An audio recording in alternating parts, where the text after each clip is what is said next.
It's the largest hot desert on the planet, a sea of sand covering an area larger than the contiguous United States. But have you ever wondered what lies beneath the sand dunes? To answer this question, we must travel deep into the past of our blue planet. Up until some 6,000 years ago, the Sahara was grassland. Humans were around at this time, not me, spreading agriculture around the planet. In the north of Africa, the color green dominated. Plenty of rainfall meant that there were lakes, rivers, pastures, and even forests. A completely different image of the Sahara from the barren landscape of today. But then the climate started to shift. The region became parched, and the vegetation started disappearing. The wind did the rest. It took away the fine sediment after there were no plant roots to hold the ground together. Give it a couple thousands of years, and you get a familiar image of the Sahara: sand and rocks stretching as far as the eye can see. But when it comes to volume, only a quarter of the Sahara is actually sand. The yellow sands of the Sahara are just one part of the story. The desert has many other features, such as gravel plains, salt flats, and plateaus. Makes you think if we understand the word desert correctly. For people who study such terrains, geologists, there is only one condition for defining a desert: precipitation. If an area gets little or no rain, then it's considered a desert. The Sahara certainly fits the bill. Its average annual rainfall is just 3 inches. Compare that to the nearly 45 inches a year in New York. When we look at precipitation, this sandy desert is only the third largest in the world. Number 1 and 2 are Antarctica and the Arctic. They are larger than the Sahara by millions of square miles. It sounds odd, but there is more than one type of desert. The first two are polar deserts, while the Sahara is a subtropical desert. But the difference in air temperature are staggering. In Antarctica's interior, temperatures plummet to minus 76 degrees Fahrenheit. Compare that to the highest temperature on record in the Sahara of 136 degrees Fahrenheit. But this desert has a cool side. At night, the temperature is roughly the same as the average yearly temperature in Denmark. This hot and cold roller coaster makes it hard to choose the right outfit when venturing into the Sahara. And what about the sand? How deep is it actually? The depth varies between 70 and 140 feet. That's not too deep. If you put the Statue of Liberty in a tall dune, half of it would still stick out of the sand. Its vast amounts in the Sahara were created by aeolian processes. That's Greek for wind. Over time, it blows and shapes the surface of the earth. In dry areas with sparse vegetation, winds erode the ground much faster. That's what happened in North Africa. Under all that sand is the bedrock and cracked clay. If you started digging, you would find the same everywhere on the planet, with one important difference. There is some type of soil covering the bedrock. This is not the case in the Sahara. Because of the arid climate and a lack of vegetation, sand covers the ground below. Over the course of thousands of years, a lot of interesting finds ended up in the desert sand. For example, there are petrified tree trunks. These are essentially preserved prehistoric trees. They date back to the time when the region was lush green. In some places, the trees of this fossilized forest are at least 65 feet tall. The wood is so well preserved that you can still see the texture and knots. There are even fossilized pine cones. In 1992, scientists found glass fragments in eastern Sahara. These canary yellow glass shards were scattered across hundreds of miles. They didn't belong to an ancient civilization, although ancient Egyptians used them to make jewelry. In fact, the breastplate of King Tut had a beautiful scarab beetle centerpiece made from this desert glass. For a long time, scientists were puzzled about the true origins of these fragments. They finally concluded that the glass was around 29 million years old. It is an impact tape. If that sounds like it has something to do with the word impact, you are correct. These rocks are formed when a meteorite hits the surface of the Earth. This generates a lot of heat. Scientists estimate that the temperature needed to melt this mineral was close to 3,000 degrees Fahrenheit. Apart from the regular fine-grained sand, we also have melted sand in the Sahara. But the desert conceals other unlikely artifacts. Shark teeth are a common find in Morocco, which sits in the western part of the Sahara. What are the fossilized teeth of these marine predators doing in the middle of the desert? This part of the world looked entirely different millions of years ago. There was a sea cutting right through what is now a desert. The Trans-Saharan Seaway ran the length of present-day Algeria and Mali. It was around 165 feet deep. That was enough for all sorts of aquatic animals to inhabit it. Large catfish, sea snakes, and of course sharks lived in the area. British archaeologists even unearthed a turtle shell in Mali in the 1980s. For centuries, there was even an entire city hidden under the desert. Timgad was a Roman outpost constructed by the Emperor Trajan around the year 100 in the current era. For various reasons, its residents abandoned it around the year 700. The sands of the Sahara soon engulfed the city. It had remained hidden for nearly 1,000 years. Then, in the 1700s, a Scottish explorer started digging out the city. His team first uncovered a sandstone triumphal arch 40 feet high, similar to the ones we can see in Rome and Paris today. An amphitheater soon popped out of the sand, and it was followed by well-preserved statues of Roman emperors. The Scotsman's find was so impressive that no one believed him at first. It took 2 more centuries for archaeologists to fully excavate the city during the 1950s. The site covers a surface as large as 10 polo fields. The ruins reveal the full mastery of Roman city planning. All the streets meet at a right angle in what is known as an orthogonal grid. You can find the same layout in modern cities such as New York. Historians estimate that during its heyday, 10,000 people called Timgad home. Different nationalities lived here, from Romans to people of African descent. Today, more than 2.5 million people live in and around the Sahara. They are spread across 11 countries in total, and their living space is growing. The desert is 10% larger than it was just a century ago. This process doesn't involve sand pouring out of the Sahara. The ecosystems on the edges of the desert simply change over time.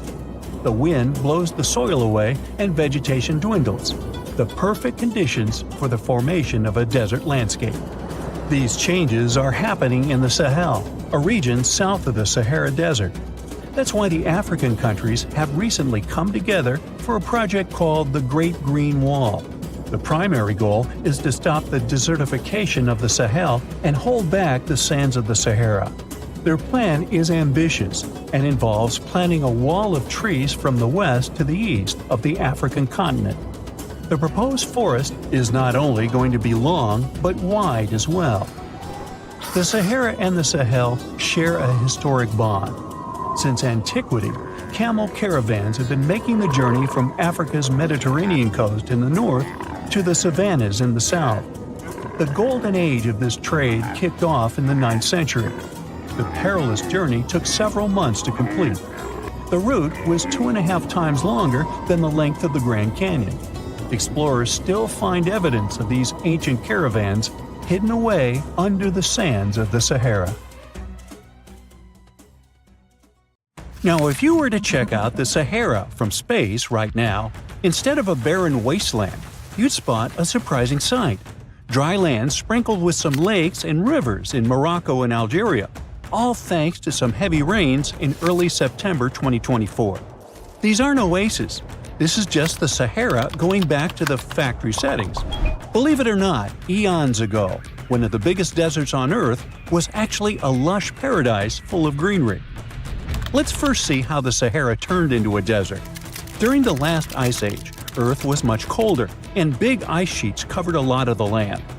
At that time, the Sahara Desert was significantly bigger than it is today, and on our planet there were fewer tropical forests. And the cooler temperatures changed how rain was distributed in the tropics. Now, normally, warm air rises in the tropics, which helps create rain.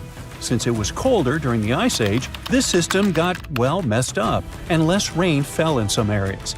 This caused more dry and desert-like conditions in places that are usually wetter. There was also a lot of dust flowing around in the Sahara Desert, which scientists found in old ocean sediments. But about 12,500 years ago, something surprising happened.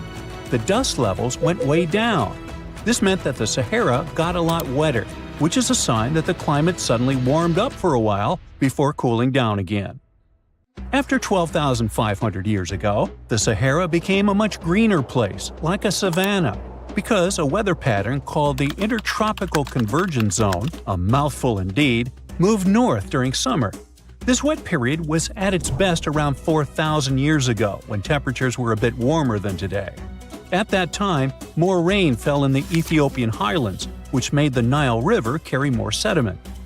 However, there was another big change called a Heinrich event, which caused the Intertropical Convergence Zone to move back south. This led to the Sahara and Arabian regions drying out quickly. Because of this, the Nile River had much less flooding between 2700 and 2100 BCE. Long story short, well, too late for that. The Sahara has gone through wet and dry cycles due to changes in the climate and weather patterns over thousands of years. Up until recently, we've known about the Sahara in its dry era.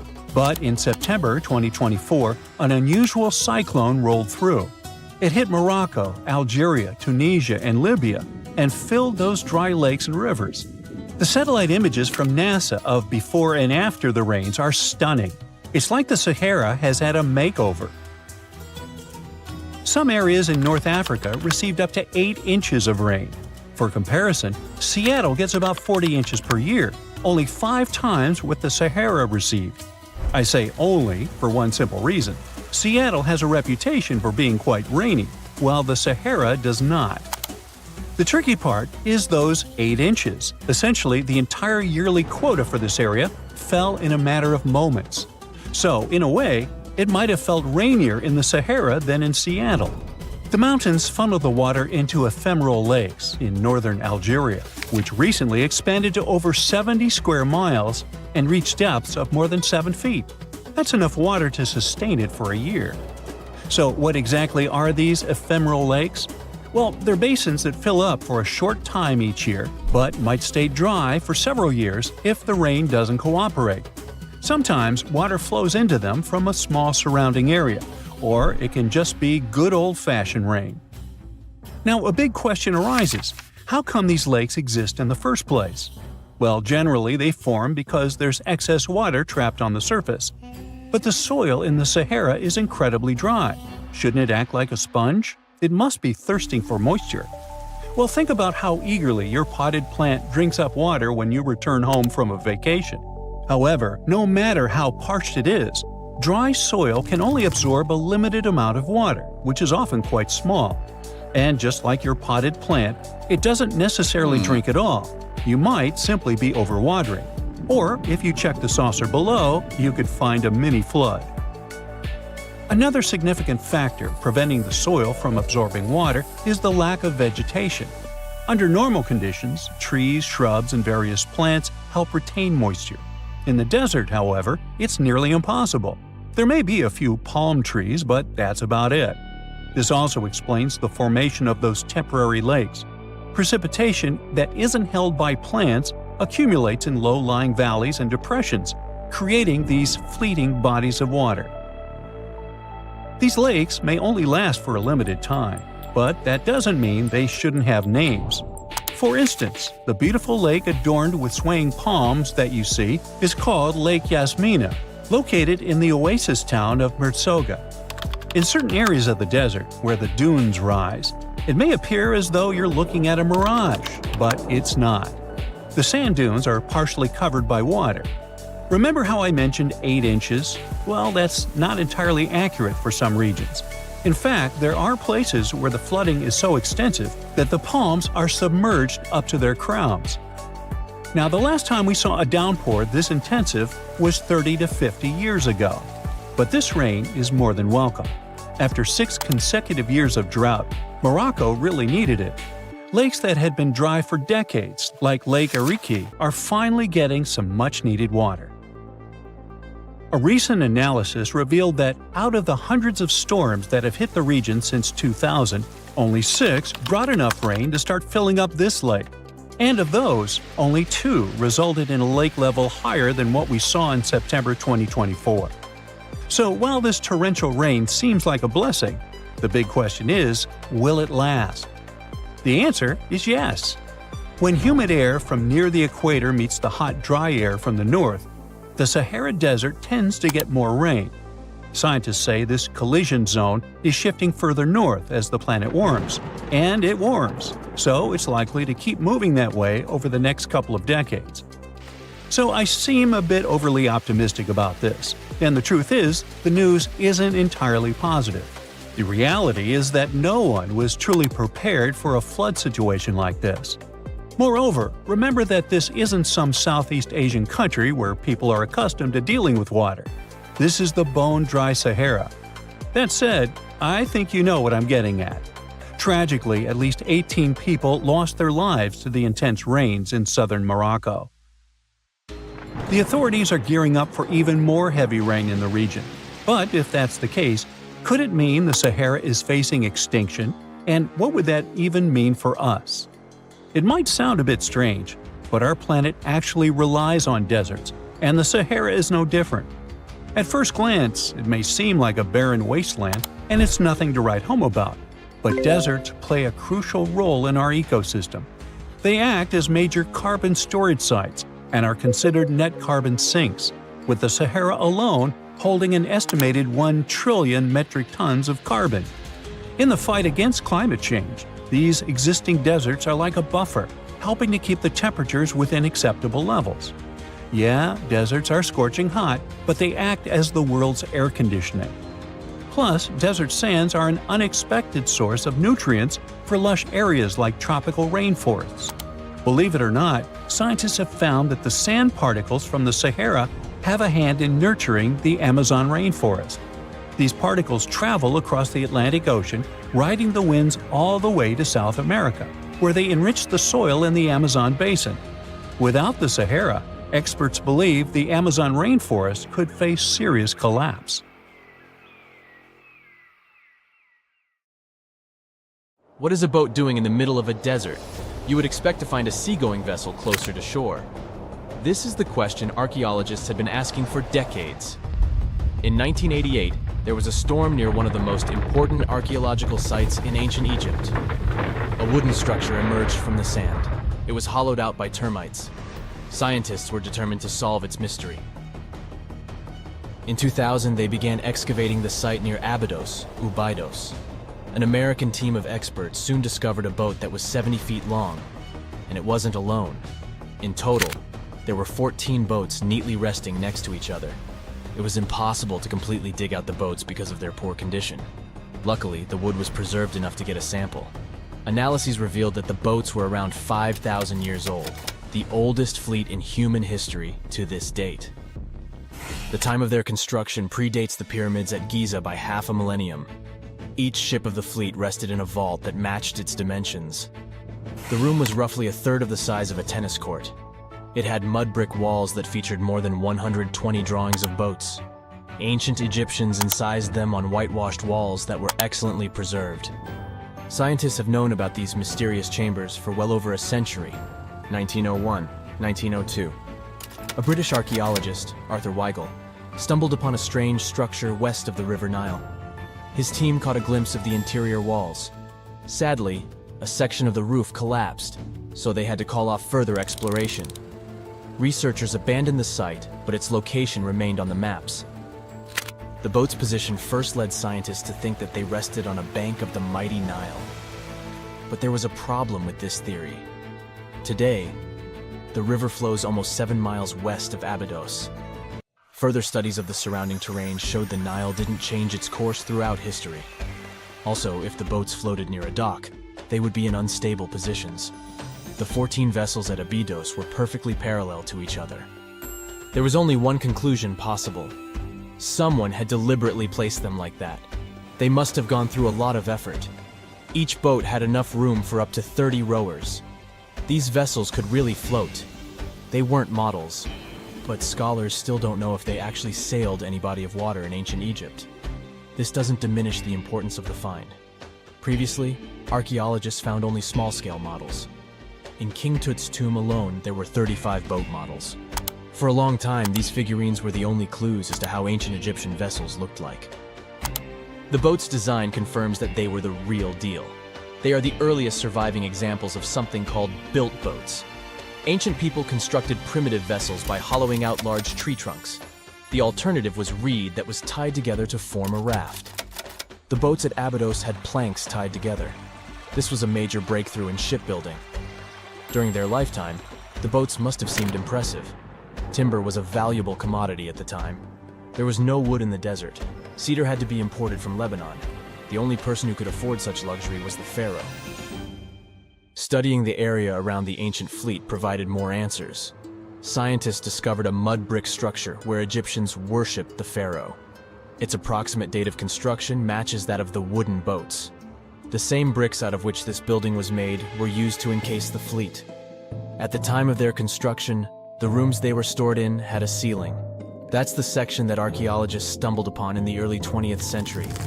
Just like mummies and coffins, these marvelous ships rested inside splendid vaults. The exterior of these rooms was also impressive. The outer walls originally had a plaster of white limestone. It reflected sunlight. In the desert sun, the structure housing the boats must have shone from miles away. Ancient Egyptian builders used the same technique to cover the pyramids 500 years later. Today, their surface looks jagged, but it wasn't always like this. When they were constructed, the pyramids had a top layer of fine white limestone. Their surface was smooth and it gleamed in the sunlight. Instead of stairs, the outer layer of the pyramids was more of a sleek ramp. Archaeologists were left with one final question. Which pharaoh owned the fleet? The answer lay just a mile from the site. This is where the tomb of a pharaoh from the 5th dynasty rested, King Senwosret III. Its time and style of construction matched the ones of the chambers with boats. The very end of his rule might explain how the boats ended up in the middle of the desert. The pharaoh probably passed away in northern Egypt. Then his body was transported down the Nile to Abydos in a marvelous procession of decorated boats. The vessels were later lowered to chambers near the final resting place of their owner. This had a symbolic meaning. In the ancient Egyptians' belief system, ships played a key role. Their supreme deity was Ra. He traveled through the sky during the day in the form of the sun. At nighttime, he sailed through the netherworld in a solar boat. The pharaoh identified himself with Ra. That's why he needed boats in the afterlife. That was the only way to regenerate himself. Just as the sun rises every day above the horizon. This belief existed for thousands of years. The more famous Pharaoh Khufu also had a ship. Scientists found it in 1954 next to his pyramid at Giza. It is some 4 centuries younger than the fleet at Abydos, but Khufu's ship was almost 2 times longer. The Great Pyramid of Giza and King Tut's tomb are some of the most famous archaeological finds in Egypt. But there are many more secrets hiding beneath the endless sands of the Sahara Desert. Recently, 2020, archaeologists found a lost city there. They have labeled it as the most important discovery since King Tut's tomb, 1922. The city of Aten is some 3,000 years old. Historians hope it will give them a unique insight into the everyday life of ancient Egyptians. The famous archaeologist and Egyptologist Zahi Hawass proclaimed the site a lost golden city. Aten sits some 300 miles south of Egypt's capital, Cairo. It is close to the famous Valley of the Kings. Archaeologists first found sections of mud brick walls that spread out in all directions. They discovered complete rooms with tools of everyday life inside. The research team unearthed a bakery, a residential neighborhood, and an administrative district. They all date back to the time when the Egyptian civilization was the wealthiest in its long history. They were also the first to make objects from iron. In 1911, scientists found a set of iron beads near a village in Lower Egypt, El Girza. These are the earliest known iron artifacts. The discovery is literally out of this world. Ancient people made them by beating into shape a piece of a meteorite. The 9 beads were once part of an ornate necklace. They are now blackened and corroded, which is perfectly normal for a piece of jewelry that is over 5,000 years old. They consist of an iron-nickel alloy. Researchers were impressed by the skill of ancient jewelers who processed the beads. Their craftsmanship is more impressive when you think that they didn't know the stellar origins of the material. The Great Pyramid of Giza also has a remarkable feature. An international research group investigated the electromagnetic response of the structure to radio waves. They found that the pyramid has the ability to concentrate electromagnetic energy inside it. This occurred inside its chambers as well as under the pyramid's base. It contains an underground, unfinished chamber. It seems that the electromagnetic response is connected with the properties of limestone, the Great Pyramid's main building material. The research results might have a practical application. The way solar cells and nanosensors function could be improved by this remarkable find. On October 30th, 1759, the inhabitants of the Middle East were jolted awake by an earthquake. Cracks appeared in the walls of their homes, roofs began to crumble. People ran out of their homes and gathered in open areas. But because of strong shocks, they kept losing their footing and falling. A month later, there was another earthquake, but it turned out to be even stronger. Trees broke, houses collapsed, deep cracks appeared in the ground. The disaster lasted for 2 minutes. Oases, roads, and cities were destroyed. Incredibly, Baalbek's ancient buildings withstood earthquakes. Some historians state that this majestic and mysterious place was built during the Roman Empire, but many researchers disagree. Whatever the truth is, the city is one of the main archaeological phenomena of humankind. The most amazing building of Baalbek is the Temple of Jupiter. The inhabitants of the Roman Empire believed that Jupiter held power over lightning and thunder. The building looked like a platform with 54 columns. A massive roof rested on these columns. Today, you can only see 6 70-foot-high columns. Each of them consists of 3 sections and resembles a pencil. The cores of these pencils were made of lead. This made the columns exceptionally strong. Each of these pieces of stone weighed an incredible 80 tons. That's the weight of 35 Ford Explorer SUVs. Look, this is the largest block in the Great Pyramid of Giza. But compared to the blocks from Baalbek, it doesn't even look that impressive. The foundation under the Temple of Jupiter was preserved. That's how specialists figured out it consisted of about 25 monolithic stones, weighing 450 tons each. It means that the blocks from Baalbek weigh almost 4 times more than the blocks from Egypt. There are 3 more enormous limestone blocks in the foundation. They weigh 800 tons each. This is more than twice the weight of a Boeing 747 plane. Ancient builders must have had a hard time carving such giants from a piece of stone. And after that, they also had to pull them to the construction site and lift them to a significant height. Repeating these logistics would probably turn out to be a nightmare for present-day builders. To do this amount of work, they would need modern equipment. But Baalbek's constructors didn't have trucks, cranes with circular saws, or electricity. How did the builders of the past manage to do this? Scientists have a theory that includes ropes, winches, and lever systems. Naturally, the engineers of the past made all the gadgets from wood. Around 3,000 feet away from the ruins of the temple complex, there's a quarry. Archaeologists suppose that's where the stones for the construction were cut. They found a block of limestone there. It seemed to be too large, even for this incredible place. The monolith got called the Stone of the South. It was 65 feet long and 13 feet wide. The ancient builders didn't have time to completely separate it from its mother rock. A group of scientists from Austria estimated that this piece of limestone weighed more than 1,000 tons. That's like 3 Boeing aircraft or 160 African elephants. There was another surprise awaiting the archaeologists near the Stone of the South. It was the second monolith that weighed more than 1,200 tons. But the ancient builders didn't stop at that. They continued to work. In 2014, in the same quarry, German archaeologists unearthed a block that weighed 1,650 tons. No one has figured out yet why people of the past needed a piece of stone that weighed as much as 125 school buses. It's also unclear how they were going to move this giant and why they didn't finish the job. In any case, this third monolith is the largest processed piece of stone in human history. There are more questions than answers. Some researchers believe that people of the past had high-tech equipment. Others don't think so, but are eager to understand how the builders managed to move those stones. There's a huge number of ancient buildings and artifacts on the planet. Lots of them make researchers scratch their heads. Near the Pyramid of Djoser in Egypt, archaeologists have found a network of tunnels. This place is called Serapeum.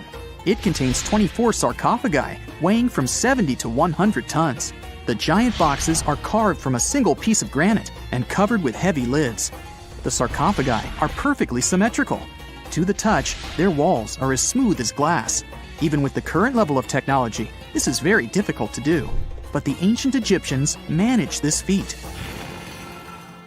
The Lycurgus cup is a priceless artifact and example of ancient nanotechnology. It's made of glass that can change its color. If you put a source of light in front of the cup, it turns green. If the light is behind the goblet, it becomes deep red. In this case, the figure of Greek king Lycurgus turns pale purple. Scientists understood how this color change worked only at the end of the 20th century. Through microscopes, they saw nanoparticles of silver, gold, and copper. They had been added to the glass matrix. Thanks to this, you can observe a color change called dichroism. Interestingly, the gold and silver were grounded into a fine dust. It's almost impossible to do this by accident. Most likely, the ancient experts knew for sure what they were doing. Bolivia has a curious place called Puma Punku. It looks as if an ancient giant played there with an enormous construction set. And after the game, they forgot to put the pieces back into the box. But there are no giants, and the huge stone blocks were carved by ancient builders over 1,500 years ago. Some of the rocks weigh 100 tons. The blocks were brought to an altitude of almost 13,000 feet above sea level from the quarry 60 miles away from the construction site. There's no forest in that area. This means the builders couldn't use trees to make wooden rollers. The monument belongs to the Inca civilization. Scientists are sure they didn't know anything about wheels. In 1992, the inhabitants of a Chinese village decided to drain a pond. Their ancestors had been using it to wash clothes and catch fish for hundreds of years. They kept pumping the water out for 17 days. At the bottom of the reservoir, they made an unexpected discovery. The villagers saw an entrance to a cave going down to a depth of 100 feet. The incredible find was named the Longyu Caves. Unknown builders carved out 320,000 square feet of galleries. There are separate rooms, bridges, pools, and columns that support the ceiling. The walls of the cave are covered with strange carved lines and patterns. Scientists haven't found any information about who built the caves and why they did it. The construction technology also remains a mystery. Antonio Stradivari lived in Italy in the 18th century. He created musical instruments. More than 600 of his works have survived to this day. 500 of them are violins. One of the instruments was sold at auction for $16 million. The violins made by this master sound clear and deep. Researchers can't understand why Stradivarius instruments produce such unique sounds. Perhaps it's all about the varnish the master used to cover the violins. The answer may also lie in the wood the instruments are made of. In those days, Europe had a cold climate. Because of this, the wood became denser, and the instruments made of it sounded especially pleasing to the ear. In the Indian city of Delhi, there's a 23-foot-high pole. It weighs 6.5 tons and is made of 98% wrought iron. The 1,600-year-old pillar has no signs of rust or decay. Scientists believe that the monument is so well preserved thanks to the dry weather and the chemical composition of the metal. It might be resistant to corrosion. And still, researchers don't know how the blacksmiths managed to make an iron pillar that's not afraid of rust. It seems like a tough feat, even for modern metallurgists. The Al-Nasla rock is divided into two parts by a perfectly straight slit. Each boulder stands on a small pedestal. Some people believe this is the evidence of ancient laser technology. But geologists think the split happened due to the ground shifting or natural vibrations that occurred under the rock. This process led to the appearance of the crack. It had been deepening for thousands of years, and gradually, the natural monument took the form you can see today. The unanswered mysteries surrounding ancient civilizations have been a source of inspiration for many conspiracy theorists.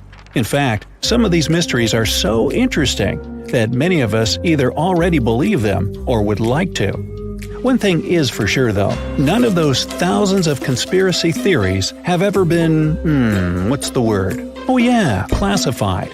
Or have they? We're all aware that the CIA has done some questionable things throughout history for the sake of national security, but you wouldn't expect a book to be both a national and international threat.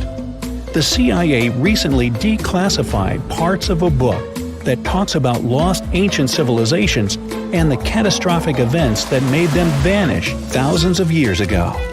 This mysterious book was written in 1963 by a guy named Chan Thomas, and it was going to be published by Emerson House in 1965 until the CIA got involved.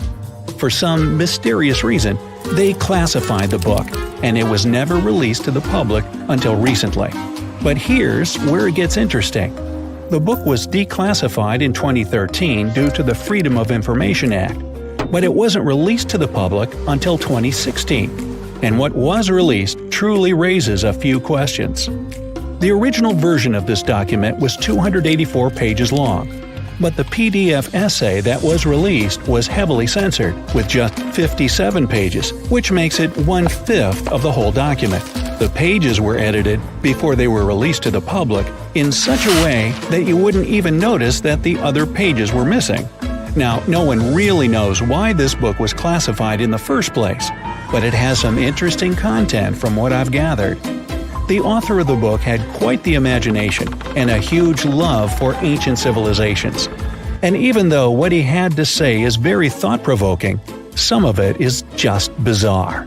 He believes that our planet is locked into a never-ending cycle of pole shifts and Earth crust displacements that are responsible for the mass extinctions of many civilizations which existed more than 6,000 years ago, even before the Sumerians.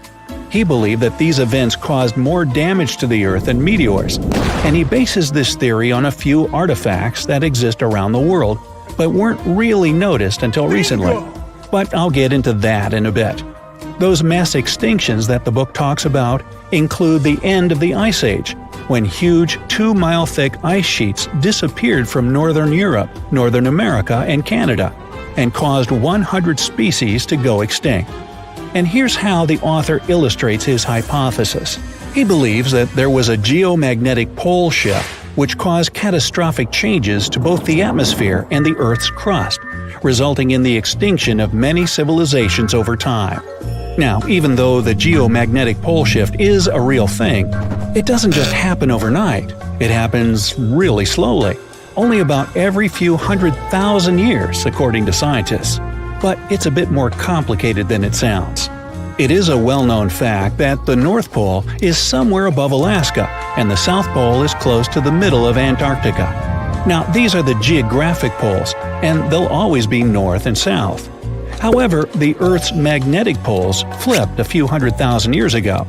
So, if you had a compass, let's say 700,000 years ago, it would instead point south and show you the Antarctic. But the author of the book has a different theory. He believed that the flip of the north and south magnetic poles doesn't happen every few 100,000 years, but every 12,000 years, and that this flip occurs in just a few hours, causing a catastrophic apocalypse. He thinks this happens as a result of an explosion inside the Earth's core. This explosion causes the magnetic poles to flip, but it also causes the Earth's crust to move. According to the book, due to these catastrophic events, a lot of the Earth's continents that were submerged underwater rose above sea level in just a few hours. Now, here's where it gets interesting. The author also states that the Peruvian Andes were beneath the ocean before the last pole shift. And even though it seems far-fetched, since the Andes are approximately 22,000 feet above sea level, there was evidence to support that claim in the late 80s. Scientists found whale bones and fossils that are said to be millions of years old on top of the Andes and the Himalayan mountains. It's also suggested in the book that the deep freeze the Earth went through during the Younger Dryas event caused the Gulf Stream to be disrupted, and he points to some interesting evidence to support that theory. Frozen mammoths were found trapped in blocks of ice with food still in their mouths. Now, this is a true mystery, because freezing cold weather is in their nature, and they were among the few animals that could truly survive in the Ice Age. So, what could have caused them to freeze so quickly? Kinda makes you go, doesn't it? The document describes the Great Pyramid of Giza as a true enigma as well. The Pyramid of Giza is made out of 2.5 million stone blocks that are placed on top of each other with great precision. It's close to 750 feet wide and more than 450 feet high. To this day, we're still not able to explain how it was constructed, and it's quite difficult to understand the internal design as well. On the inside, the pyramid has no similarities to the other pyramids, and, despite popular belief, there were no mummies found in any of them. If you think that's a bit weird, wait for the next one.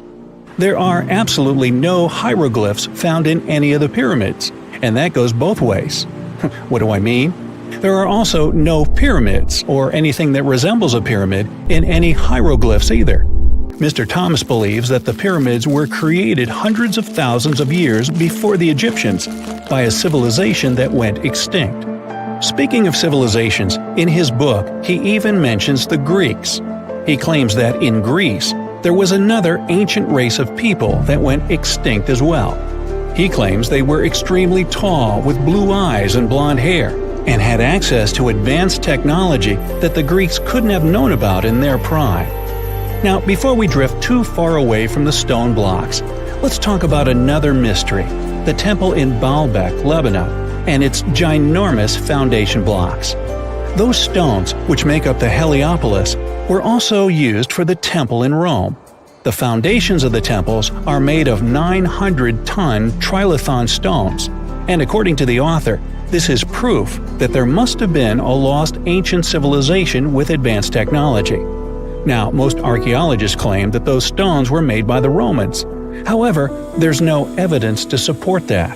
The Romans didn't have the technological equipment to make the stones or lift them. So, you might think, what if they just made them in that place right then and there?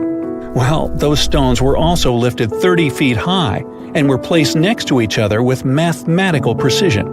And let's not forget about the blocks on top of the Heliopolis in Lebanon, which weigh about 800 tons each. But wait till you hear the next one. The Romans don't even credit themselves for these stones. They claim that they built up the sides, but they don't take credit for the extraordinarily large and heavy foundation stones. The author also makes an interesting point about the distance between the Roman capital and Baalbek in Lebanon. Why would the Romans build the world's largest monolithic stones in such a remote area, and so far away from their capital, and never take credit for it? Well, folks, it's a mystery to me. Now, let's move on to the most intriguing enigma, Easter Island, which is located in the middle of the Pacific Ocean, or nowhere, if you will. The author questions how people found it or even settled in such a remote island that long ago. One of the signifiers of Easter Island are the Moai statues, and the mystery surrounding who they depict and why. What's an even bigger question is how they were created, moved, and positioned in the places they were found. According to this declassified document, Easter Island was part of the now lost continent named Mu, and it was sunk in the Pacific Ocean in a disastrous cataclysm that happened during one of those pole shifts. The continent of Mu, according to the book, was as big as South America, and what we now call Easter Island is just what's left of that continent. The author also believes that this is what happened with the lost city of Atlantis as well. Plato is even quoted about this, saying that the whole city of Atlantis sunk miles beneath the waves within just a day. Even though the whole story sounds very intriguing and makes some interesting points, we know that, scientifically speaking, a cataclysmic pole shift causing entire civilizations to go extinct isn't possible. Summers in the Middle East get so hot that they change the landscape dramatically and make entire cities resurface from the past. That's what happened in 2018 when the city, built by a mysterious empire on the Tigris River, was finally released from its water trap. Archaeologists rushed to the location as they didn't want to miss a rare chance to excavate the site and learn more about the history of the place. They believe they've found the Bronze Age city Zakiku, founded over 3,000 years ago and fully submerged in the 1980s when a dam was built in its place. It used to be a busy hub for the Mitanni Empire for caravans on the popular trade route. It had water, which is a rarity in the area, and it was a guarantee for success. We know very little about the once powerful empire, as scientists haven't found any written chronicles in the excavated sites. That's why the archaeologists were thrilled to find an entire palace for the local ruler. Several years later, when the area became free from the water again, they found some fortifications to protect the city from foes. The highlight of their expedition was finding a huge public storehouse for trade goods and harvests, piles of wheat and barley, and imported metal and wood. Bread was the staple food for the locals, and they also loved big pots of vegetable soups and stews for lunch. Each household kept sheep, goats, cows, and pigs, so they had a steady source of milk and meat for special occasions. All the constructions found so far were built from bricks molded from mud. The walls that were underwater for over 40 years are so well preserved as if they went down yesterday. The royal palace stands out as it's larger than the other constructions, has thicker walls, and even pavements made of baked mud bricks that were sealed to be waterproof. The local king must have been in good relations with the emperor of the larger empire, of which Zakiku was dependent. Traders who lived in the city collected wooden beams and took them to storehouses. The beams arrived down the Tigris River from the forests in the mountains in the north and east of Mesopotamia. Merchants came here to sell their goods and then crossed the Tigris on their way to the borderlands. Zakiku was thriving as a center of commerce for about 6 centuries until it was hit by a massive earthquake in 1350. Archaeologists found 5 ceramic vessels holding over 100 clay tablets made close after the earthquake. It's almost a miracle that small tablets of unfired clay managed to survive underwater for decades. People who created those must have carved notes on clay while it was still wet. They wrote about anything, from newly stored harvests to notes for other kingdoms. Then they would let the message dry in the sun. Scribes even had to learn a different language so that everyone outside the city could read it. Scientists believe the tablets they found used to be part of a private archive. They hoped to decipher the notes to learn more about the history of Zakiku and the whole empire after the terrible earthquake. The damage to the buildings was so enormous that it was impossible to restore Zakiku to its former glory, and if there had been any survivors, they must have left the city. Several decades later, the Assyrians, who also lived in Mesopotamia, settled here. They built their houses on the ruins of the abandoned city and used whatever structures they could find from the previous residents as outer walls. But they stayed here only for 50 years, then decided to build a new capital on more fertile soil to make some good cash from agriculture. Archaeologists working in Zakiku had to halt excavations when the water levels went back up and covered the city. They sealed the ruins in tight-fitting plastic sheets and put stones and gravel on top. They hope it will help protect the priceless site from water erosion and prevent it from disappearing again. They realize how important water from the dam is for the region, but if it recedes again, they say they'll definitely continue the excavations. There was a bustling community in today's Taklamakan Desert in China around 1,600 years ago. It lived along the Nile River, which ran through the desert for miles and got its water from the melting snow in the mountains. After 3 years of work in the area, archaeologists and scientists managed to dig up 8 tombs in the desert. Thanks to the desert heat, the clothes and artifacts inside them were almost as good as new. The people who wore those must have lived in the ancient city of Naya. Naya used to be part of a prosperous kingdom at the heart of the Silk Road trading route and had a population of over 3,000 people. Then, desert sands went rogue and swallowed the city whole. Archaeologists only found the ruins of Nija in the early 20th century. Scientists from different countries have tried to solve its mysteries. It looks like the tombs discovered at the end of the 20th century belonged to the wealthy. There were some expensive items inside: a quiver and bow, metal arrowheads, gold earrings, and a glass bead necklace, a lacquer box with a comb, makeup, and a sewing kit in one of the tombs. There was also some silk of top quality, and even the bright colors like green and yellow haven't faded on it. The fabric also had Chinese characters with quotes from historical books, which helped scientists identify the period in which it was made. Archaeologists later found a large dwelling site and the clearing of 3 ruined buildings. It will probably take many more years to understand why the city had fallen and what happened to its people. Saudi and French archaeologists teamed up near Riyadh, the Saudi Arabian capital, and stumbled upon an ancient settlement dating back 8,000 years. The scientists use all sorts of cool tech, like laser scanning, drones, and aerial photography, to unearth this Neolithic-era gem. They found the settlement in a local archaeological hotspot. Among the treasures they uncovered were a stone temple, remnants of an altar, and over 2,000 graves. All these finds tell us about ancient practices and rituals. The team also found the foundations of 4 massive buildings, corner towers, and open-air courtyards, all with underground reservoirs to store water for agricultural use. There was also a smart irrigation system with canals and cisterns, which let the city thrive in one of the driest deserts in the world. Rock drawings etched into the nearby mountain depicted the daily life of the locals. The excavations have been going on in the area for over 40 years, and scientists still keep finding new artifacts to answer more of their questions. Fishers have stumbled upon ancient bones, tools, and artifacts that are 9,000 years old on the North Sea floor.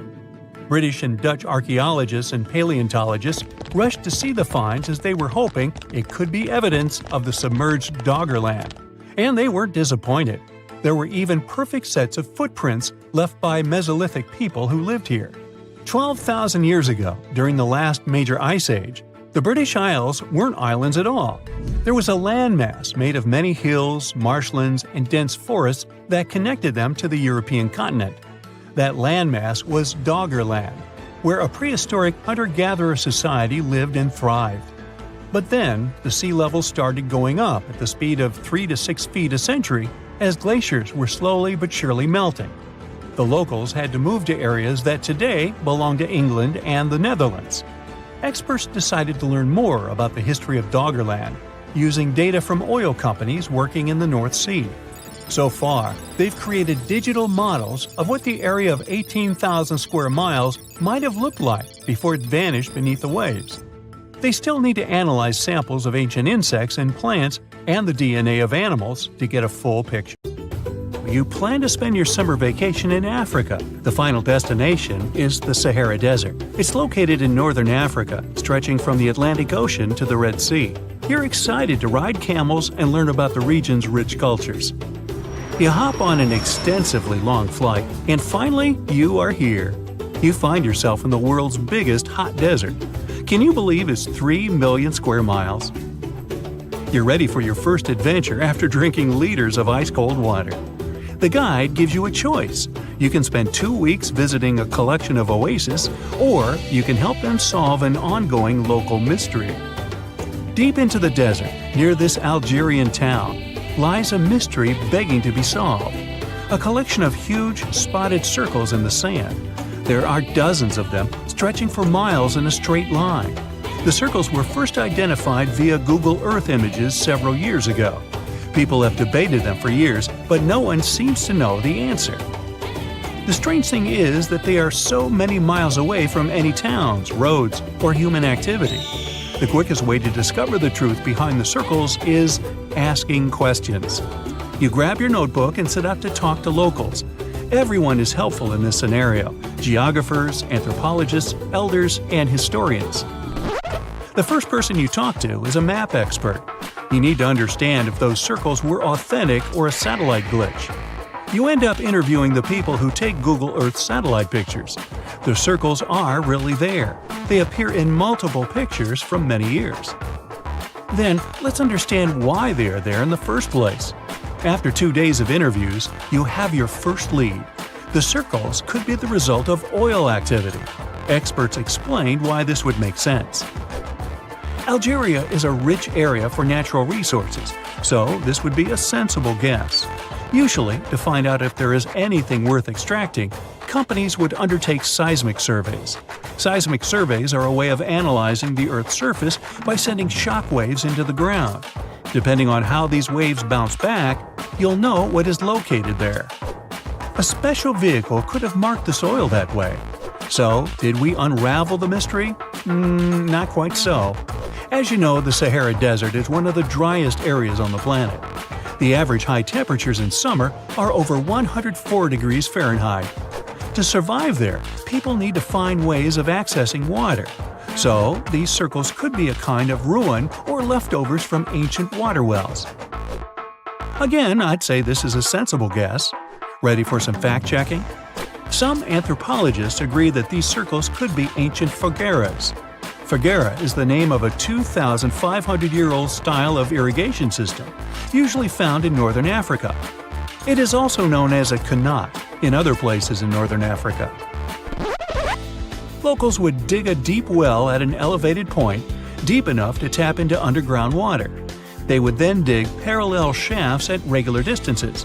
Then they would dig an underground channel that connected the city to the well. Solely with the help of gravity, water would run from the well to the city. This traditional technology provided water for crops, livestock, and humans. Now, let's say these wells made human-made oases possible. Even the closest municipality name was an indication that this could be true. The name Fogueret Essaouira is actually named after Fogueras, these ancient wells. Now, this lead was proving to be very accurate. You decide to travel over there to see for yourself. You take a local bus, sit back, and enjoy the ride. The landscape in northern Algeria is filled with ancient-looking towns. You even see ruins of wells along the way, on the outskirts of smaller cities. Opening Google satellite images, you can see the qanat's markings on the ground, a series of holes running down several miles. But as soon as you arrive, you find out you were wrong. Dale Lightfoot, one of the world's leading experts on qanats, said that the circles were definitely not qanats. Even the satellite images confirm this difference. Uh-oh, we were so close. Apparently, qanats or fogueras would not run down a straight line. They wouldn't be shaped like circles. Another clue that this wasn't the case was that there were no towns at the end. The circles were really far away from any human activity, and qanats were explicitly built to provide water for human settlements. Well, it sure was a good try. You almost gave up on this mystery when you decided to take one more field trip. It was days of preparation, pick up cars, food, equipment, all so that the mystery of the Sahara circles could be unraveled. On the first day, you drove over 99 miles into the desert. You were always curious to see what this part of the world looked like. Over there, you see nothing but mustard yellow dunes. The night sky is pretty decent though. You can see the entire Milky Way with your own eyes. You set up camp and sleep under a canopy of stars. The next day, tension grows. There's no cell reception. Oh dear. But thankfully, you added the coordinates of the circles to your Google map. And surprise, the offline mode works out there. You follow the coordinates, but it leads you astray. You start to get nervous, thinking this was all in vain. But you and the team get into the car and drive a few more miles past the coordinates on your phone. After a very bumpy ride, you can't believe your eyes. There it is, an enormous crater dug on the sand, surrounded by 12 smaller holes. From up high, it looks like a clock, without the pointers, of course. On the ground, they're very faint, so faint you almost miss them. Searching the area, you notice all the holes had something similar, metal wires, thin wires that you can pull from the ground. They're buried deep, so you start digging. An object starts to reveal itself. Uh-oh, it looks like old dynamite. This certainly surprises you. Better stop digging to avoid any accidents. At the end of the survey, you feel satisfied, but still curious. What could all this dynamite mean? And who put it there? What comes next is the turning point of your adventure.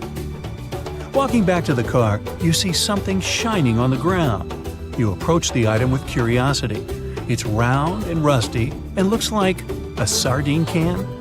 What's that doing here? Could this give you more clues about the circle's mystery? Just in case, you pick it up and put it in the car. Back in the city, the puzzle pieces start to reveal the story behind the Sahara circles. You bring photos and the sardine can and show them to local experts. They analyze your material and give you an intriguing verdict. As it turns out, guess number 1 was the closest one to the truth. So, what happened to the first guess? Why do we need to keep digging deeper? Well, because it was only half right. The Sahara circles are not a historical footprint of seismic surveying. Back when the circles were made, this technology didn't even exist. but they sure are related to oil exploration. The dynamite-filled holes were an old method for oil searching. The circles are the leftovers of surveyors looking for resources underground. And the sardine cans? Well, they were left by the workers who held explosion works.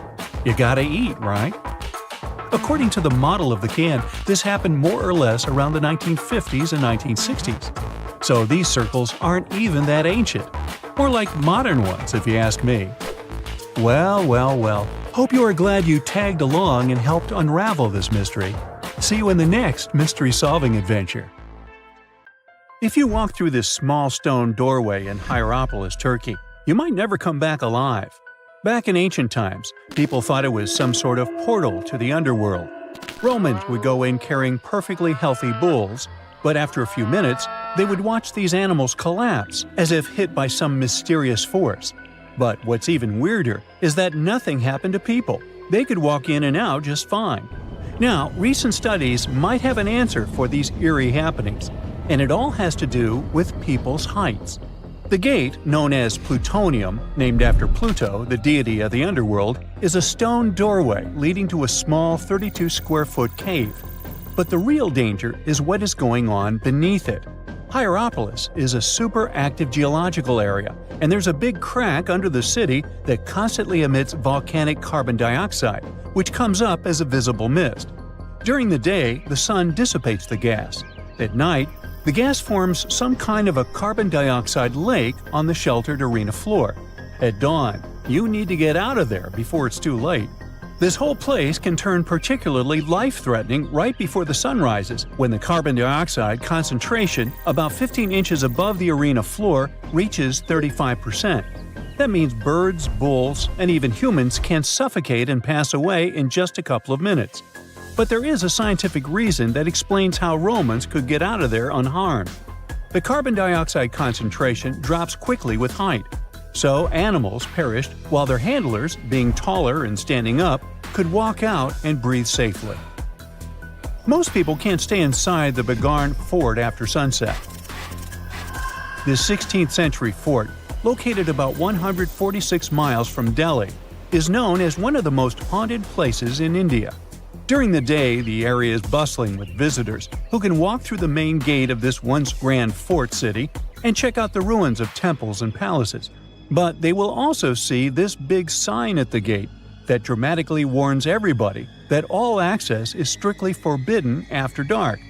That's probably because at night, according to locals, women can be heard screaming and crying in that place, along with the sounds of bangles breaking and strange music. Others have reported seeing shadowy figures and flashing lights among the ruins, or even smelling a strange perfume floating around. Yawata-no-Yabushirasu is one of Japan's most restricted forests, located in Ichikawa. The forest itself is a small area, covering just a little more than 40 square yards, and it is mostly a thick patch of mosu bamboo. Its location next to a parking lot and modern buildings makes it seem less intimidating, but don't be mistaken by its appearance. Since at least the 19th century, people have said that anyone who enters this forest is bound to disappear and never be seen again. So, as soon as you arrive, a sign near the forest tells you about its history and the curse believed to be linked to it. Some rumors suggest the creepy presence of an ancient samurai lord walking around. Other legends say that the forest hides a bottomless pit filled with poisonous gas. Whether these stories are true or not, today, the area is enclosed by stone walls, and entry is still strictly prohibited. In a valley called the Dark Entry Forest in Connecticut, you will find Dudleytown, but you definitely shouldn't go inside. Not only has the land been private property since the 1920s, but it is also known as one of the spookiest places on Earth. This place was first settled in the early 1740s, and many of the original settlers were from the Dudley family. That's why it's called Dudleytown. There's a local rumor that the town's founders were descended from Edmund Dudley, an English nobleman who lost his life for treason. The legend says this curse followed the Dudley family all the way across the Atlantic to America, and their misfortune is said to be responsible for crop failures, mental problems, and several tragic incidents in the village. Again, it is all just rumors, since historians haven't found any real evidence to support these claims. Still, the pitch-black surroundings and the eerie Blair Witch Project vibe going on in that place fueled ghost stories in the 1980s. This led to many cases of vandalism in the following decade, and because of that, the landowners closed the area to the public. This old abandoned building used to be the fancy palace of King Farouk's family, who was the penultimate king of Egypt back in 1936. After his family members passed away, the palace was turned into a morgue. Locals say that today, the whole place is super creepy and off-limits. Some people have reported seeing light bulbs flicker and shadows move around, making strange noises. Once, a group of kids allegedly went inside and totally freaked out when they found all the doors had suddenly disappeared, leaving them in complete darkness. They had no choice but to start screaming for help. This Hawaiian island has been off-limits to people for over a century. It's called Ni'ihau and is the smallest inhabited island in Hawaii, covering around 69.5 square miles. It has around 84 residents. The island doesn't have cell phone service, paved roads, or power lines, just solar panels for electricity. A single family has privately owned the island since 1864, when a Scottish farmer bought it for $10,000, which would be around $250,000 today. The island has stayed in the family, passing down to its descendants, the Robinsons. They have kept it private ever since, so access is highly restricted and basically by invitation only. The Erdstall tunnels are a network of about 2,000 mysterious underground passageways mainly found in Central Europe, especially in Austria and Bavaria. These tunnels are usually narrow and cramped, often just wide enough for one person to squeeze through at a time, and they are believed to date back to the Middle Ages, as far back as the 12th century. What's really puzzling about these tunnels is their purpose. Despite a lot of research, nobody really knows why they were built. There is a theory that they were used for storage, but since many of them are below the waterline and occasionally get filled with water, that doesn't seem very practical. These tunnels have very light, almost claustrophobic sections and sudden drops, which doesn't seem practical for other straightforward uses like escape routes, hiding places, or even spiritual purposes. To make things even more mysterious, there is a complete lack of artifacts, which makes it even harder for researchers to figure out what these tunnels were really for. Since 2019, adventurous people can get arrested if they try to climb this rock. Uluru, also known as Ayers Rock, has been off-limits because it is now considered a sacred site for local communities. But the fact that it is also extremely dangerous probably played a big role in the decision to close it off to visitors. This rock is 1,142 feet high, which is about the height of an 80-story building. The climb to the summit can be very slippery, and high temperatures, which can hit 116 degrees Fahrenheit in the summer, have led to people passing away from dehydration and heat-related issues. Something even creepier happens at the top of the rock right after storms. When it rains, small tadpole-like crustaceans called shield shrimp hatch in temporary waterholes and rock pools on top of Uluru. These extraterrestrial-looking creatures are about 3 inches long, and they spread their super-resilient eggs everywhere. When enough summer rain comes, they hatch and go wild, feeding on microorganisms and bacteria in the water. How these strange creatures end up in the fleeting pools on top of Uluru is still unclear, but the most likely explanation is that their eggs might travel there with the wind. Mirror check. You've got your beige parka on, your chisel is packed, and your overnight plane ride to Saudi Arabia is booked. You know what this means, right? Unfortunately, you weren't cast in the remake of Dune. It just means that you're ready to go explore the world's largest desert areas in the hopes of uncovering prehistoric secrets about our ancestors. Let's get one thing straight. If you ever thought that deserts were empty spaces, think again. They might be filled with sand as far as the eye can see, but they also hold a lot of history, you know, because before humans settled down in cities and towns, we were nomadic people, and we traveled all around the globe looking for food, water, and shelter. So we had to come up with some interesting stuff to survive. Like this thing that was found in the desert of Saudi Arabia. Do you have any idea what this could have been? Over many years, scientists have discussed the origins and use of huge structures such as these ones. It seems our Neolithic ancestors were way smarter than we gave them credit for. They didn't spend all their hours around the fire carving weapons out of stone. No, they were also practicing their architectural skills. These huge stone structures are called desert kites, because if you look at them from a distance, well, they sort of look like kites. Archaeologists have arrived at the consensus that these kites were used to lure animals in. This way, it would make it easier for our ancestors to guarantee their week's food. But that's not all. Take a look at these monolithic structures right here. They show us that our ancestors probably drew on rocks, the blueprint of what they were going to build on the ground. Just like modern-day architects, desert kites could be miles long, so they drew out a plan before actually building them. The most surprising feature of all is that these kites were built even before things such as Stonehenge. We're talking around 7,000 to 9,000 years ago. Over the last decade, scientists have been able to identify over 6,000 desert kites spread across the Middle East and West and Central Asia. If you don't think this huge, try building something this large without the help of any drones. It looks like a pretty difficult feat to me. And apparently, Saudi Arabia's desert is filled with more amazing things. Scientists have found mysterious stone structures that are older than the pyramids of Giza in Egypt. So of course, you can't wait to go check that out. Can we all agree that carrying around heavy rocks to build a pyramid without the help of modern technology sounds absurd? I mean, how on earth did they do it? Now imagine turning back the clock about 2,000 years into the past and finding humans that built similar gigantic structures in isolated areas. Take a look at these so-called mustadels. They are rectangular structures built from piled-up stones, found over 77,000 square miles. Some archaeologists believe that these monuments were used for ritualistic purposes, maybe processions of some kind, where people would walk from one end of the plateau to the other. I'd be down for that. Now let's move on to another deserted area. We're entering the world-famous Sahara desert landscape. Isn't it beautiful? Here, you're about to unravel an ancient mystery, something that took years for researchers to solve. Fun fact, the Sahara Desert is the world's largest hot desert. It spans over 3 million square miles, which would be like putting 1,000 times the country of Hawaii next to each other. We say it's the largest hot desert because the world's largest desert area is Antarctica. But we all know temperatures over there are freezing, not the typical image of when we think of a desert.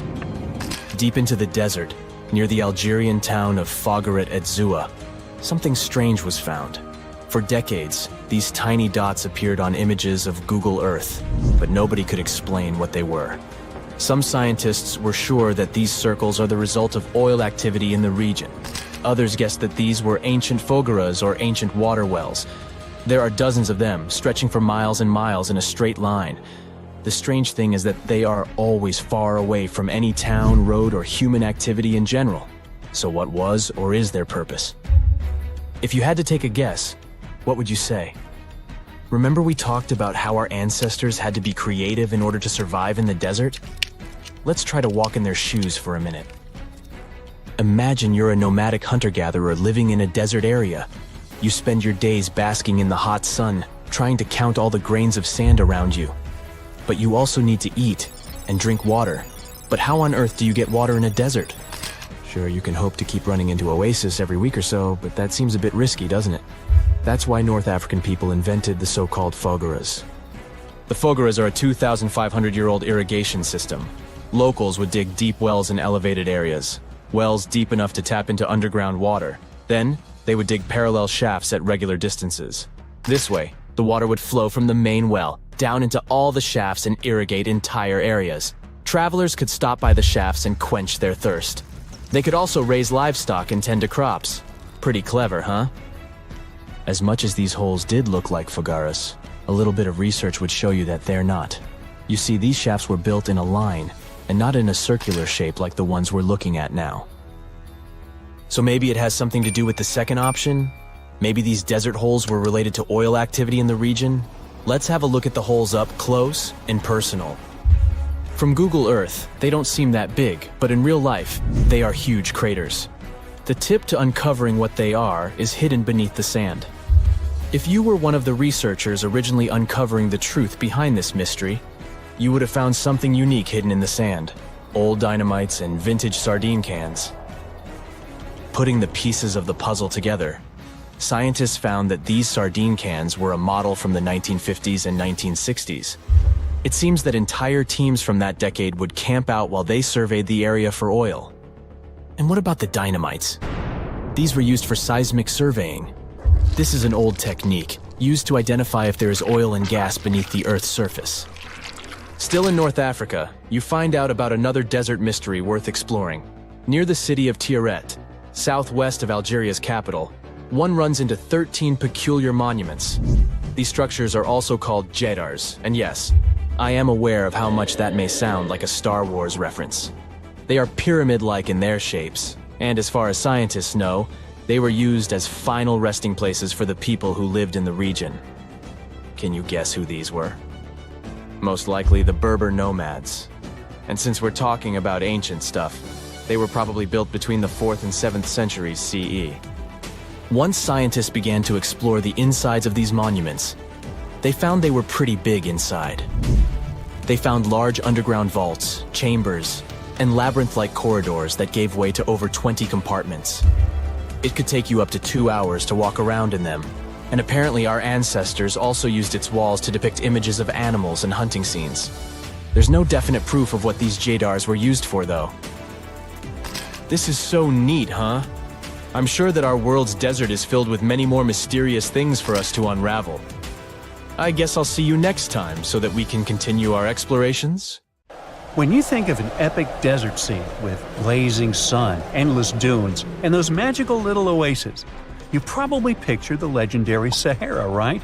But what if I tell you that 11,000 years ago, this vast expanse of hot sand looked totally different than it does today? Yeah, I don't know, I wasn't around then. But I'm told that back then, what we now call a desert was a lush paradise, brimming with lakes, rivers, grassy plains, and even woodsy forests. So, where did all this water go? There are many stories about the distant past of our planet when deserts were covered with jungles and forests, and then something happened, like changing climates or colossal earthquakes, and it all turned green lands into dunes. But how about a theory that Sahara became a desert because of humans and goats? The Sahara has seen its fair share of wet and dry drama throughout the ages, mostly thanks to little shifts in Earth's orbital tilt, causing variations in how much solar radiation hits the atmosphere. There were even times called the African humid periods, when the rain would pour in and transform the dry landscape into a bright green haven. But between 8,000 and 4,500 years ago, something really funky happened to this region. Certain areas went from humid to dry, way too fast to explain it by just orbital changes. In the blink of an eye, the lush Sahara turned into the Sahara we know today. Now, if you ask scientists why it happened, they will tell you, oh, it's just poor parameterization of the data. Bet you didn't get it, did you? What? Well, right, let me translate it from scientific to common human.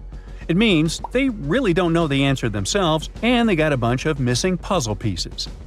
But as scientists sifted through ancient dirt and pollen samples, they spotted a quirky trend. Wherever there were pastoralists, also known as humans with their domesticated animals, the plant life seemed to shift. It was as if every time humans and their furry friends meandered through the greenery, they turned it into scrub and desert right behind them. Oops. Yep, chances are that by overgrazing, humans were sapping moisture out of the atmosphere, since plants give off moisture, which helps make clouds and making things even sunnier, leading to a quicker end of the humid vibes. Plus, our ancestors may have been getting a little too cozy with fire for land management, further speeding up the desert takeover. Anyway, scientists are sure that this lush Sahara would have turned back into desert eventually, even if humans hadn't shown up, thanks to Earth's natural rhythms. So there's no need to pin this abrupt change solely on humans. It could simply be about nature getting feedback from vegetation and dust cycles. It's difficult to determine what caused these changes, as it's all interconnected. During the last humid period, the Sahara was filled with hunter-gatherers. As things got a little drier, they started herding animals for food. The weather pushed people to herd cattle. It's also possible that grazing sped up the landscape degradation. So, which came first, the chicken or the egg? Or in this case, the human or the cow? It's tough to tell with the evidence we have now. Now today, it's safe to say that water is no longer that big of a problem in the Sahara, even though it's a huge desert and the times of lush forests there are long gone. But technology's got us covered. For example, the Nubian Sandstone Aquifer System, the biggest underground water stash on the planet. It's nestled beneath the Sahara Desert's eastern edge and stretches across 4 northeastern African countries – Sudan, Chad, Libya, and Egypt, covering a whopping 770,000 square miles and holding around 36,000 square miles of groundwater. Just look at the pipes transported when it was being built. It's the world's largest irrigation project. No wonder it's feasible to thrive in the Sahara today. But imagine thriving in the Sahara Desert with just one water source. Sounds like a tough gig, right? But the ancient Garamantes did just that, surviving and even thriving for nearly 1,000 years without monsoons or rivers flowing to their desert paradise. These clever folks were the trendsetters of urban life in the sands, and even the Romans couldn't help but notice their genius. While many thought they were just desert-dwelling savages, the Garamantes were busy building an empire in one of the toughest climates on Earth. But how did they do that? Well, they got crafty and dug a whole bunch of underground tunnels to tap into a massive sandstone aquifer. They were literally squeezing every drop of life from under the dunes. But recently, research showed that the Garamantes weren't just hardworking, they were pretty lucky too. The Garamantes had an underground aquifer that brought water up to a hill where they built over 500 fogaras, which are irrigation systems, some stretching as long as 2.5 miles. It was like sipping water through a straw, which let them irrigate their crops for nearly a century, especially since even a little rain would help recharge the system. But eventually, due to rain insufficiency, the aquifer ran low, and reaching it again would have meant digging more tunnels and relying on more people. That's a tough problem, considering these people were in the middle of food and water shortages. Guess I don't need to tell you what happened to the Garamantes, do I? The fall of the Garamentian culture might be linked to several factors. It may have been due to climate changes, or they may have simply used their water resources too much. Back in the day, the Sahara Desert was actually fertile agricultural land, thanks in part to the cool irrigation system the Garamentians created. But since fossil water isn't something you can replenish over time, the groundwater levels dropped pretty low. This likely played a big role in the kingdom's decline by the late 7th century CE. That sounds like someone who hit a lottery jackpot, used up all the money, and went back to their original not-so-cool job once the bank account got fully drained. Oh, by the way, even if the Garamantes left some secret wisdom messages for us, the chances are we'll never get what they wanted to tell us. Nobody really knows what language they used, and their texts are nearly indecipherable to us today. But let's go back to the Green Sahara. So it transformed into a desert about 4,500 years ago. But today, we can understand how people lived in those times in the Sahara thanks to natural parks in Africa that have the ultimate outdoor art gallery.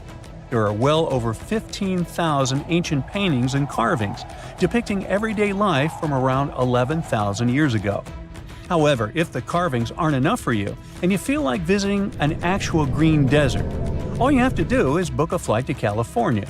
One of the most beautiful phenomenon in the world, the superbloom, takes place here. Look at all these colors – orange, green, pink. It's a miracle. Wildflowers bloom right in the middle of a hot desert after several years of rainfall in dry places. It's such a bright and colorful landscape that superblooms can be seen from space. This rare phenomenon can be observed in other arid places and deserts in western and southern Africa, Western Australia, and Chile. In all these places, the weather is very hot and dry in summer. Mild humid air comes in winter, and this is the ideal environment for mass flowering. Flower seeds that lie in desert sands can wait for decades before starting to produce flowers. when the hot sun destroys all the weeds and grass, and the rainfall becomes enough to moisten the soil, the seeds are kind of like, well, okay, now it's our turn to play a big game. And then hundreds of thousands of tourists come to take photos and post these beautiful pictures on social media. And this, unfortunately, is one of the main dangers for flowers. Therefore, if you find yourself in a place like this, don't pick the flowers and don't trample on them. Stay on the path, don't litter. Take only pictures and leave only footprints. You get it? Good.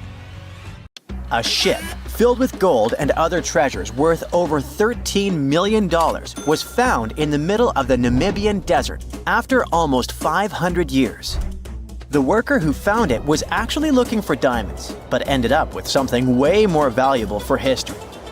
There were some blocks of copper, some wood, pipes, and elephant tusks. The miners called for an archaeologist, who soon realized it wasn't a disturbed beach like they thought, but a shipwreck. All evidence showed that it was a Portuguese trading vessel, Bom Jesus, that went missing in the 16th century. Experts believe it was a special kind of ship that was bigger, stronger, and better than older ships from Portugal and Spain.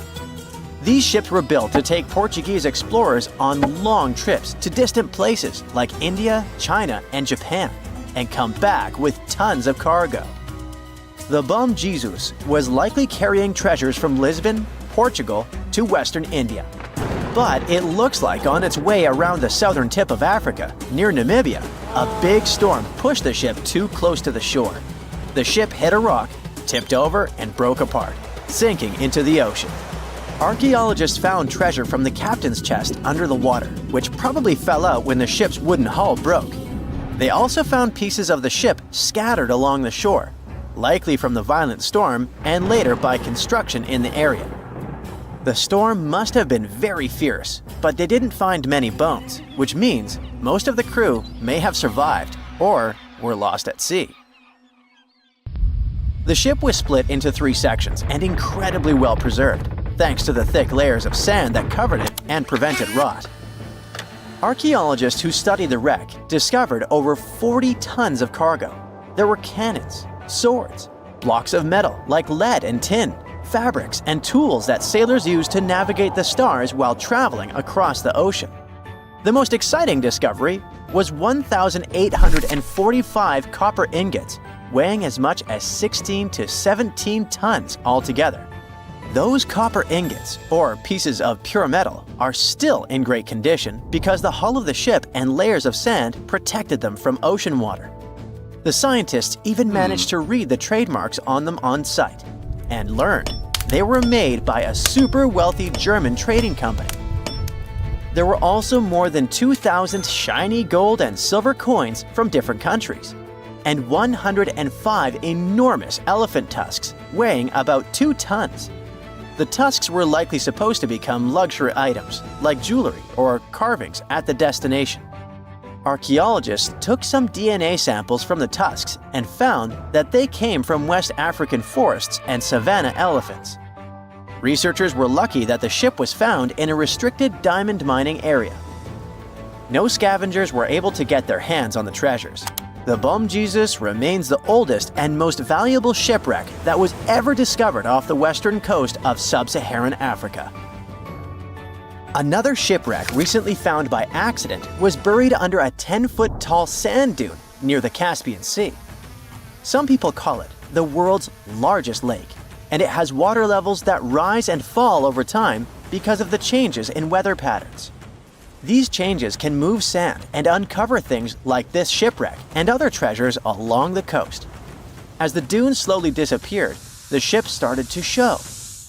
Before digging it out, scientists worried that waves from the sea might damage the wreck. To protect it, they built a wall using thousands of sandbags to keep the waves away. When the ship was uncovered, they discovered it was a 3-masted, 92-foot-long merchant ship with a strong double hull. Wood samples showed the ship was built in the 18th to 19th century using trees like Scots pine, spruce, and larch from the Volga River area or the Caucasus.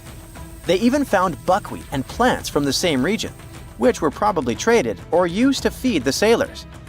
It proves that the ship was part of a group of merchant ships that once sailed the Caspian Sea. An amateur fisherman who was 20 feet under the sea off the coast of Turkey noticed some huge metal remains. He had an underwater camera, so he made footage of the discovery and took it to scientists. They immediately started an investigation and learned that it must be a shipwreck from the first decades of the 20th century.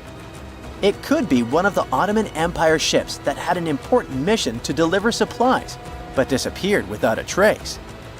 Scientists got permission to study this Black Sea wreck in detail to learn more about its mysteries. They're hoping to find its shipyard documents to find some answers, as the ship itself is in terrible condition and is tricky to work with. Robot submersibles that belong to an oil and gas company noticed hundreds of intact ancient storage jars sitting on the seabed in the eastern Mediterranean. Experts think those jars are 3,300 years old. This makes the find the oldest shipwreck from the deep sea. The jugs were probably used to store oil or other agricultural products like fruit. This proves that the people who made them organized maritime trade and had incredible navigational skills. It looks like the ancient mariners managed to traverse the Mediterranean Sea without a line of sight to any coast.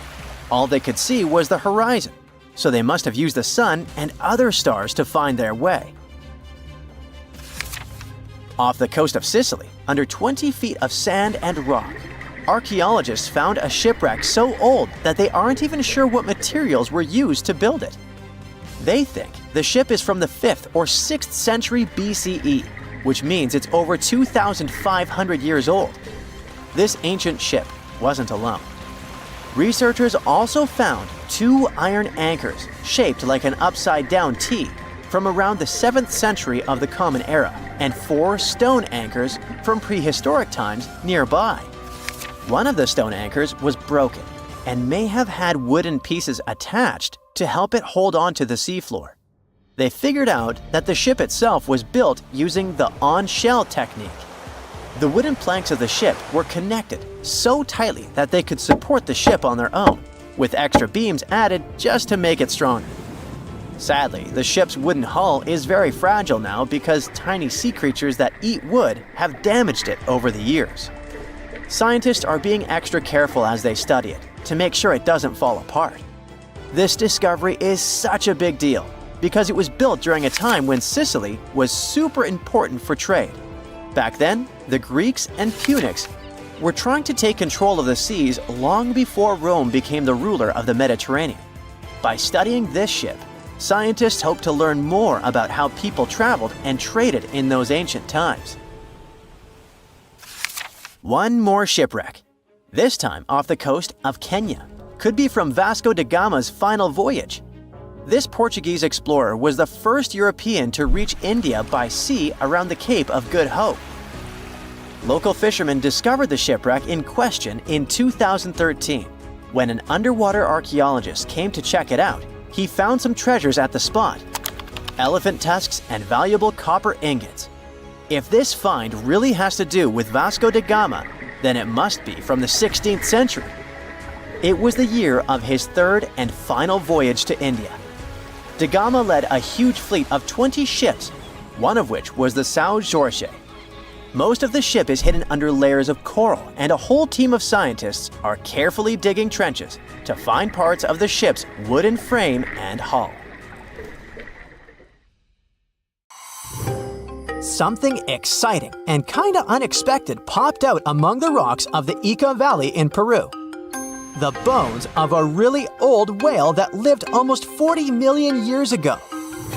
At first, no one was really impressed because the bones they found were big and weirdly shaped, so people just thought they were looking at giant boulders. I mean, that's cool too, but things got way better when they realized those were the remains of a very large ancient animal that roamed along the coast of ancient Peru. Plus, it was probably the heaviest creature that ever lived. Sorry, blue whale, I know you worked hard to get to the top. The length of over 100 feet and weight of more than 200 tons brought you the status of the biggest animal on our planet. But it seems you've held the title long enough. Time to hand it over to our next candidate, and that one's really gigantic.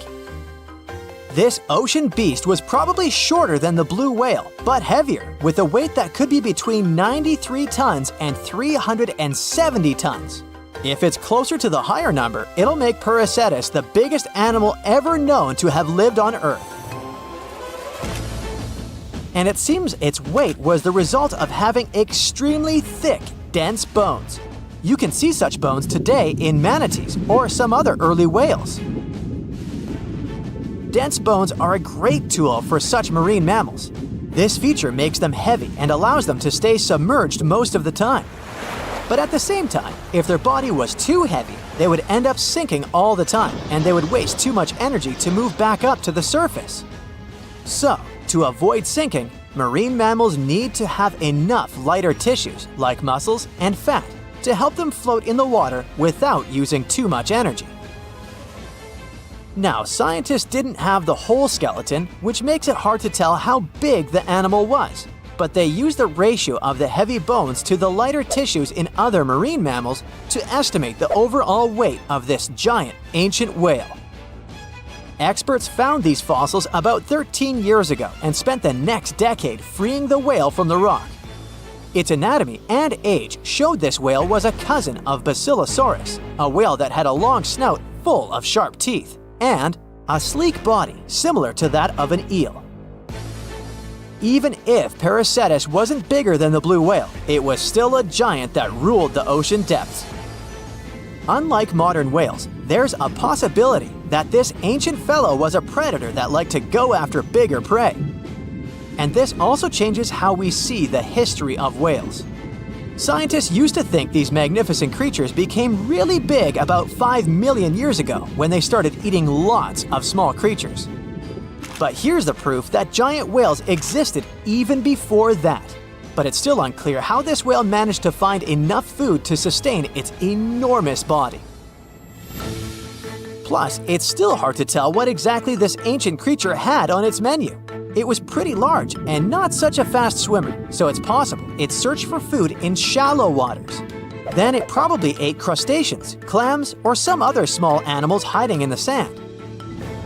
One theory says it was a scavenger, which basically means it munched on remains of everything that would come its way.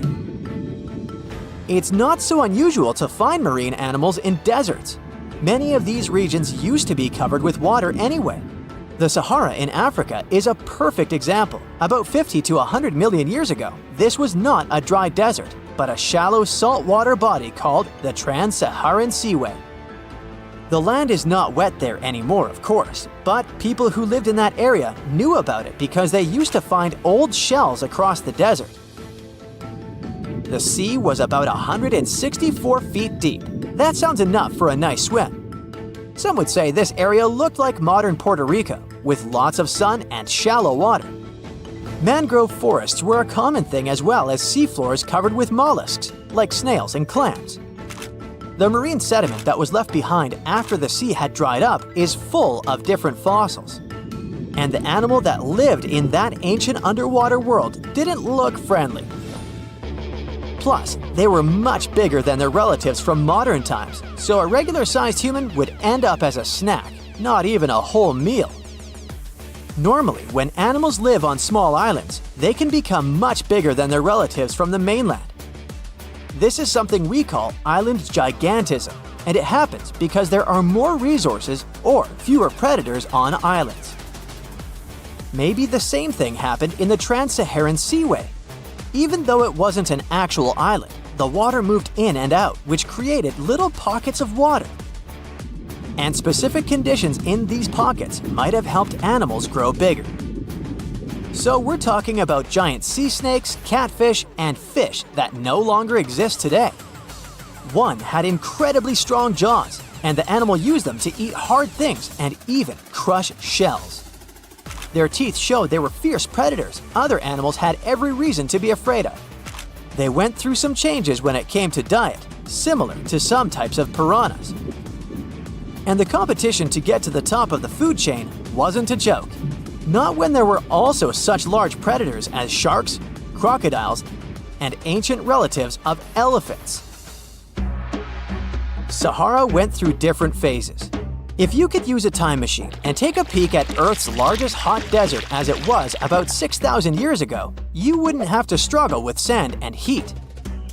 You'd have a nice walk through a green and pretty lush place. In the past, people who lived in that area didn't leave drawings on cave walls that showed camels, sand dunes, and scorpions. All those things you'd see in today's Sahara. Instead, they drew crocodiles. That's additional evidence that the Sahara used to have a lot of water and plants, enough to support these big yet scary animals. Around 3 billion years ago, Earth might have been mostly covered with water. Today, it's about 71% of its surface, but it seems that our planet used to be a giant ocean world with no continents at all, just some scattered islands. Scientists studied special rocks in Western Australia that formed in a place deep under the ocean called a hydrothermal vent system. To explain this better, it's important to mention two common oxygen types, O16 and O18. O18 is heavier because it has extra neutrons. O16 evaporates from water more easily, and as researchers studied an old ocean floor, they found a lot of O18, more than in today's oceans. This way, they realized ancient Earth had less dry land than Earth today. Australia is a good spot to conduct these studies because a long time ago, it also used to be a beautiful place with large animals and lush rainforests. But as time went by, the land became drier and Australia had more deserts formed, such as the Great Victoria Desert.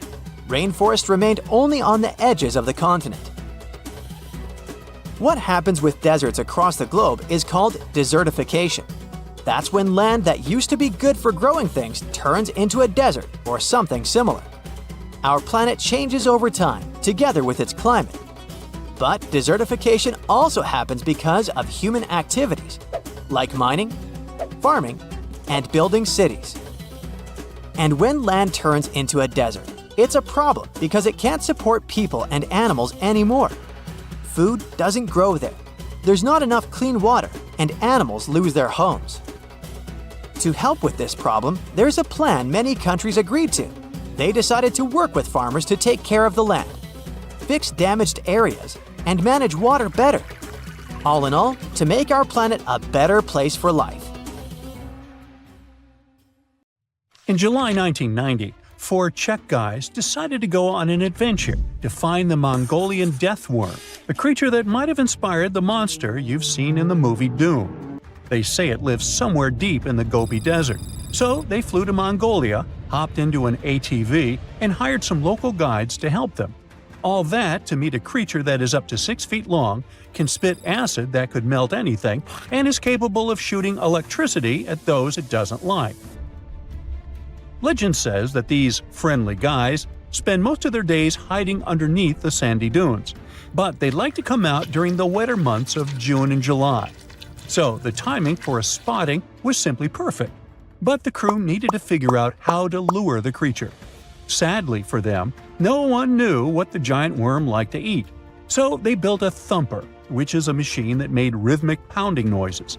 They were hoping it would call the worm out of the ground. For 2 months, they searched the vast desert, crossing dunes and rocky plains, looking for any sign of the creature. But alas, it didn't really work out. Ivan McCurley, who was the leader of the 1990 expedition, came back to Gobi Desert again. He once tried to attract the megaworm with blasts, and the second time he used a small airplane to scout the dunes. Over the years, groups from America, Britain, and New Zealand organized big expeditions to the Gobi Desert to try and find the creature. Many others came from all around the world on their own and found nothing.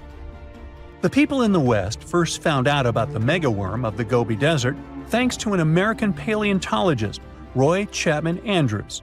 This brave man was probably the inspiration for Indiana Jones. In 1926, he wrote about the creature in his book. At a meeting with Mongolian leaders, Andrews heard detailed descriptions of the creature, even though none of them had ever seen it themselves. One of them described it as looking like a sausage, about 2 feet long, with no head or legs. According to him, the worm was so venomous that just touching it could instantly take your life, and it lived in the loneliest parts of the Gobi Desert. Andrews didn't think the creature was real, but he shared these stories again in another book. In May 2005, 4 friends from Great Britain who searched for monsters professionally decided to try their luck. They made drawings of the worm and hired local people to hand out flyers all over the Gobi Desert. These flyers offered a reward to anyone who could give information about the worm or even bring them a specimen. They thought loud sounds that other explorers tried would scare the beast away. Some told them it likes damp conditions, so they came up with a plan to block streams of water to create wet areas that would lure the worm out. Their plan didn't work because it was too hard to build dams in the desert. They ended up using small traps, but didn't find any actual proof that the worm existed. But they did meet locals who shared interesting stories about strange creatures they had seen over 70 years. Over the years, stories of the monster spread around the world. In some of them, it's only 1 foot long. In others, it's as large as a human. It's white-gray or scaly and brown, or maybe fleshy and bright red. Someone said it resembled a snake, or maybe a caterpillar, or maybe it has wings and can fly. And some believe it could be a supernatural evil being without a body. Maybe the stories are so different, and the search operations are so fruitless, because the creature doesn't even exist. Or it could be one of many cryptids. Those creatures like Bigfoot, Yeti, the Loch Ness Monster, their existence has yet to be proven. In 1983, one scientist who was visiting the region heard that an old man had managed to catch the mysterious worm. He also learned there was a nest nearby. The scientist bravely approached the hole in the sand and put his hand inside. A giant creature dragged him in, and he was never seen again. Just kidding. He actually found a Tartar sand boa inside. It's a chunky, burrowing, non-venomous snake that has small eyes and gray-brown scales. He showed it to the locals to verify if it was the monster, and supposedly all of them said yes. Most Mongolians who know about the worm still believe it's real. Now, even though people call our supposed monster a worm, it's just what it sounds like in the English translation. Many Mongol cultures have used this word for centuries to refer to any animals they thought to be really dangerous, especially snakes, even non-venomous ones. So, it doesn't have to be a literal worm after all. Worms are soft and squishy, but a creature living in the harsh Gobi Desert would need to be tougher, more like a snake or a type of lizard without legs. Neither of these creatures can shoot electricity or spit acid like they say the death worm does. But some snakes, like cobras, can spit venom that's dangerous for people. If it were real, the creature would have a backbone, and explorers searching for it would likely find some bones or evidence left behind. And there are actually fossil remains all over the Gobi Desert. Scientists found representatives of over 80 dino groups here over the last almost 100 years. It all started with the world's first dinosaur egg nests. This discovery changed all the scientists knew about dinos. It was the first proof they laid eggs. In the following 2 years, the same expedition team unearthed over 100 dinosaurs and took them to the American Museum of Natural History, where you can still see them today. Some of them were swimming around in the Cretaceous Sea that used to be here about 71 million years ago. They resembled modern birds. The mystery of the megaworm is still unsolved, but there used to be another mystery scientists finally managed to explain. Back in the 13th century, a famous traveler, Marco Polo, not the guy from the swimming pool game, crossed the Gobi Desert. He thought he could hear mysterious noises, like the sounds of musical instruments such as drums. He wrote about it in his book and believed he might be hearing the voices of restless spirits. Scientists call these noises singing sands or booming sands.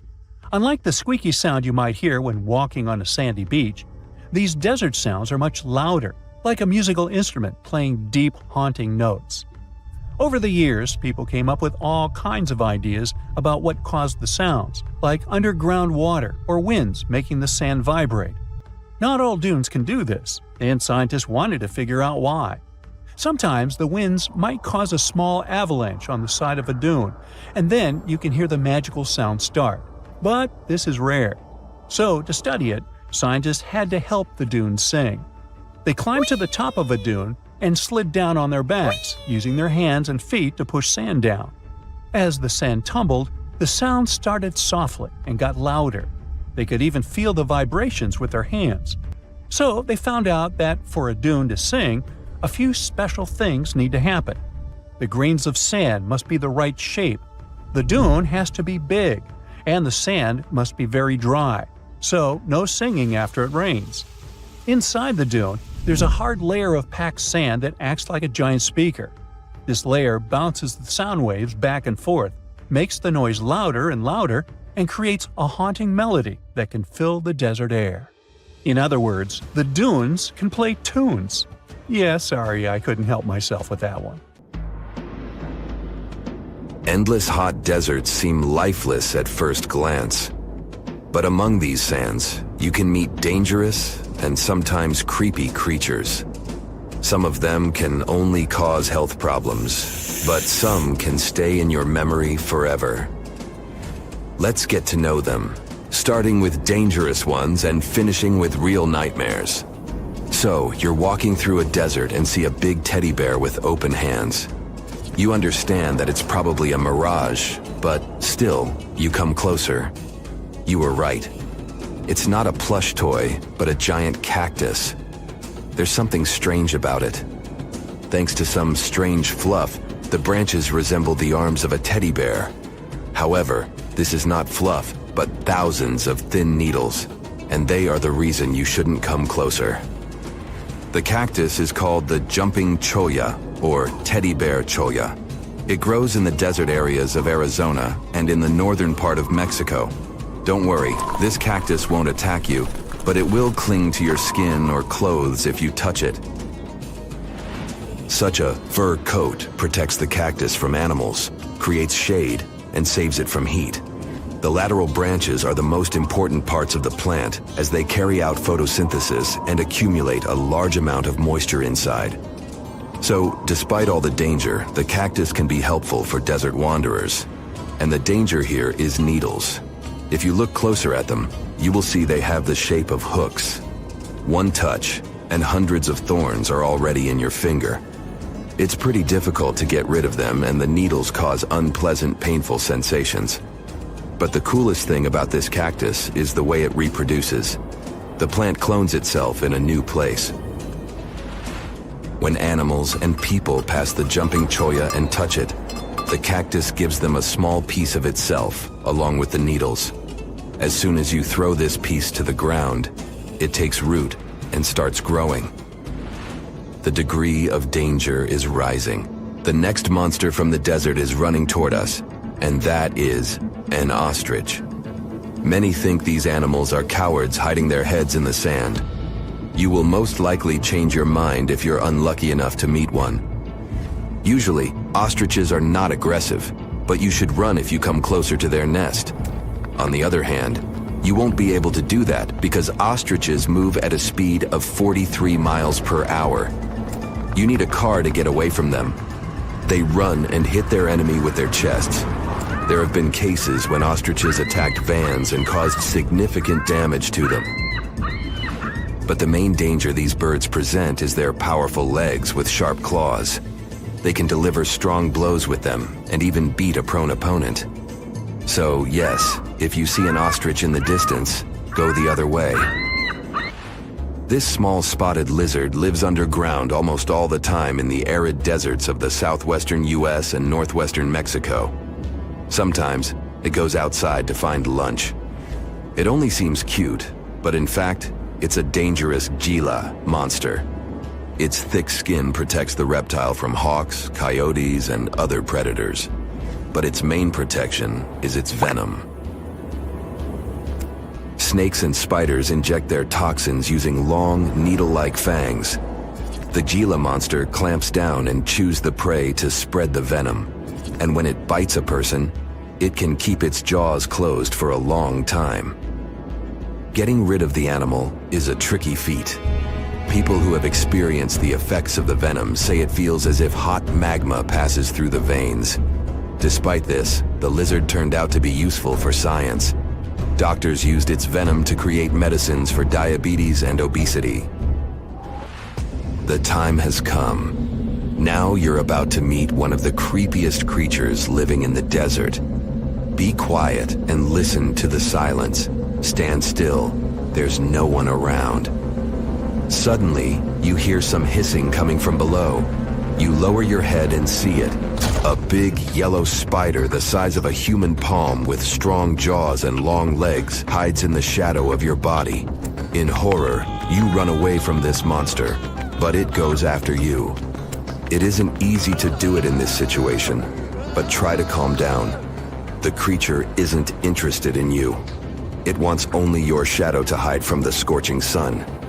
Anyway, it's better not to touch it. The powerful jaws of the camel spider can cause unpleasant sensations, to put it mildly. And, by the way, this creature isn't really a spider. Yeah, it belongs to the class of arachnids, but it's a separate species, Sulpagid. It likes to bite. It's fearless and pretty aggressive. The spider preys on insects, lizards, rodents, and small birds. It can also move at a speed of 10 miles per hour. For their small size, this is very fast. You need to be a professional athlete to run away from it. Most often, you can find camel spiders in the deserts of the Middle East, but they also live in Mexico and the southwestern US. These runners are nocturnal and try to avoid the sun during the day, so they are always hunting your shadow. By the way, they got their name because they often hide in the shadows of camels. You won't hide from them during the day, but they will also want to come after you at night, especially if you make a fire. Sulpugids always run to the light in the hope of eating something. Some species of these spiders make a hissing sound to scare their enemies away. Now, let's calm down for a second and leave the hot desert. We're going into the humid tropics of Tanzania.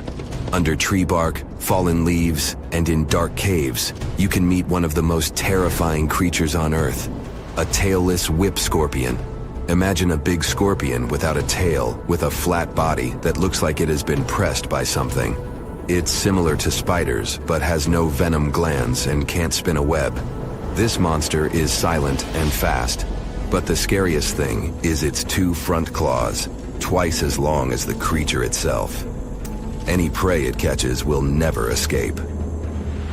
Life in a dark cave has spoiled its eyesight, so the whip scorpion tries to avoid sunlight. During molting, it climbs up to the ceiling and slowly comes out of its old skin.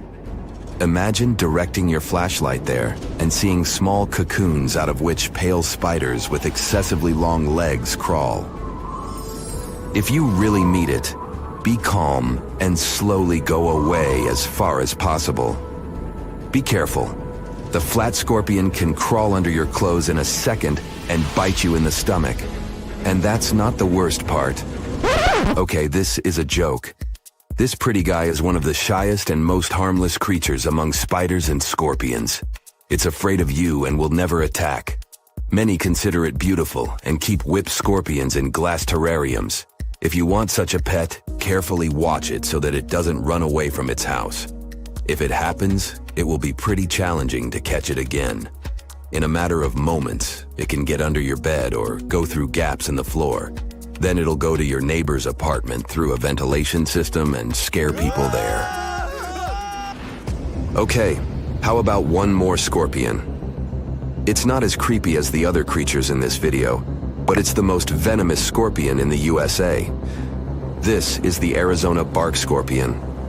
The problem is that you can see it in the desert, in your home, or in the yard.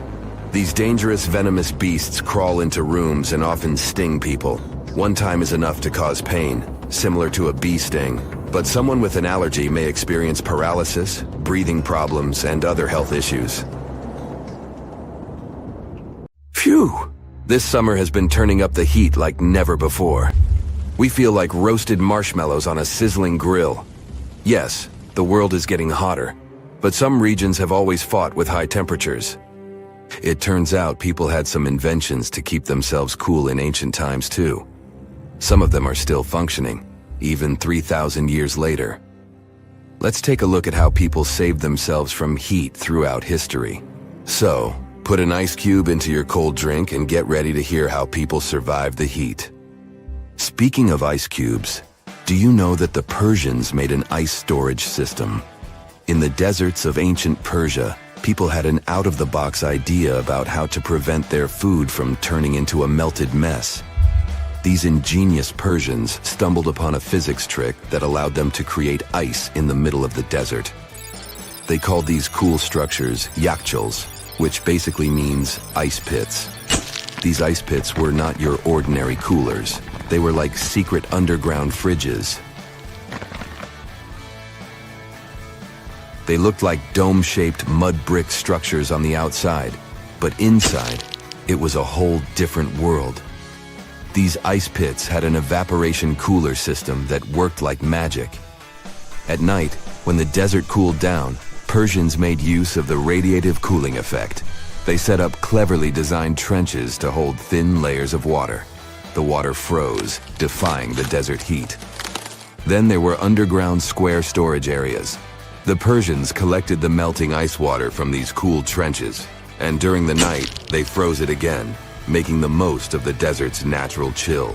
To add to the cooling effect, they built a wall to shade the storage areas from the hot midday sun. And that's not all.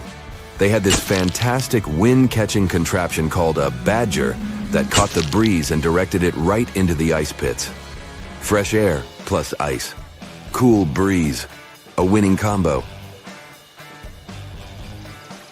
They even had intricate water channels called qanats to bring water to the ice pits and homes all the way from the nearby mountains. As time passed, these yakhchals faded into history and modern technology took over. But hey, there's good news too. Some awesome folks in Iran are restoring these ancient coolers. So, if you ever find yourself in the desert, don't forget to pay a visit to these marvelous places and witness the genius of the ancient Persians firsthand. Now, I want to focus more on the wind catchers because they don't just help make ice cubes. They actually function as a cooling system as well. Back in the day, those clever architectural wonders were all the rage in places like Persia, modern-day Iran, Egypt, and the Middle East. Imagine tower-like structures with openings at various levels strategically placed to harness the power of nature's breeze. These openings were like magical portals for the wind. They captured those refreshing gusts and guided them right into people's living spaces. Basically, they were natural air conditioners.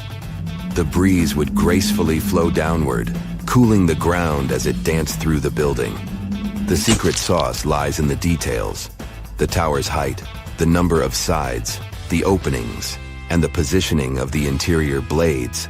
Everything plays its role in how efficiently the wind towers work out. Thanks to these wind catchers, ancient societies could enjoy comfy indoor temperatures without sweating. Can you imagine living in those times? Feeling the gentle breeze whisking through your home, keeping you feeling fresh and chilled out? The Persians are often credited for inventing these awesome wind catchers. But hey, don't forget about Egypt. There, you can find traces of similar structures dating all the way back to 1300 BCE. Yes, the invention of wind catchers may have occurred in ancient Egypt, but Yazid in Iran is the city with the largest number of wind catchers. People wouldn't have been able to live there without these ancient ACs because there was almost no rain in the area throughout the year. Now, let's look at these perforated double-skinned exteriors. Imagine dressing up a building with a fancy perforated screen. It's like giving its exterior a stylish makeover while keeping things chill inside. This genius technique, firstly, scatters the natural daylight, so no harsh sunbeams to blind you. The screen also offers shade like a pro, giving the building's interior a much-needed break from the blazing sun. Think of it as a natural sun hat for your home. Placing this screen about 4 feet away from the outer walls creates a breezy, dreamy hallway for fresh air circulation. And hey, they add a touch of elegance to the building too. These structures are sometimes called jali. Jaipur, India, for example, has an average daytime temperature of about 100 degrees Fahrenheit. So these structures are lifesavers. Jalis come in various forms, crafted from cement, earth, and wood. It's a cultural symbol deeply embedded in Indian architecture. You can find its captivating presence in iconic historical buildings like the majestic Taj Mahal and the Grand Red Fort in Delhi. But hey, it's not just a thing of the past.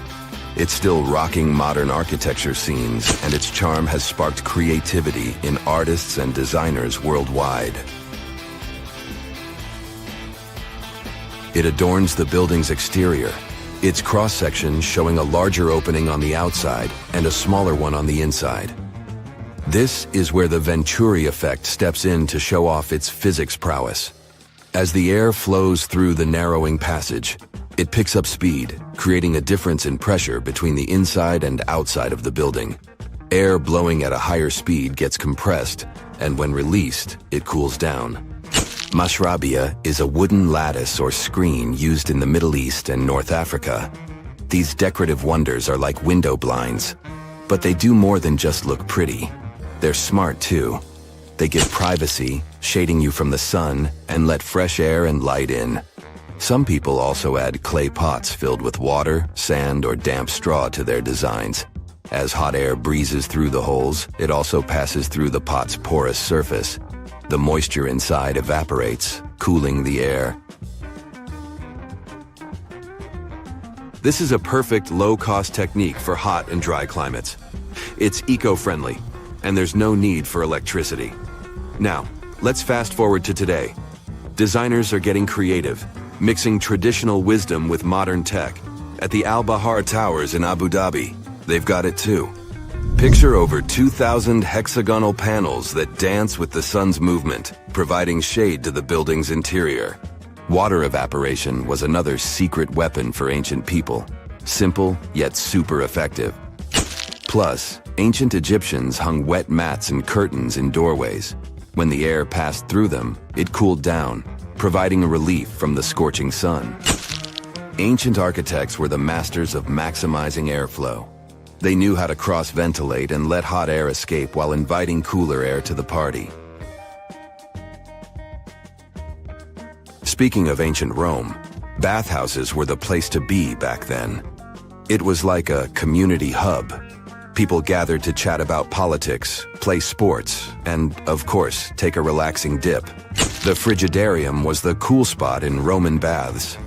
After a steamy soak in the caldarium, Romans dashed to this giant pool to chill out. Then in some places, like Cappadocia in Turkey, people went underground to hide from the heat. They carved cozy dwellings in volcanic rock, harnessing the Earth's natural cooling powers. So the lesson here is simple. Architects and designers can create wonders by combining local traditions with smart tech. California's Death Valley boasts the highest officially registered temperature to date, with 134 degrees Fahrenheit in 1913. Meanwhile, Africa's sweltering record stands at 131 degrees Fahrenheit in Kebili, Tunisia, as noted in 1931. In Europe, the highest temperature ever documented reached almost 120 degrees Fahrenheit in Sicily in August 2021. Then, in 2022, the UK had the hottest summer of all time. If you look at Earth from space, you'll see a blue planet. Almost 70% of its surface is covered with water.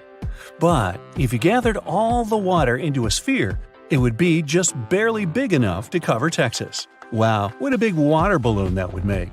Scientists are almost certain that our planet once had 2 moons. At some point, long ago, one of them crashed into the other moon, which is now Earth's only natural satellite. Until recently, there was one more object orbiting our planet.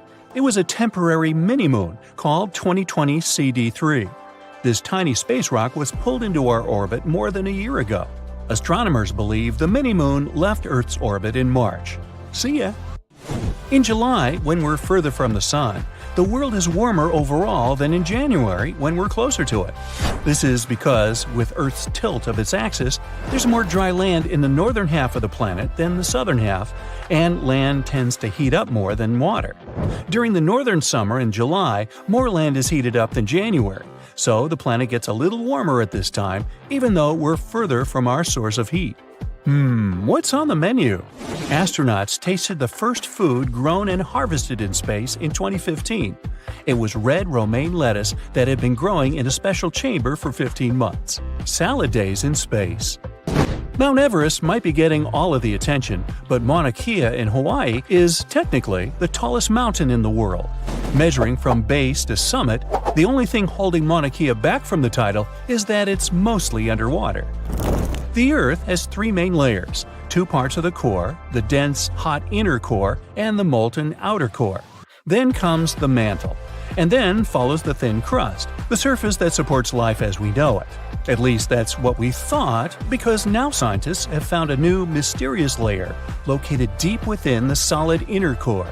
Earth's inner core is approximately 2/3 the size of the Moon and made of nickel and solid iron. It's burning hot. The temperature at the center of our planet is the same as at the surface of the Sun. Now, any place that gets very little water each year is considered a desert. And because Antarctica is roughly as big as the US and Mexico combined, it actually wins the title of the largest desert in the world. Now, one scientist has a theory that a substance existed in ancient microbes before chlorophyll evolved on Earth. That's the stuff that makes plants green. This earlier substance reflected sunlight as red and violet colors, which combined to make purple. Now, if true, the young Earth may have been teeming with strange purple-colored critters before all the green stuff appeared. The rocks, metals, and other minerals and things that make up the planet are packed into the ground more tightly in certain places than in others. This has surprising consequences. Gravity varies slightly depending on where you are. You weigh 0.5% less standing at the equator than you do at the poles. How high up you are also has an effect. So, if you were at the top of Mount Everest, you'd also weigh slightly less. Hey, don't look down. The Hudson Bay of Canada is a gravitational anomaly. This area has lower gravity than any other place on Earth. Water bears, also known as moss piglets, are cute little creatures with 8 legs and squashed-up heads. Despite their microscopic stature, they can basically survive anywhere.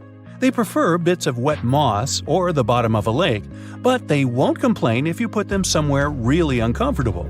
They can endure extreme cold and incredible heat and survive both huge pressure and high radiation. Some of the little bears once even managed to survive unprotected in outer space for 10 days without a problem. Ooh, that is tough. They handled all these things by rolling up into a ball and hibernating, which reduces their need for oxygen and food.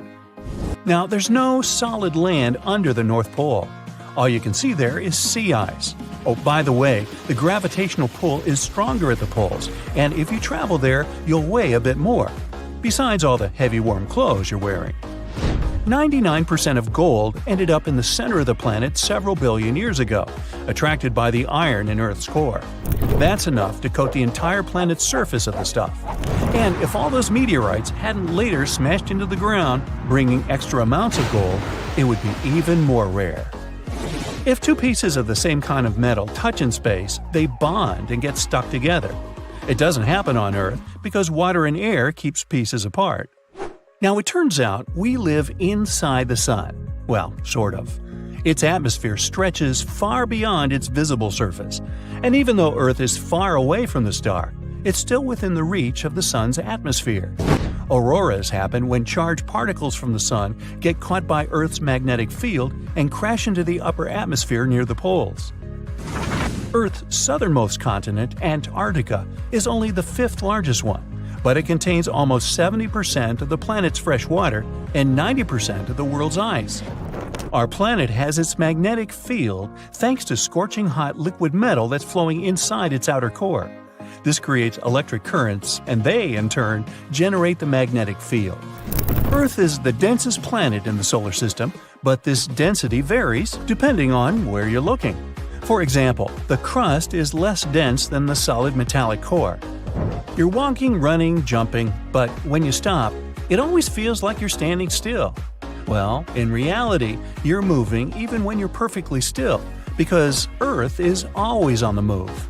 Not only does it spin on its axis at 733 miles per hour, depending on where exactly you're standing, but it is also orbiting the Sun at a speed of 66,600 miles per hour, completing the trip in 365 days or so.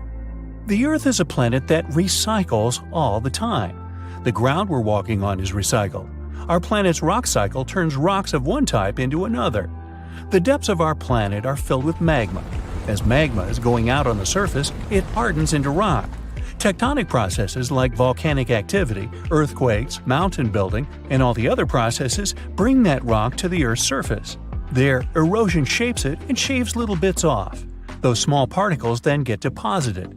All the pressure coming from above compacts the particles into sedimentary rocks, like, for example, sandstone. The biosphere under the seafloor is growing extremely slowly compared to life on the surface. Cell division happens every 10 to 1,000 years. Something's different about the Earth's axis. Climate changes and melting glaciers, mostly in the regions like the Himalayas and Alaska, made the axis shift. Our planet has two kinds of poles. The first are the south and north magnetic poles.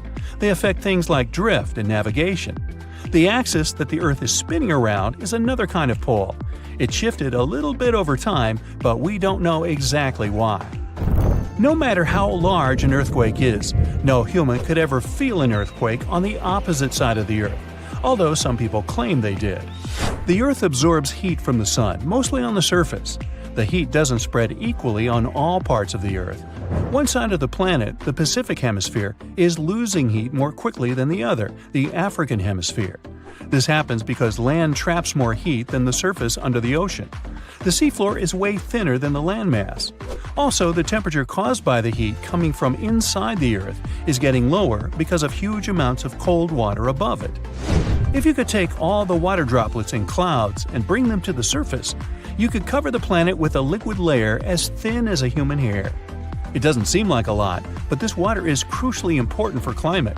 We'd have warmer temperatures if it weren't for the clouds. And every 200,000 to 300,000 years, our planet goes through a magnetic pole reversal. It's not an instant process, though. It can last hundreds or even thousands of years. You're walking along a hot desert under the scorching sun. You run out of supplies. There's no more water. You dream about rain, but there are no clouds in the sky. With each step, you lose more and more strength and fall. You notice a small pond nearby. Is it real water or just a mirage? You can't get to your feet, so you crawl there. The water is getting closer by the minute, but not because you're moving towards it. It's the water approaching you. In a few minutes, the pond area increases. Here, you're already in it. A small lake is formed, 60 feet deep, at the place where the piece of desert was. This real event happened in 2014 in the Tunisian desert. No one knows exactly on what day the lake appeared, since this part of the south of Tunisia is sparsely populated. At first, shepherds passing by saw the lake and didn't believe their eyes. In the next few hours, hundreds of locals came running to the place. They began to swim, jumping into the water from the surrounding rocks. But a few days later, something strange happened to the lake. In the beginning, it was a crystal clear turquoise blue color, but then it turned dark green. People didn't attach any importance to this and continued to swim. They shouldn't have done that. The scientists and geologists arrived and immediately announced that it wasn't safe to swim in the lake. Muddy green water means the lake is stagnating. It's not refreshed, it's not fed by underground springs. Now the lake is filled with algae and a lot of harmful bacteria that can cause serious diseases. They also found out that this region of Tunisia is filled with huge deposits of phosphate. This substance can disintegrate and leave radioactive traces. The lake can be carcinogenic, toxic, and hazardous for any living organism. But people didn't worry about this too much. They walk in the middle of the desert, while the sun heats the air to 104 degrees Fahrenheit. Most of them are unlikely to refuse to jump into cool water, despite the warnings of scientists. Until now, no one knows exactly the reason for the appearance of the lake. Some scientists believe the lake was formed because of heavy rains. The lake is surrounded by rocks and is located inside a canyon. The water could just accumulate after each storm. Some geologists think an earthquake was the cause of the lake. A small seismic activity provoked the rupture of the Earth's rock above the water table, and through this hole, all the water splashed out. And if this theory is correct, then the lake can be pulled back underground through cracks. This is the same as when you pull the plug out of a drain hole in a filled bathtub. Any small earthquake is like pulling the plug out. Therefore, if you find yourself in these places, don't swim in this radioactive lake. We're going to the Caribbean Islands region. Among the clear blue sea, you can find a unique lake. It's located on one of the Paradisiacal Islands. You may not even notice the lake right away. The entire territory may seem like a huge concrete platform, but the main thing is not to step on its surface. Pitch Lake is a lake filled not with water, but with liquid asphalt. This is the largest asphalt deposit in the world. Steam is coming from all over the lake as it's hot. The depth of this lake is 250 feet. An entire passenger Boeing could fit there in an upright position. The lake is not fully studied, but scientists believe there's a deep fault in the Earth's crust under it. A huge amount of oil seeps through it. It passes through various chemical compounds and turns it into the asphalt. According to rough estimates, there are about 10 million tons of hot material inside this place. Theoretically, no life can exist in such conditions, but scientists have discovered a colony of microbes. Somehow, these creatures have learned to survive here. This also suggests that life outside of our planet may exist. The largest moon of Saturn, Titan, has many hydrocarbon lakes on the surface. And if the simplest forms of life appeared among a million tons of molten asphalt here on Earth, then nothing prevents them from appearing on Titan. We're going to Indonesia, to the island of Java. You need to climb a large volcano to see the next phenomenon. The volcano is overgrown with grass and trees, but it doesn't seem to be sleeping. Smoke is pouring out of its mouth. You climb to the top and see a clear lake instead of boiling magma. The blue sky is reflected in its bright turquoise surface. But don't try to jump there. This lake is filled with acid. The magma inside volcanoes comes from the deep bowels of the Earth's crust. The incandescent liquid consists of many molten metals and chemical compounds, and the lake is filled with particles of these metals. In addition, the volcano emits sulfur dioxide gases. When they combine with metals, they form a beautiful turquoise color. You'd better come back here at night. In some places, a lot of sulfur is concentrated. These accumulations come out of the lake and come into contact with the air. When this happens, everything around bursts into bright blue flame. It's safe to observe this from the side, but don't get too close. Nearby, on this island, there's another acid lake. It also releases sulfurous gases into the air, which are easily ignited when in contact with oxygen.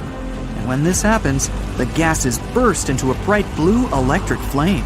It's difficult to see the flames during the day. At night, you can see these flashes from afar. Our next location is Australia. You start the drone high above the forest area. Among the green dense forests, you can see a bright pink spot. It's our lake. This time, the beautiful pink color may not stop you from swimming. You can relax here and take beautiful photos. The lake attracts thousands of tourists, but scientists have only recently been able to find out the reason for the unusual color. At the bottom of this salty lake in Melbourne, special algae grow and secrete a red pigment.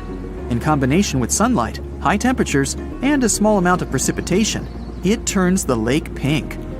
By the way, Australia is not the only place with such a phenomenon. There are lakes with a pink tinge of water all over the world. You can find them in Senegal, Bolivia, Kenya, and many other countries. The water of these places is also salty and contains the red pigment of unusual algae. We leave the hot beaches and fly to cold Canada. Here, we see a frozen Lake Abraham. We step on the ice and notice huge frozen bubbles inside. They resemble jellyfish, and there are thousands of them there. This is methane. It's a highly flammable substance. The grass, leaves, pieces of trees, and any organic substances that fall into the lake become food for a lot of bacteria that emit methane. Upon contact with frozen water, methane turns into tens of thousands of frozen balls. When the ice melts, the bubbles burst and sizzle. This phenomenon can also be observed on some shores of the Arctic Ocean. There, the size of the bubbles can reach several times more than balloons. It's a beautiful sight, but it's not safe, since methane ignites when it contacts with air. We're in the coldest place of our journey. It's Antarctica, near the driest desert on Earth. A dry place doesn't mean it has to be hot. It's an area with minimum precipitation. The desert isn't sand and cacti, but a place where almost no living life inhabits. Some areas of Antarctica meet these two criteria. However, in this icy desert, you can notice a tiny lake. Its depth is only a few inches. Technically, it's a pond, but the most amazing thing is that it stays in a liquid form. The temperature here drops to negative 58 degrees Fahrenheit. The pond should be frozen, but this doesn't happen. Don Juan Pond is one of the saltiest reservoirs on the planet. The amount of salt here doesn't allow the water to freeze. Scientists have been studying this lake for more than 60 years, but they still can't find out the exact reason for the appearance of water here. Well, there you are. The sun is scorching, you're thirsty. All you can think about is water and ancient bones under your feet. You're wandering through the Sahara, the largest hot desert on Earth. Right now, you're crossing a stretch of sand called Whale Valley. And all over these 75 square miles of land, fossils cover the ground so thickly that you can't help but step on them. Paleontologist Hatchepsut says it's an unusual picture in this place. The bones are poking right out of the cliffs, as if they're calling to you to come check them out. You can spot ribs scattered all over the place. Look at these vertebrae. They're giant. Ooh, the creature they once belonged to must have been up to 65 feet long. The fossils show that the animal had a streamlined body like today's whale, but still had features like hind legs and feet. For scientists, it means a very exciting thing. They might have discovered a fully intact skeleton of a prehistoric whale.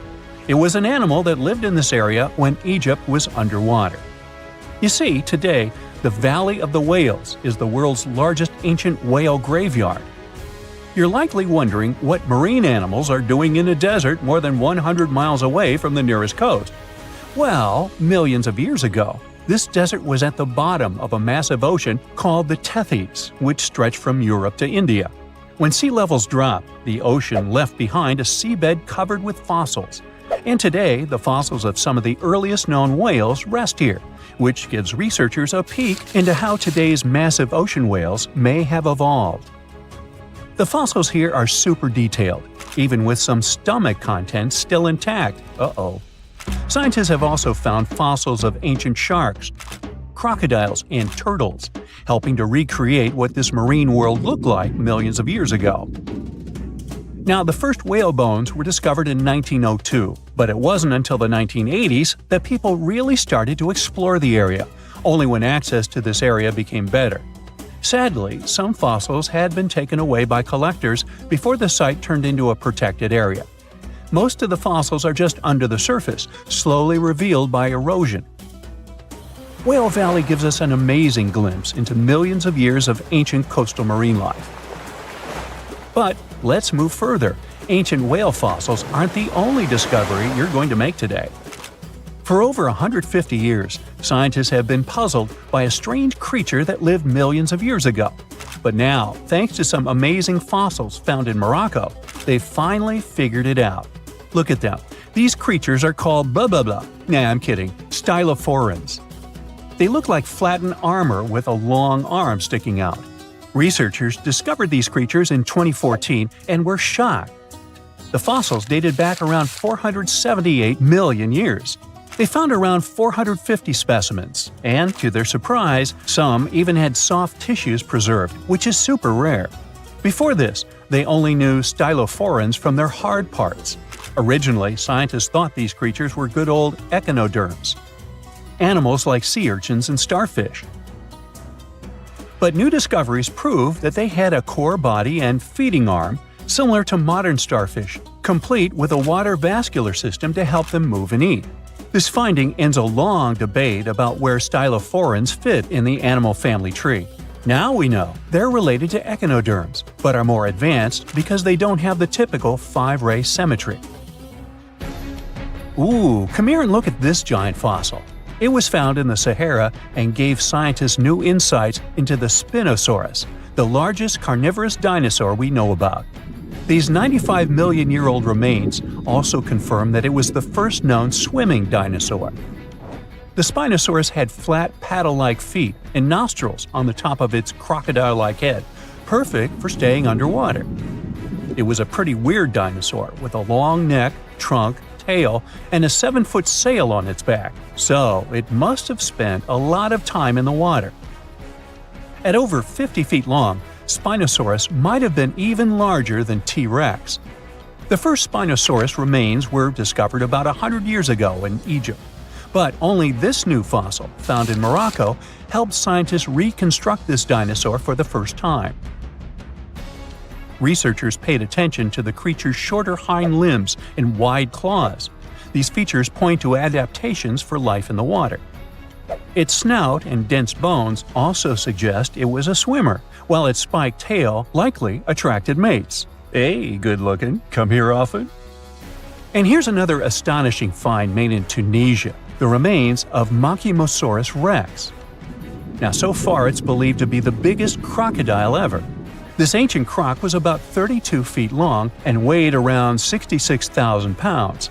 It was a top predator around 130 million years ago, and its skull was over 5 feet long. Now, this discovery is a big deal because it shows that these crocs stuck around longer than we thought. Before this, scientists believed that they disappeared during a minor extinction event between the Jurassic and Cretaceous periods. Now, let's go back to the fact that the Sahara was once underwater, and some of the largest sea creatures ever lived there. A study published in the Bulletin of the American Museum of Natural History speaks about an ancient body of water called the Trans-Saharan Seaway. It existed between 150 million years ago, covering parts of Western Africa. Scientists spent 2 decades trying to recreate this prehistoric underwater world. They found it was warm and shallow, home to some pretty terrifying creatures, including 5-foot-long catfish and 40-foot-long sea snakes. Yikes! The seaway was cut off from larger oceans for long stretches, which may have helped these predators grow larger because resources were always available. It's a classic case of evolution at work, leading to what scientists call gigantism in isolated environments. But all that water didn't just disappear with no trace. Under the sands of the Sahara, scientists have discovered a massive ancient lake, which they're calling a megalake. Makes sense? This lake formed around 250,000 years ago when the Nile River flooded the eastern Sahara. At its biggest, this lake covered over 42,000 square miles. It's about half as big as Kansas. They also found evidence of a smaller lake, 93 miles west of the Nile, at a slightly lower level and covering 18,600 square miles. All of this adds to growing evidence that once, North Africa had many lakes that might have created migration routes, helping early humans move across the continent. Now, in the Sahara, you can find not only fossils of bizarre animals. In May 2020, some weird rocks with greenish crystals were discovered in a sandy region in southern Algeria's Sahara Desert.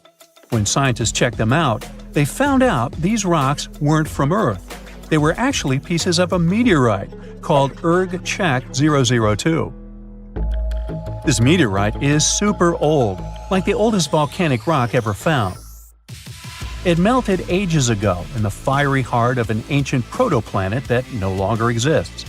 Researchers had recently published a study in Nature Communications, revealing that they have analyzed lead and uranium isotopes in Erg-Chek 002 and found out it's more than 4.5 billion years old. Another cool discovery made in the Sahara is quite unexpected. A few years ago, scientists found what they think are the world's oldest colors, and they're bright pink. These pigments were uncovered from rocks that are around 1.1 billion years old in the Sahara Desert. The colors came from microscopic organisms, as animals didn't exist back then. The discovery was made by a PhD student who crushed the ancient rocks and analyzed the pigments.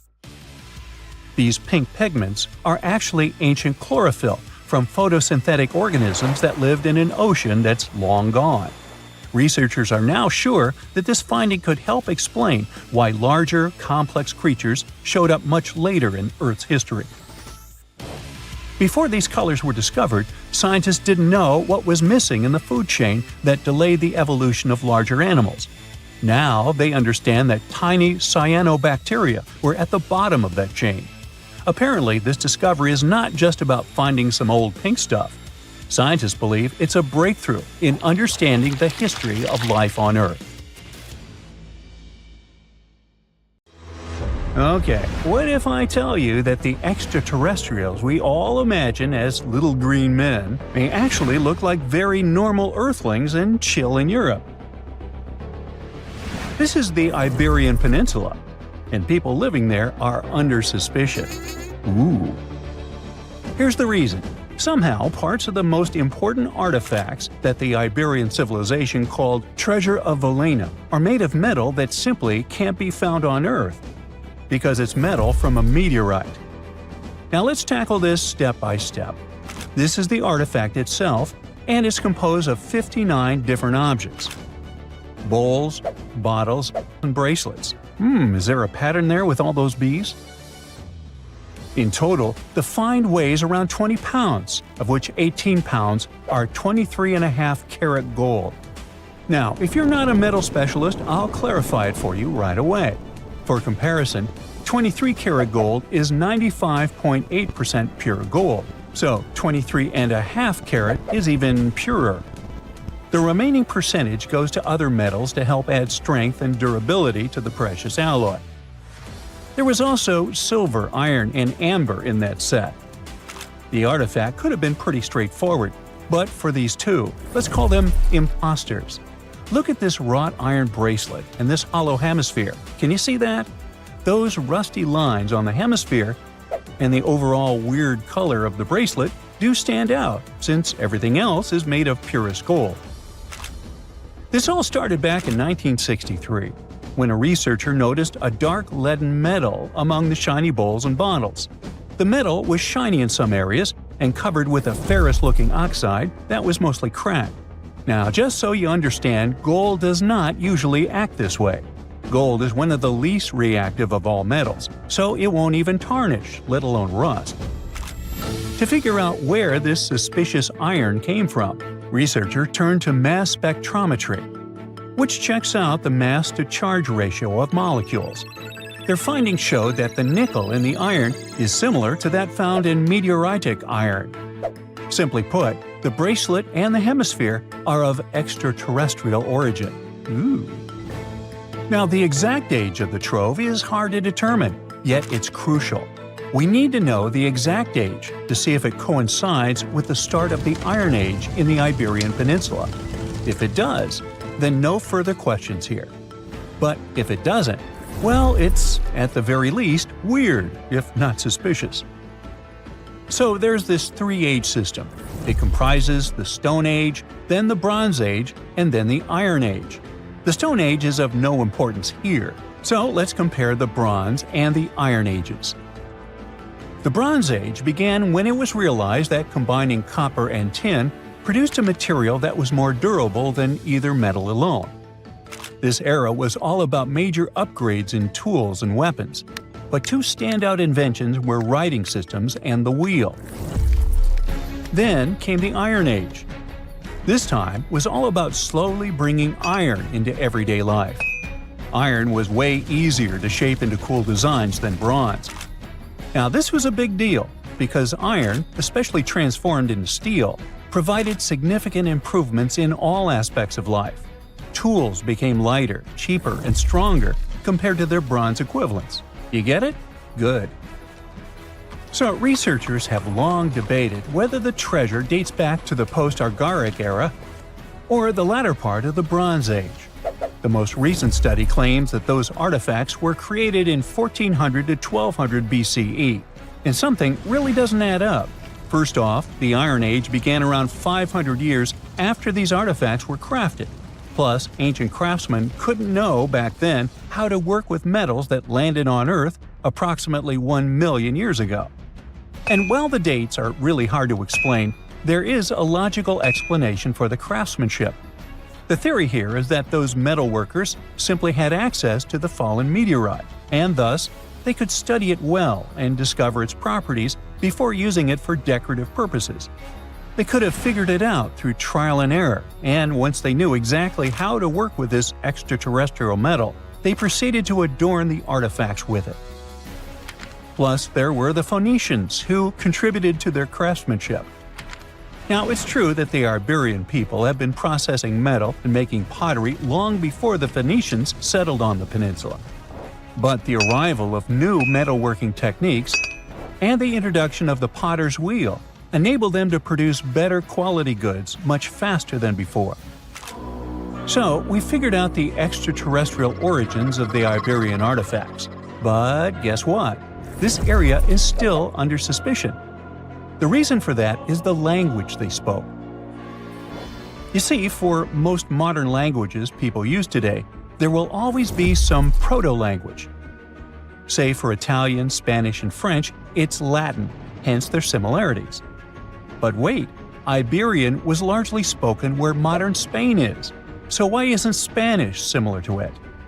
Well, the truth is, no language today is similar to the Iberian. Maybe only the Basque language, but it's because of some similarities found in their numerical systems. Basque is classified as a language isolate, or simply unrelated to any other known languages, and the only language isolate in Europe. The Iberian language is unclassified. While the scripts written in it have been deciphered to various extents, the language itself remains largely unknown. And look at the alphabet the Iberians had. Looks like it doesn't really belong to our planet. But hold up, this one might be a bit of a stretch. When the Phoenicians came to the peninsula, they brought along their alphabet to the Iberians. But honestly, the Iberians probably weren't keen on just copying someone else's writing system, so they tweaked it until it looked completely different. Let's just say they took some inspiration and ran with it. While linguists can guess to some extent how most characters sounded, actually translating the language is still completely impossible. The Iberian language was non-Indo-European and faded away over 2,000 years ago.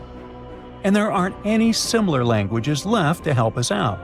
Super frustrating, right? Yeah. We got over 2,000 Iberian inscriptions from tombs, coins, potteries, lead plates, and even cave wall carvings. But aside from a handful of words, we're totally in the dark about what they mean. Now, if we could understand their language, we might have learned that they were great thinkers and all, but we can only contemplate the works of art they left. Iberian culture has a lot of amazing stuff made by talented artisans. We're talking about not just metalwork and ceramics, but also detailed sculptures, textiles, jewelry, and other personal bling. But here's the catch. Making all those luxury items depended a lot on a big farming class. At the heart of Iberian society, most folks were involved in farming and taking care of livestock. Depending on where you were, the types of farming varied. For example, up in the north, they were all about growing grains, while down in Valencia, they focused on producing olive oil and other agricultural aspects. In the west, raising animals was the name of the game. Still, we don't have much information about the day-to-day lives of the many people doing this essential work. Yet, on the flip side, we know a lot about the upper class of Iberian society, who control these agricultural resources and hire the artisans. By the 7th century BCE, we start to see a group of Iberian princes who were living the good life, trading with the Phoenicians and enjoying fancy luxury items. You can spot this elite class in their burial practices. Cremation was the go-to method for funerals among the Iberians, and wealthy individuals were often found in cemeteries with all sorts of lavish goods and funerary sculptures that give us a peek into the fashion and hairstyles of the rich. Interestingly, starting in the 6th century BCE, there was a noticeable drop in the number of recognizable burials, which suggests that these elaborate funeral customs became more exclusive to a small elite. Meanwhile, the fate of the majority, farmers, artisans, soldiers, and laborers, who made up a big chunk of the population, remains a bit of a mystery. It used to be a pretty advanced civilization, but it vanished without a trace. Researchers think it could have been due to some massive earthquake, but so far, we don't know for sure. You're flying over the Sahara Desert in a small, light aircraft when you spot something truly weird. It seems to belong to a very different part of the world, the ocean.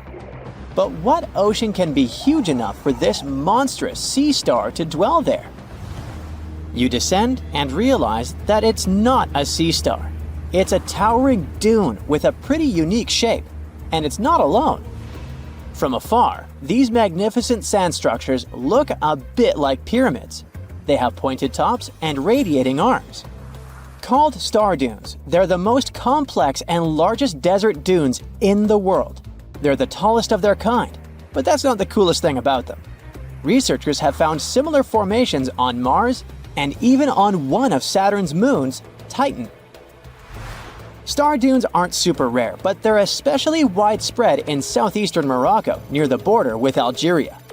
That's where you're flying at the moment, and the breathtaking dune you're marveling at is Lella Lalia, probably the most famous of them all, a giant 330 feet tall. Scientists believe that it formed in less than 1,000 years. How about doing some research to find out more about these unusual formations?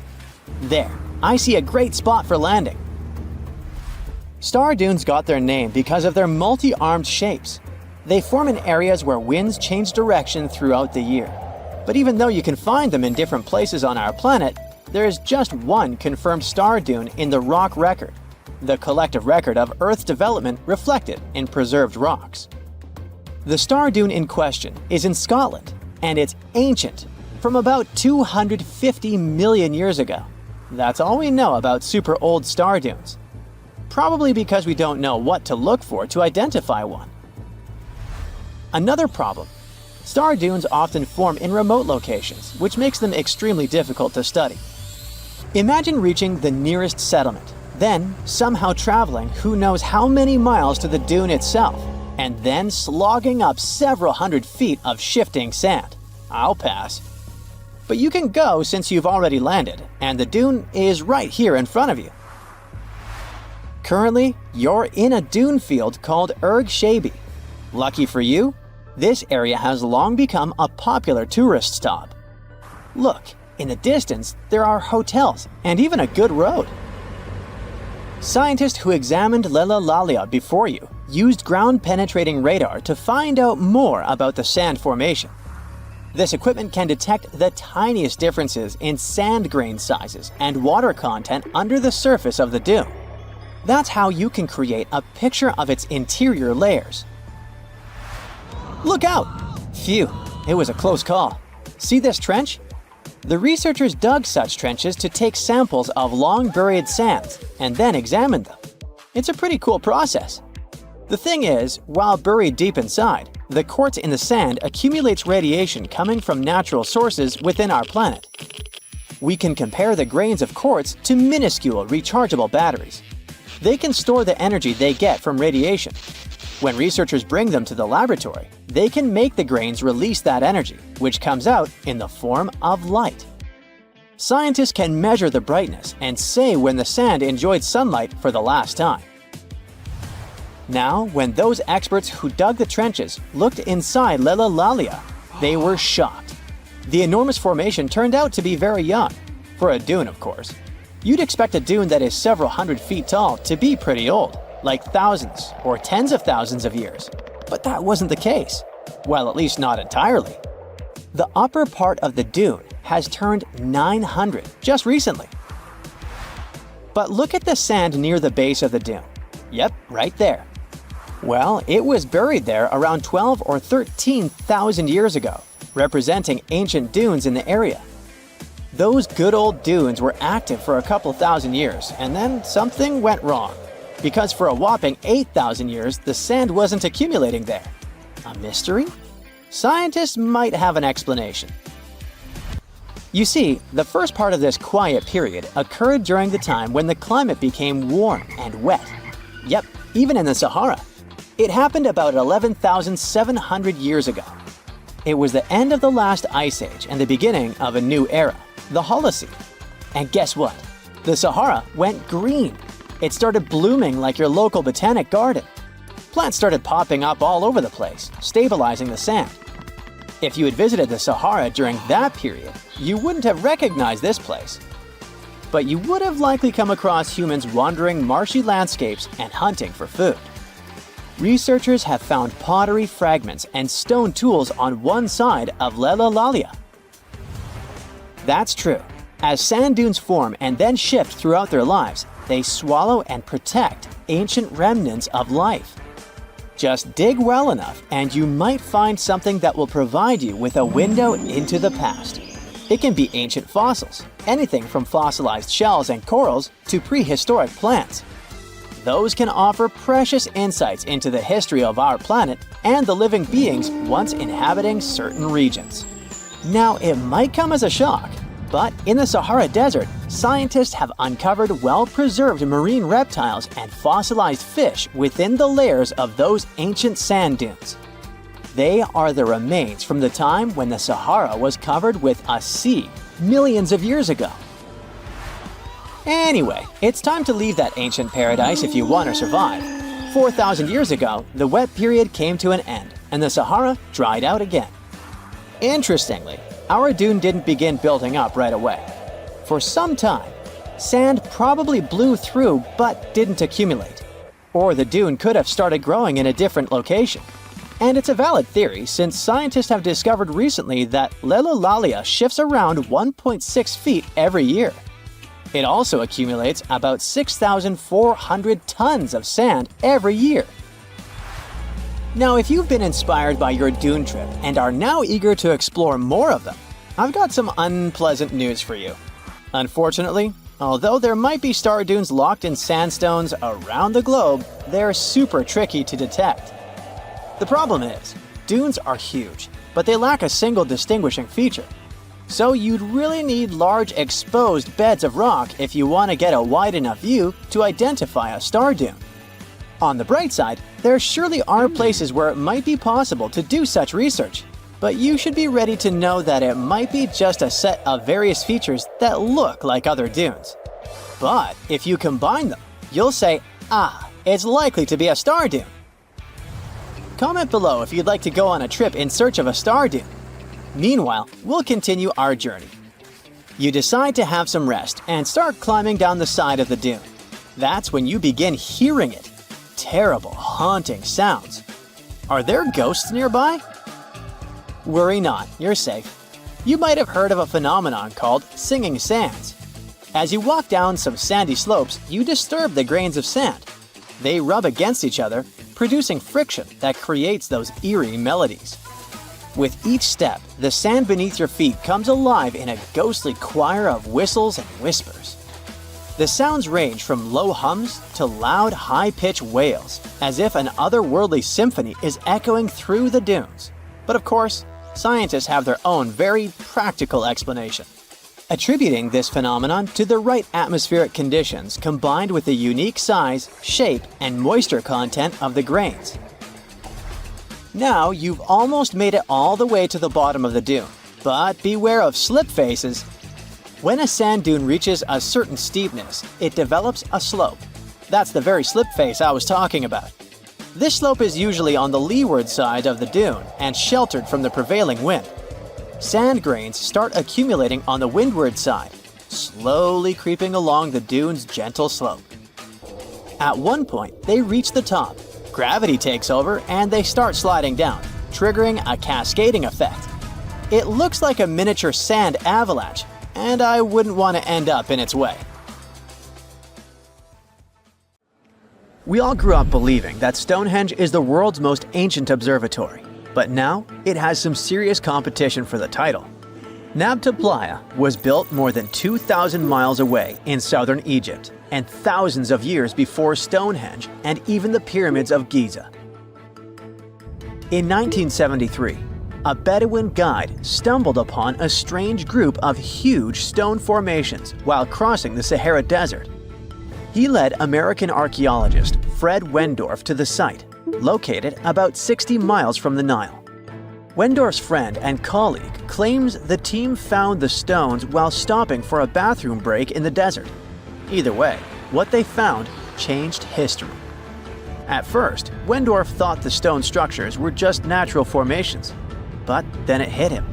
This area was once a lake, meaning no natural rocks should even be there. He kept coming back to the site for decades, and by the early 1990s, his team finally uncovered a circle of stones that seemed to line up with the stars in a way no one could explain. After 7 long years of trying to crack the mystery of the site, Wendorf reached out to an expert in archaeoastronomy. They study how ancient people used the stars. One evening, while the expert sat in the cool desert sand staring at the stones, he realized that they formed a pattern radiating outward from a massive burial mound. One by one, as they dug into the sediment, the buried megaliths started lining up like spokes on a wheel. The team had already used radiocarbon dating to test samples from fire hearths and tamarisk wood roofing found inside the stone circle. Nabtla had dozens of standing stones, all a few feet tall. Some of them lined up exactly with the sunrise on special days, and others matched up with bright stars in the sky. Inside the big circle, there were 6 special stones that may have been used for rituals or marking important times of the year. Around them, 29 standing stones might have worked like a simple calendar to help people know when it was time for something important, like the summer solstice, the longest day of the year. When the sun rose in just the right spot, it was a sign that the rainy season was coming. The stone circle once aligned with the brightest stars in the northern sky: Arcturus, Sirius, and Alpha Centauri. Some stones even pointed to the constellation Orion. By tracing Arcturus's movement across the sky, they figured out that it matched perfectly with the circle around 4800 BCE. That means it was the oldest astronomical site ever discovered. And the people of Nabtla may have been watching the stars thousands of years before telescopes were even invented. It looks like it had a huge meaning for people living and traveling through the desert. Over 10,000 years ago, the long, cold, and dry ice age that lasted for tens of thousands of years was finally fading away. Northern Africa got massive monsoons and rains that filled up seasonal lakes. So, parts of the desert turned into short-lived oases. For the nomadic people who roamed this harsh land, these summer rains were everything. Their entire way of life revolved around cattle. When archaeologists opened the central tomb at Nabtla, they dug up cattle bones and even a massive rock carved into the shape of a cow. The people who built it used the stars to guide them and find hidden watering holes like Nabtla, which likely held water for about 4 months a year, starting with the summer monsoons. But there was no North Star back then, so instead they navigated using bright stars and the way the sky seemed to spin in circles above them. When the lakes were full, the standing stones would be partly submerged, and from the western shore, you would see the reflection of the stars on the dark water. Nabtla is way less famous than Stonehenge, perhaps because its stones were buried and the famous site in England was open to visitors for thousands of years. Sadly, when Nabtla did become famous, some tourists ruined parts of it by moving stones around, which messed up the ancient star alignments. To protect it, the authorities moved everything to a museum where people can see the stones and the carved cow statue without damaging them. The Egyptian Observatory isn't the only construction similar to Stonehenge. It has versions that were used for different purposes, from Germany and France to the US and the Andes in northern Peru. This last one is actually one of the oldest big structures ever built in this region. The circular plaza is made of 2 giant stone walls arranged in a ring. It was likely used for ceremonies and gatherings. Scientists have carbon dated it to be about 4,750 years old. which means it was built before the Great Pyramids of Egypt and Stonehenge. The plaza had 2 entrances and a special layer of clay, soil, gravel, and charcoal underneath. It was carefully planned and built. Archaeologists also found ceramic pieces, quartz crystals, and gemstones at the site, so it was definitely a special place. People visited it for centuries, but at some point it was sealed off, probably because of changing beliefs and traditions. The most recent discovery was the remains of a large timber circle roughly the same age and with parallels to Stonehenge, all the way up in Denmark. This open-air structure was likely part of a special area where prehistoric people from the late Neolithic and early Bronze Age gathered for rituals and ceremonies. The circle was made up of 45 giant wooden posts, forming a huge ring about 100 feet wide. The wood is gone now, but scientists believe tall timbers once stood in the holes and created an impressive wood henge. No one knows exactly what these circles were used for, but archaeologists have found animal bones and food remains at similar sites. So people probably used to gather there for feasts and rituals. In 2024, scientists found 2 ancient stone circles from the Neolithic period in Dartmoor National Park in England. Some archaeologists believe they might form a sacred ark. Many of Dartmoor's stone structures were built in a curved shape on the high ground in the center of the area. A long time ago, Dartmoor was covered in forests, so people may have used the high ground as important markers. One of the newly found circles fits inside this ark, but the other one is outside of it, to the north. This could have been an entrance point into the ark. There's also a raised bank of earth near the stones, which looks similar to other famous Neolithic sites, like the Ring of Brodgar in Scotland and Stonehenge itself. This means the people who built these circles may have visited Stonehenge or been inspired by it. Archaeologists in Oman found ancient stone monuments called tralith, which got the nickname Arabian Stonehenge. They were finished about 2,000 years ago, but no one knows for sure who built them or why. Scientists also found stone hand axes that are incredibly old, between 300,000 and 1.3 million years old, from the time when the first humans left Africa. At another site in central Oman, archaeologists discovered a Neolithic tomb from around 5,000 to 4,600 BCE. There are 2 chambers with the bones of dozens of people inside beneath a giant megalithic structure. Nearby, they also discovered rock carvings that were made by people who lived in the area. And then there is another Stonehenge look-alike, this time in Saudi Arabia, that was used as an apartment complex thousands of years ago. Archaeologists discovered a total of 345 stone circles by looking at aerial photos of a lava field. Each circle is between 13 to 26 feet and has at least one large standing stone in the middle. These structures still have remains of stone walls and doorways. Stone circles like Stonehenge are often linked to ceremonies and rituals, but scientists say that many early houses were actually built in round shapes, and rectangular homes only became common much later in history. Egyptian archaeologists made an extraordinary discovery near Cairo just recently. Drumroll, please. The most ancient and most complete mummy yet discovered in the country. Yes, they were keeping it under wraps. The 4,300-year-old mummy was found in a group of tombs close to the step pyramid of Djoser, dating back to the Egyptian Old Kingdom. It was covered in layers of gold. The team also found several other tombs, including one belonging to an ancient Egyptian official and another belonging to a secret keeper who had the power to perform special ceremonies. Another interesting tomb was that of a writer, which featured the largest statues ever found in the area. This vast burial site is also home to more than a dozen pyramids and resting grounds. Probably one of the most famous mummies in the world is that of Hatchepsut. She ruled Egypt like a boss for around 20 years, building all sorts of impressive buildings and creating new trade routes. But when archaeologist Howard Carter found her tomb in the Valley of the Kings, her sarcophagus was empty. However, Carter did find 2 coffins in another tomb, one of which belonged to Hatshepsut's wet nurse and the other to an unknown woman. In 2006, a team of specialists decided to investigate whether that mysterious lady was the queen herself. They found a molar tooth in a wooden box with Hatchepsut's name on it, and when they compared it to a gap in the mummy's mouth, it was a perfect match. Ramses II was a pretty impressive ruler, but it was his mummy that eventually made history. Now, we don't hear too much about his daddy. Okay, I'll stop. Ramses is considered to be the most powerful pharaoh in all of Egypt, as he reigned for a whopping 6 decades.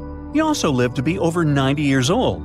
Now that's pretty amazing, considering the time he lived in. Ramses II supposedly had over 100 offspring too. Talk about a big family. When he passed away, his body was originally buried in the Valley of the Kings, but some sneaky guys tried to rob his tomb of all his treasures. Officials back in the day weren't having any of that though, so they moved his body to a secret location to keep it safe. Fast forward to the 1800s, and Ramses II's mummy was discovered along with a bunch of other rulers and important officials. But it wasn't in the best condition, so archaeologists flew it to Paris to get it, pampered. Problem was, he couldn't just be transported into another country. The only solution available was to give Ramses II his own passport. His occupation was listed as king, and the document even featured his photo. Most mummies aren't necessarily known for having the most hydrated skin. But that of an ancient woman, also known as Lady Di, proves otherwise. No, not that Lady Di. This wealthy lady from ancient times was discovered in an ornate tomb in 1971, and she looked fabulous, if we can say so about a mummy. Thanks to the special conditions in her tomb, like the moisture in the environment and the lack of oxygen, her body was almost perfectly preserved. Her skin was soft, her hair was on point, and she was still flexible. The museum that now proudly displays her mummy also shows a ton of fancy items that were buried with her, like dinnerware and musical instruments. Archaeologists investigated the mummy further and discovered that she passed away from a heart attack at around 50 years old. Even though it hasn't been around for over 2,000 years, Lady Di is still making history. The mummy of Otzi the Iceman was discovered in the Alps in 1991. Austrian authorities initially thought he was a modern mountaineer because he was so well preserved. Turns out, he was actually from the Copper Age. He was found in a mountain pass over 10,000 feet above sea level. Through studying his mummy, we've learned so much about life in Copper Age Europe. For example, we know that he was a native of Central Europe and enjoyed eating meat. He also suffered from arthritis, narrowing arteries, and intestinal problems. But he likely used acupuncture and medicinal herbs to treat these conditions. And apparently, he was pretty handy with tools. He sharpened them just days before his untimely demise. Who knows if he was expecting trouble or just getting ready for some routine work. Now, King Tut and his story is most likely the one that made all mummies famous. This pharaoh passed away at the young age of 19, more than 3,000 years ago. But his mummy is still one of the most well-known in the world. When his tomb was opened in 1922, people went wild because it was still intact, unlike many other royal tombs. It had some seriously blinged-out coffins, including one made of solid gold. Not only did Tut's tomb give us a glimpse into ancient Egyptian history, but his mummy also taught us a lot about the time he lived in. DNA analysis helped identify his parents and revealed that the pharaoh had a rare bone disorder that might have made walking a bit tough. Now, Ginger is most likely one of the coolest mummies you'll ever hear about. He's like a time traveler from 5,000 years ago who's still looking fly with his golden hair and perfectly preserved nails. Ginger was discovered in Egypt and is believed to be the earliest known mummified body. Before people even knew about mummification, they used to place bodies in shallow graves in the hot, dry sand. And since the sand absorbed all the water, bacteria couldn't reproduce and the body was preserved naturally. Now, scientists are not sure if Ginger's preservation was intentional or not, but since he was buried with some pottery vessels, it's likely that whoever buried him knew some serious preservation techniques. If you want to meet Ginger in person, he's currently chilling at the British Museum. One Dutch art collector bought a statue from Asia and ended up finding a weird discovery. The statue contained a mummy hidden inside. Unfortunately, the body was too fragile to move, so they had to leave it there. The coolest part is that this mummy is over 1,000 years old and was on display for 200 years before being encased in the statue. When scientists did a CT scan, they found out that the mummy was filled with paper scraps covered in writings. Experts think he might have done this thing called self-mummification, which is a pretty intense process involving a special diet and tea that makes your body less prone to bacteria. Only a few people could handle this ritual, and those who managed to do that were seriously respected. No other Egyptian queen has baffled scientists and historians like the stunning Nefertiti. Based on her statues, she was known for her slender neck, wide eyes, and high cheekbones. Her name translates to "the beautiful woman has come." Talk about living up to your name, huh? Even though she wasn't a pharaoh herself, Nefertiti still managed to leave a lasting impression. Written records suggest that, as a wife and queen, she held an incredibly influential role. Because of her power, she was indeed admired, but she also managed to make quite a lot of enemies throughout her life. She was also related to King Tut, but not biologically.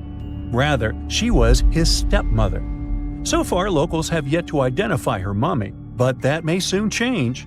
A local Egyptologist who has been busy excavating tombs in the Valley of the Kings has found 2 mummies that he believes could be Nefertiti and her daughter. According to specialists, we may soon finally get a definitive answer about the identity of these 2 mummies. And if one of them does turn out to be Nefertiti, we could be in for a real treat. DNA analysis and CT scans of the mummy could give us the most complete and accurate image of the queen that we've ever seen. It's crazy to think that we've only scratched the surface of what lies beneath modern-day Egypt. Nefertiti ruled during a time of great power and prosperity in Egypt, but unfortunately passed away in a period of social turmoil, leading to her gravesite being lost. Now, where's my mummy? Miles and miles of yellow sand, treeless mountain ridges, and scorching hot sun over your head. And suddenly, something you'd never expect to come across in a barren desert. A small group of overexcited people. They're as happy as you would be if you'd won a lottery. They've just found an ancient tomb, once flooded with its walls in bad shape. But the stuff they discovered inside proves that this is the burial site of one of Egypt's most mysterious pharaohs. Historians have been hunting for his tomb for years, but no one expected it to hide ancient treasures. Fast forward. After careful examination of the site, Egyptian officials have announced the discovery of the tomb of King Thutmos II. It's the last missing tomb from Egypt's 18th dynasty. And this is also the first royal tomb found since King Tutankhamun's was discovered in 1922, in more than 100 years. A team of Egyptian and British archaeologists found the tomb in the Theban Mountains area, west of Luxor, near the famous Valley of the Kings. Before this, the site was only known as Tomb C4, but during their excavation, the team found clear evidence proving it belonged to King Thutmos II. Archaeologists actually found the entrance and main tunnel leading to the tomb in 2022. But at first, they thought it belonged to a queen because it was near the graves of Thutmos III's wives. It was also close to Queen Hatchepsut's tomb. Originally, it was prepared for her when she was just a royal wife. But everything changed when she became pharaoh. But we'll talk about this twist of fate a little later. But soon they realized that their discovery was much more significant. They found alabaster jars with Thutmos II's name and the words "deceased king" written on them. That's when they realized that the tomb was actually his final resting place.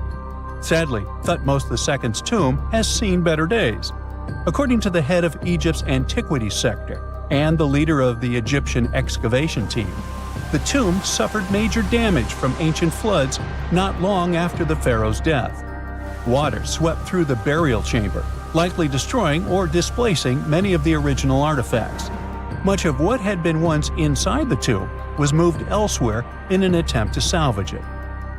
The researchers found out that the tomb had a basic design, with an entrance, a sloping main corridor, and a burial chamber. The corridor was coated in white plaster and rose about 4.5 feet above the floor of the burial chamber. A large staircase and a very large descending corridor of the tomb indicated its grandeur. It took the team a long time to navigate through, though, as the tomb was blocked by flood debris and collapsed ceilings. Only after crawling through a 32-foot passageway with a small 16-inch gap at the top, the worst nightmare for those of us with claustrophobia, were they able to reach the burial chamber. There, they were in for another surprise. They cleared the debris, expecting to find the crushed remains of a burial beneath. But the tomb turned out to be completely empty, and it was not due to robbery. It had been deliberately emptied. The researchers soon realized that the tomb had been flooded since it had been built underneath a waterfall. It happened just a few years after the king's burial, so the contents of the tomb were moved to another location. That's why there was a second corridor in the tomb. It was most likely made to help remove King Thutmos II's body from his flooded tomb. Despite the damage, the excavation team made some really exciting discoveries. They found traces of mortar decorated with blue inscriptions, yellow stars, and fragments from the Book of Amduat, one of the most significant funerary texts in ancient Egypt. The book was meant to guide the deceased through the underworld, ensuring a safe journey to the afterlife. Now, how about we sneak a peek at ancient Egypt's 18th dynasty? It was all about conquering lands, expanding the empire, and building jaw-dropping monuments. Some of the biggest names from that era, Thutmos I and Thutmos III, both legendary warrior kings who left their mark in history. Thutmos I was a fierce fighter who led major military campaigns, pushing Egypt's border further south than ever before, all the way to the fourth cataract of the Nile. His victories gave Egypt access to new trade routes, stronger political ties, and more wealth. His conquests were so significant that they were recorded in the tombs of his top officials. Thutmos III, sometimes called Thutmos the Great, took things even further. He was not only an incredible military strategist, but also the commander of Pharaoh Hatchepsut's armies before becoming king himself. He led between 17 and 20 military campaigns, winning every single one and expanding Egypt's empire to its peak. He even created the world's first navy. Thutmos III is often remembered as Egypt's greatest warrior pharaoh. And sandwiched between these two powerhouses was Thutmos II, a pharaoh who doesn't get nearly as much attention. Hey, the middle child, right? His reign lasted only about 5 years before he passed away at around age 30 in 1479 BCE. He is kind of a mystery. No one really knows what he accomplished. For the longest time, even the location of his burial site was totally unknown. His body was actually found in the 19th century. It was just lying around in the mortuary temple of Deir el-Bahari, in a secret chamber where priests used to hide royal mummies centuries after their original tombs were looted by grave robbers. In other words, Thutmos II's body must have been moved from his original resting place at some point in history to protect it. During his lifetime, Thutmos II made at least one major impact on Egyptian history. He married his half-sister, Hatchepsut. That might not sound like a big deal, but it helped her become Egypt's greatest female pharaoh after he passed. The catch? She kept her stepson, Thutmos III, off the throne for decades. When he finally took power, he erased her name from history out of spite. And still, Hatchepsut is one of Egypt's greatest pharaohs, no matter if you're talking about a man or a woman. She brought a lot of wealth and art to Egypt. She led a big trading trip to a place called Punt, where she brought back things like gold, ebony, and incense. She also made sure her name lasted by building amazing structures that we can still see today. At Karnak, she added huge obelisks. One of them is still standing tall. She also was the one to build the Temple of Deir el-Bahari with its countless columns. She was buried there.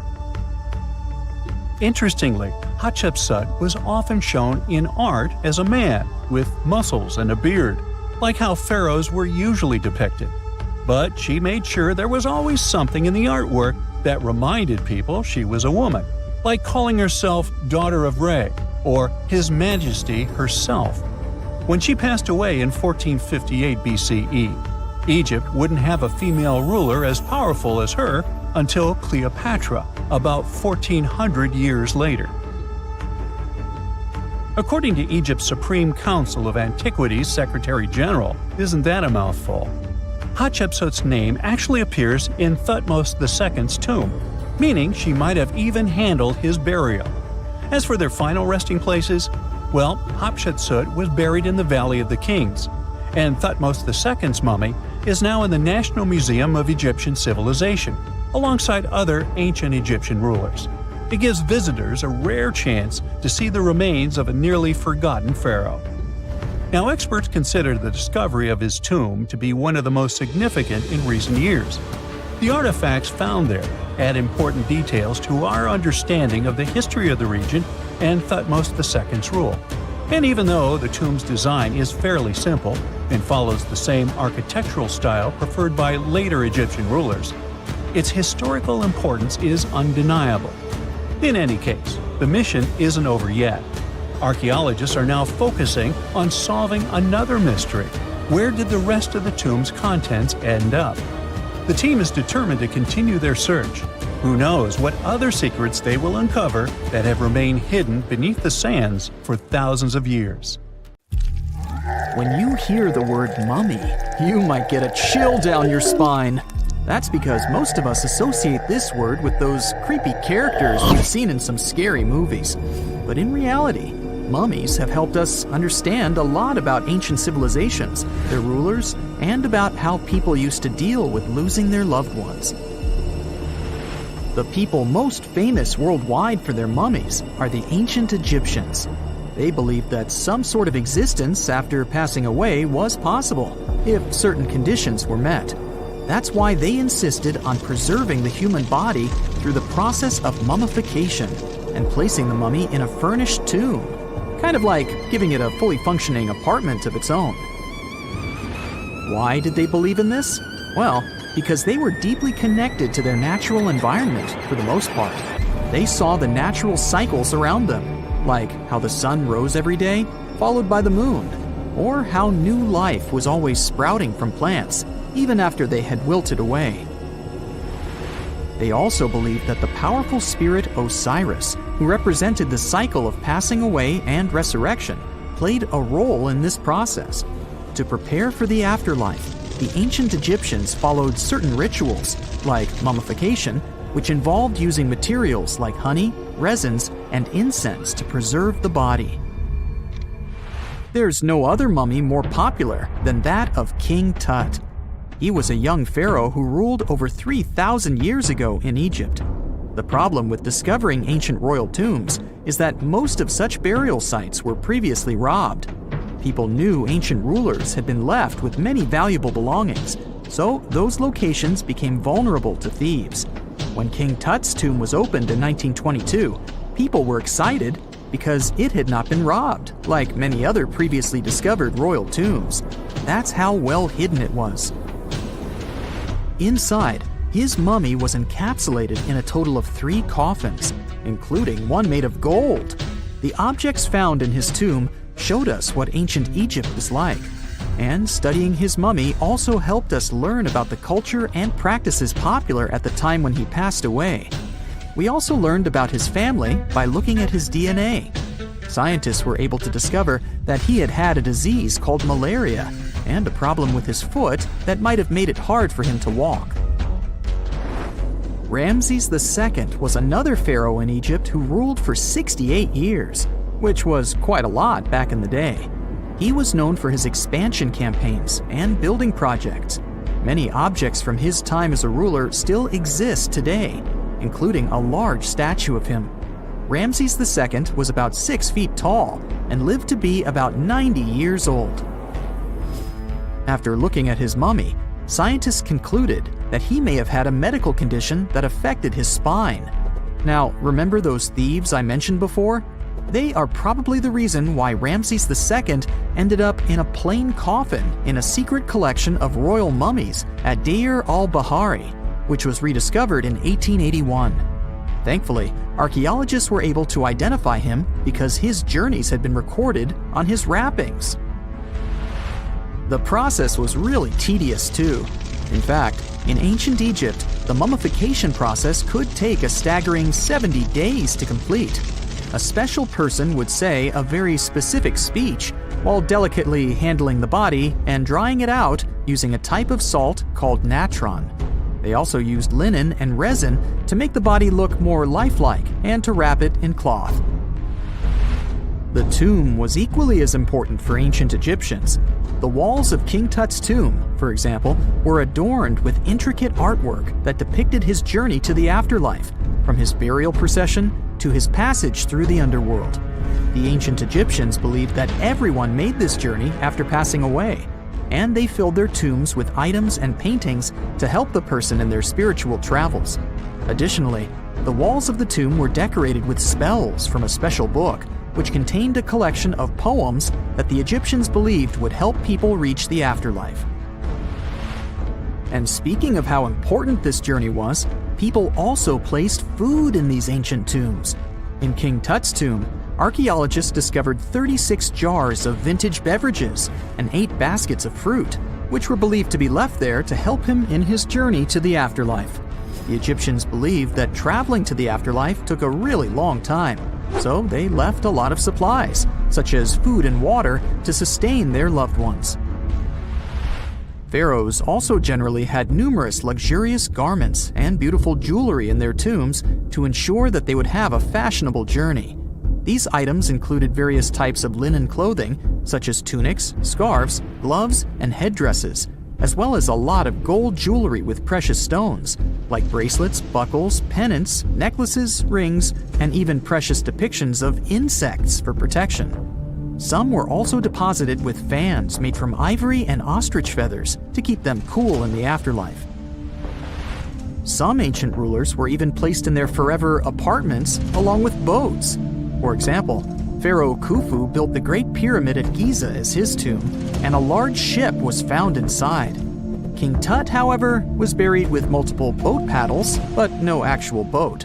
Instead, he had 3 chariots and numerous walking sticks made of precious materials, perhaps indicating he'd rather travel to the beyond by land, not by water. Amongst the most interesting objects found near ancient mummies are bottles of oils and perfumes. If rulers were supposed to be fashionable, why not smell nice too, right?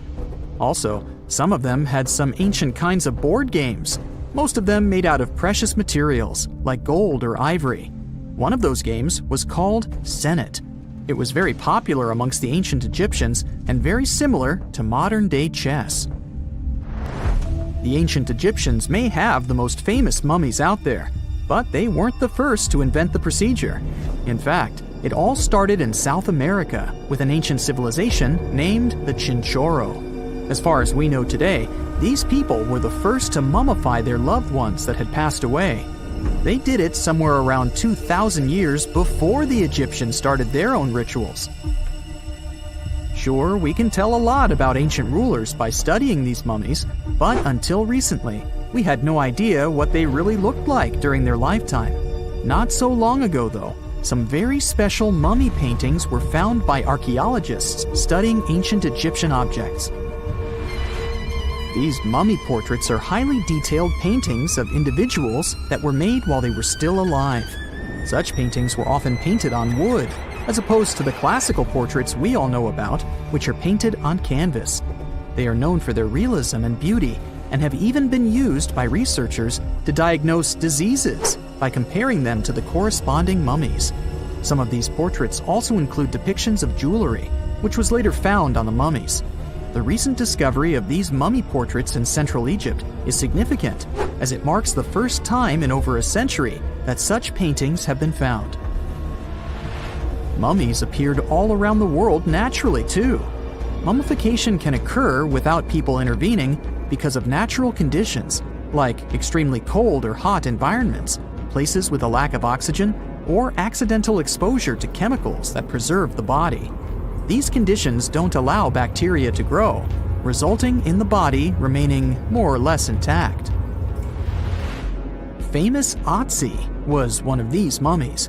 We know today he was a man who lived around 5,000 years ago in Europe. But upon his discovery in the Alps in 1991, Austrian authorities initially believed that he was a modern mountaineer because of how well preserved the body was. However, after the Iceman was removed from the glacier, it was determined that he was actually from the Copper Age. You have heard about Nikola Tesla. You have definitely heard about the Great Pyramids in Egypt. But what if I told you that Tesla may have probably uncovered the ancient mystery surrounding the pyramids? Wait, what? Is this a crossover episode? Nope. It's highly probable that the secrets of the pyramids are hidden in plain sight. But first, let's recap what we know about the pyramids. What's so mysterious about them? I mean, they are just old quirky buildings, aren't they? One of the biggest questions is how they were built. Some people think that the pyramids were created by people using only their hands and muscles. But others think that there might have been some kind of crazy energy source that we don't know about yet. Like, what if aliens helped out or something? Just kidding. But this idea of some unknown energy source being used to build the pyramids has been around for ages. Even in old texts, like the pyramid texts, it talks about how the gods gave us something to build a great power. So maybe there was something really powerful and mysterious going on back then? Who knows? Back in the early 1900s, he got obsessed with the Great Pyramids of Egypt. He read numerous books about these ancient structures and was blown away by how much energy they seemed to have. At that time, not many people knew much about electricity, and Tesla started to wonder if there was some kind of advanced tech hidden in the pyramids. He had an idea that the power of the pyramids had to do with electromagnetism, and he put a lot of time and effort into trying to figure out the mystery. Tesla had some pretty unusual theories about the Great Pyramids. He thought that they could actually store and move electricity, which could then be used to power up the areas around them. He also had this theory that the pyramids were built using some kind of crystal energy. He believed that the chambers inside the pyramids could have these super powerful crystals that could control the electromagnetic fields. But that's not all. Tesla also had this idea that the materials used to make the pyramids had properties that allowed them to trap energy from the sun and the moon. And not just a little bit of energy. He thought that the pyramid could actually create this massive energy field that could light up whole cities or even brighten up dark places. He thought that the pyramids could be used as giant power plants to generate electricity and run machines. Tesla even believed that the pyramids were somehow linked to cosmic energy, which could be used for spiritual enlightenment and healing. How very new age of him. Anyway, Tesla wasn't just pulling these ideas out of thin air. He was seriously into studying everything he could about the pyramids, from ancient artifacts and texts to hieroglyphs and drawings.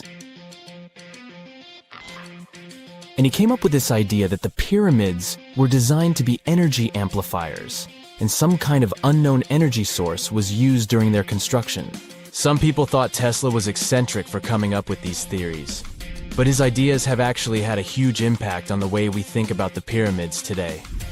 Researchers and scholars have been digging into his theories for years and using them to uncover some of the biggest mysteries surrounding these ancient structures.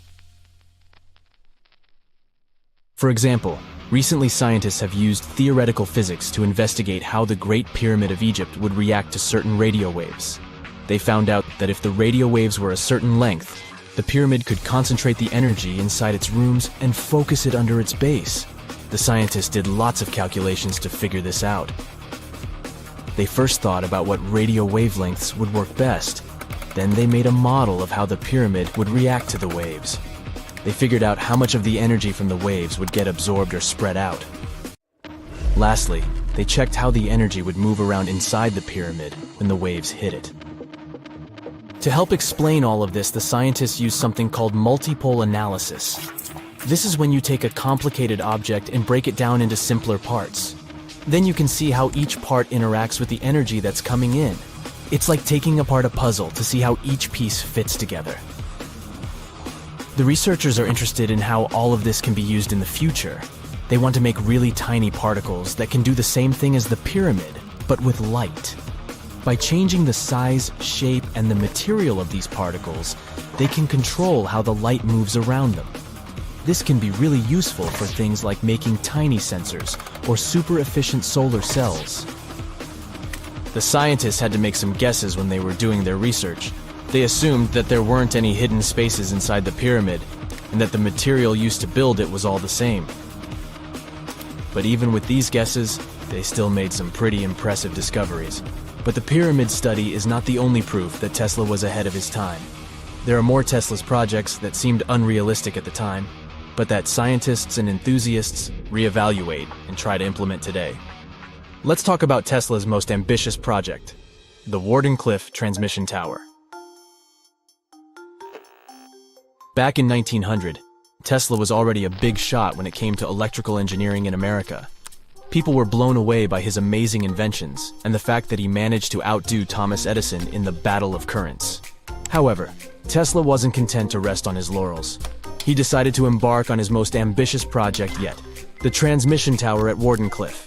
It was built between 1901 and 1905, and it was based on one of Tesla's breakthrough ideas. He had a vision to make the impossible possible by creating a global wireless communication system.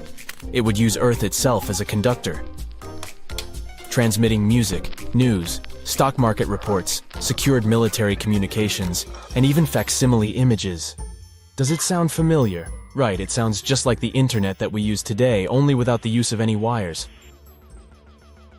But Tesla had a much bigger dream in mind: to transmit power wirelessly.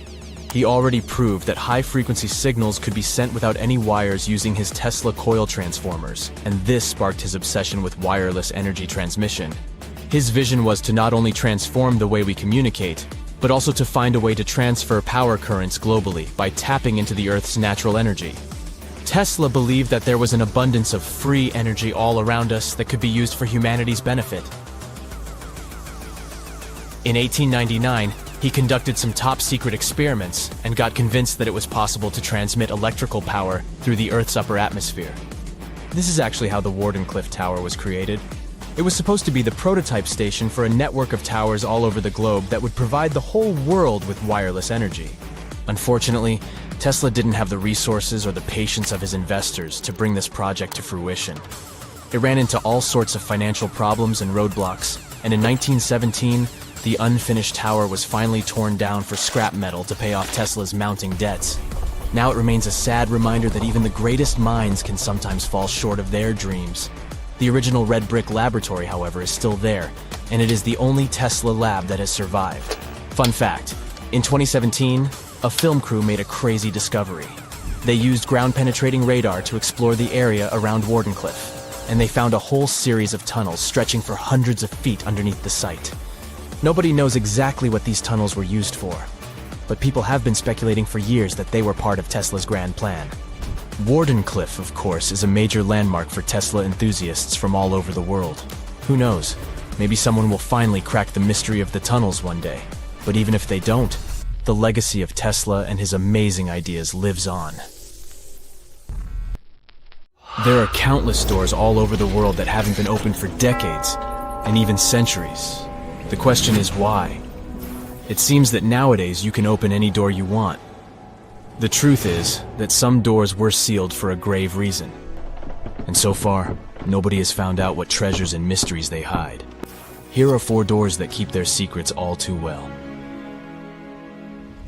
The Taj Mahal. First up, we've got the Taj Mahal in India, one of the most romantic places in the world. Shah Jahan commissioned it in 1631 and dedicated it to his 3rd wife, who he loved like crazy. They were married for 19 years and had a whopping 14 kids together. But unfortunately, she passed away while giving birth to their last baby. Shah Jahan was heartbroken and decided to build an epic tomb to remember her by. The construction took a whopping 20 years to finish. The building has quite an interesting layout. The design is super unusual with these 4 massive 130-foot tall minarets that stand on the corners of a huge platform. They're not just there for looks. Back in the 17th century, architects were having some serious issues with buildings collapsing under their own weight. So, the chief architect of the Taj Mahal made sure to place those minarets as far away from the tomb as possible. And he even tilted them in a way so that if they did fall, they wouldn't wreck the rest of the Taj Mahal. Talk about planning ahead. The Taj Mahal is hiding some crazy secrets. There are sealed rooms all over the place that nobody is allowed to enter. And if you check out photos of the building from the riverside, you can spot 2 basements. But guess what? They're sealed up too. Nobody knows what's inside or why they've been locked up since the time of Shah Jahan. Apparently, there's a good reason why those rooms are off limits. Some researchers think that they were built using marble, which turns into a different substance called calcium carbonate if it's exposed to carbon dioxide. And when that happens, little bits of marble start chipping off like crazy. To make matters worse, there's no air flowing into these rooms. That means that if too much CO2 builds up in the basement, the 4 minarets could collapse. But wait, there's more. Some people think that the body of Shah Jahan's wife can be found in one of these sealed-up rooms in pristine condition. Why not? Who knows what the mysterious rooms might keep? The Great Sphinx of Giza. The Great Sphinx of Giza is shrouded in mystery. It's not just the largest monolith statue in the world, but it's also a hybrid creature with a woman's head and a lion's body that originates from Egyptian and Greek mythology. It's also very ancient. It's estimated to be around 4,500 years old. The construction of this marvel took about 3 years and required 100 workers who were not slaves and were treated with delicacies like sheep and goat meat. It is also thought that it used to be much more massive than it is now. Archaeologists found huge stone blocks and abandoned toolkits near the site. However, the real secrets of the Sphinx lie underground, near its paws. A group of scientists used a seismograph to detect 2 hidden chambers beneath the Sphinx's paws. Some people think that these rooms might be the legendary Hall of Records, which holds ancient scrolls revealing the secrets of the universe. I mean, that's way cooler than any library I've ever been to. Rumor has it that the Egyptians even had info on Atlantis stashed down there, which is like a super old version of a conspiracy theory. Unfortunately, we can't go on an adventure to check it out just yet. The chambers presumably have 2 entrances, but both remain sealed. The researchers haven't yet received the green light to check out their theory. Let's hope they won't keep us in suspense forever. Sri Padmanabhaswamy Temple. This temple is located in the beautiful state of Kerala in India. This temple is famous for more than just its breathtaking beauty. Underneath the temple there are 6 vaults, creatively named A, B, C, D, E, and F. The enormous iron doors to these chambers add to the mystery of what's behind them. A few years back, the authorities decided to open these vaults to the world, but it wasn't an easy task. You can't just open the doors and enter the vaults. It required a lot of work. It took them a while, but finally, in 2011, they opened 5 of the 6 chambers. And guess what they found? Tons of treasure. Bags of gold, precious gemstones, and priceless diamond jewelry. The estimated worth of everything found in the vaults is a whopping $1 trillion. It's like the temple was the real-life inspiration for Aladdin's Cave of Wonders. But wait, I said 5 of the 6. What happened to the last one? Vault B has remained closed, but not for lack of trying. They simply didn't manage to open it. There is even a belief that it's fatally cursed. Legend says that only a saint or sage can break the curse by chanting a specific mantra. But no one has been able to do this yet, presumably because we don't have saints or sages at our disposal. There is also rumor that in the 30s some temple invaders tried to enter Vault B to do some good old looting. But they never reached their target. Apparently terrible snakes materialized out of nowhere and chased the gang away. But of course, this is just an urban legend, and there is not proof of that. However, it is said that the Auditor General dealing with the temple claimed that Vault B had been opened at least 7 times since 1990, and nothing bad happened to anyone who entered. Who knows? Maybe we should send Indiana Jones to check it out. The First Emperor's Tomb. Deep under a hill, completely undisturbed and surrounded by dangerous traps, lies an ancient 2,000-year-old tomb. It belongs to Qin Shi Huang, the first emperor of China. He was born in the Qin state and became king when he was just a boy. But when he grew up and gained full power, he united the warring states ancient China was divided into by conquering them. After that, he created the Qin dynasty. When he died in 210 BCE, they buried him deep underground in a massive tomb. And when I say massive, I mean massive! Back in 1974, some farmers in Xi'an, China, stumbled upon something strange while digging a well, a huge terracotta soldier. This discovery led to an extensive archaeological dig that has continued for over 40 years, revealing a collection of thousands of clay soldiers. The unique thing about these soldiers is that each one has its own unique features, from hairstyles to facial expressions. It's believed that there could be up to 8,000 of these soldiers, but only 2,000 have been found so far. Interestingly, the central tomb, which is believed to be the resting place of the emperor, is still untouched. In ancient records, there are references to a vast underground city that the emperor built, complete with scenic towers, palaces, and whatnot. Sima Qian, a Han Dynasty historian, wrote that the tomb was adorned with treasures and had space for hundreds of officials, but the lack of technology to properly examine the site is what's holding things up. Qin Shi Huang was surrounded by liquid mercury in his tomb, with two of the streams representing the major rivers of China, Yellow River and Yangtze. The ancient Chinese believed that mercury could provide immortality, but it could have also caused the emperor's death since he regularly took mercury pills to prolong his life. The dangerous levels of mercury contamination in the soil near the tomb are the main reason why scientists are reluctant to explore it. It could be very dangerous both for people and for the environment. Now, if I had to choose which door to open, I'd probably go for the one that doesn't lead to a tomb surrounded by poisonous mercury. Call me crazy, but I'd like to avoid any potential health hazards. A gruesome discovery took place in Egypt some years ago. You want to hear about it? 16 human hands, carefully buried in 4 eerie pits. They didn't look too much like human hands at first, since they were abnormally large, but they were. Weirdly, there were only right hands. No left hands were in sight. It turned out that it points to the practice of an ancient dark ritual. Old Egyptian art and tales talked of a ceremony where warriors would present the right hand of their adversaries as proof of victory and ask for gold in return. Egyptians believed in the afterlife, so cutting off someone's hand meant you cut off their power eternally. Guaranteeing this type of defeat was interesting to the winning party. Here, the fight was between Egyptians versus Hyksos, who lived in what was once known as Canaan. Egypt has always been the center of some history-changing findings, and some time ago, this papyrus was found. If we stretched it open, it would be just a tad bigger than the height of a skyscraper. The world's tiniest skyscraper, which is located in Wichita Falls, Texas. When humans didn't write on their notes app, they wrote on this thing, made from the medulla of a papyrus plant. Around 2,000 years ago, ancient Egyptians wrote something reminiscent of a book where they describe most of their funerary traditions and their visions of the afterlife. It's considered one of the most important texts from ancient Egypt and is still sold in bookstores to this day.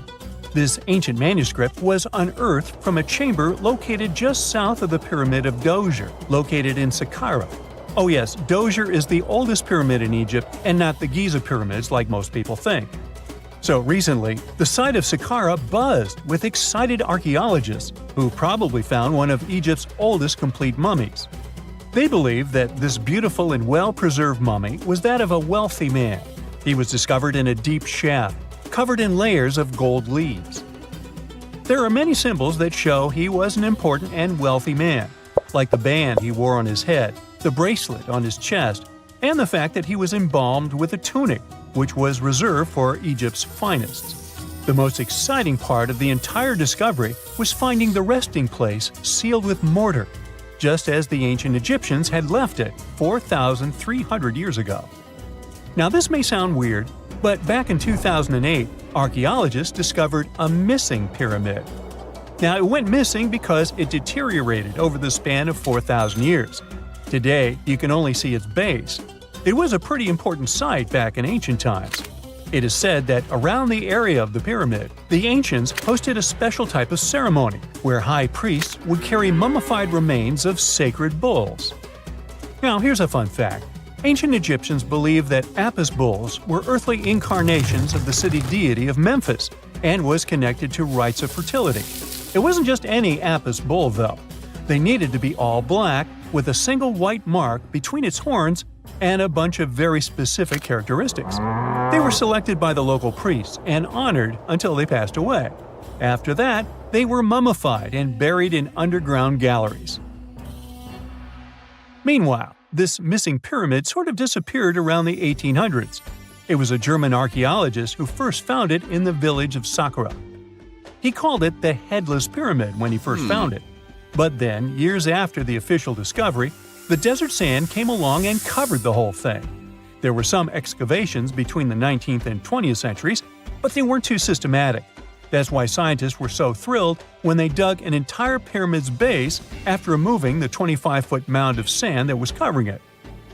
Oh, and it turns out American archaeologists are excavating a cemetery in Egypt that could contain over 1 million mummified bodies. So far, archaeologists have dug around 1,700 mummies. One of the main differences from other classic Egyptian mummies is that these people weren't kings and pharaohs. They were commoners that most likely lived about 1,500 years ago, when Egypt was controlled by the Roman and Byzantine empires. The name of the cemetery is cool, though, the Way of the Water Buffalo, just in case you want to check it out on your next trip. Other than bulls and buffaloes, ancient Egyptians also liked baboons. Are you seeing a pattern here? In the beginning of the 20th century, archaeologists discovered a site filled with mummified baboons in a place called, guess what? The Valley of Monkeys. An animal wouldn't have been mummified if it wasn't considered important. Certain animals were more important than others, since they were linked to specific deities. Jackals were connected to Anubis, the ancient god of the afterlife, and cats were likened to the female deity Bastet. Baboons were a pretty big deal, since they were believed to be connected to Thoth, the deity of wisdom and advisor to Ra, one of Egypt's supreme deities.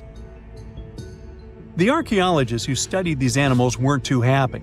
They think these baboons were kept inside and were deprived of sunlight for most of their lives. They had extreme vitamin D deficiencies and they were poorly fed. Maybe Thoth got angry with these baboon keepers. Just a guess.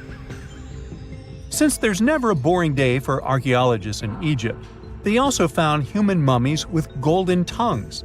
Since Egyptians were all about the afterlife, they believed that golden tongues might help a person speak once they pass to the other side. I mean, it's a long shot, but hey, why not? Some of these mummies were placed in wooden coffins with goods, such as necklaces, pottery, golden artifacts in the shape of lotus flowers and scarab beetles, and iPhones. Just kidding. A new temple was also unearthed recently in Egypt. Scientists believe it was dedicated to honor Zeus Cassios. That deity would be a cross between Zeus, the almighty Greek deity of the sky, and Mount Cassios. While digging around the Sinai Peninsula in Egypt, archaeologists spotted 2 pink granite columns poking out of the ground, and bingo. They believe these columns represented the temple's front gate and collapsed during an earthquake many years ago. And speaking of deities, there weren't only super serious deities. Recently, scientists unearthed a golden ring in a city south of Cairo. No, Frodo, it's not magical. It was a normal gold ring, but it had the depiction of the deity of fun, officially named Bes. This deity is often described in sacred texts as a happy chubby dwarf. Today, many tattoos we get are sorta deprived of any sense and are made of aesthetic purposes only. In ancient Egypt, though, women would get tattoos as a token of protection for childbirth. That's what scientists think, at least. Around the Nile region, scientists found some mummies that had well-preserved tattoos, which is a rarity since the skin deteriorates so easily. 2 of these women tattooed their lower backs, and the drawings were simple. They were mostly pictures, including that same chubby dwarf we just talked about, Bes. He also had a side hustle as the protector of women during childbirth. Now, would you believe me if I told you ancient Egyptians invented robots? No? Well, that's because that's not entirely true. Sure, they were astronomers, mathematicians, and engineers, and somehow they also squeezed an eccentric invention into that package. An automated deity some scientists called Hathor.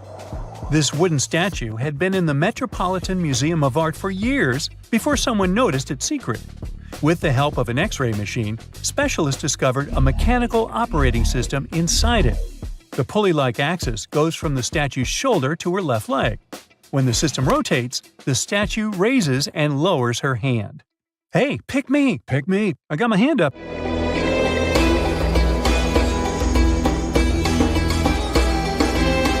The Great Pyramid was created as the final resting place of ancient Egyptian monarch Khufu. According to legend, French leader Napoleon entered the Great Pyramid and came back out looking shaken and super pale. He never revealed what he saw inside, but whatever it was is said to have affected him for the rest of his life. When Napoleon entered the pyramid, he would have walked through a super tight and ascending passageway. He'd then go through another passageway, known as the Great Chamber. This corridor would have been much taller than the previous one, and would have cobbles too. He'd then reach the King's Chamber, the centerpiece of the Great Pyramid, which was lined with huge blocks of granite. But it wouldn't have looked as grand as we might imagine. There are no hieroglyphics decorating its walls, as Egyptians only began decorating the burial chambers of pyramids much later on. The pharaohs' tombs deep inside the pyramid would have also been filled with treasures, from chunks of gold to the world's most expensive jewelry. But this would have all been looted a long time ago. The only thing that probably would have been left in there would have been a huge sarcophagus, which would have once contained the king's mummy. He'd also have to walk past the Queen's Chamber. This room most likely didn't hold any queens though, as pyramids were usually only built for one person. There are mysterious tunnels leading from here. To this day, no one is really sure what they're there for. And that's not the only mysterious and creepy thing Napoleon may have encountered, as stories of pharaohs leaving ancient curses on pyramids go way back.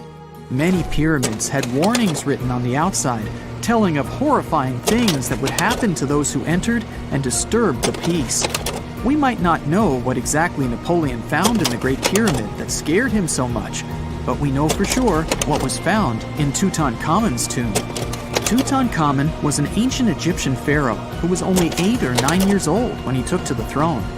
He became a cultural phenomenon when his tomb was discovered almost completely intact in 1922.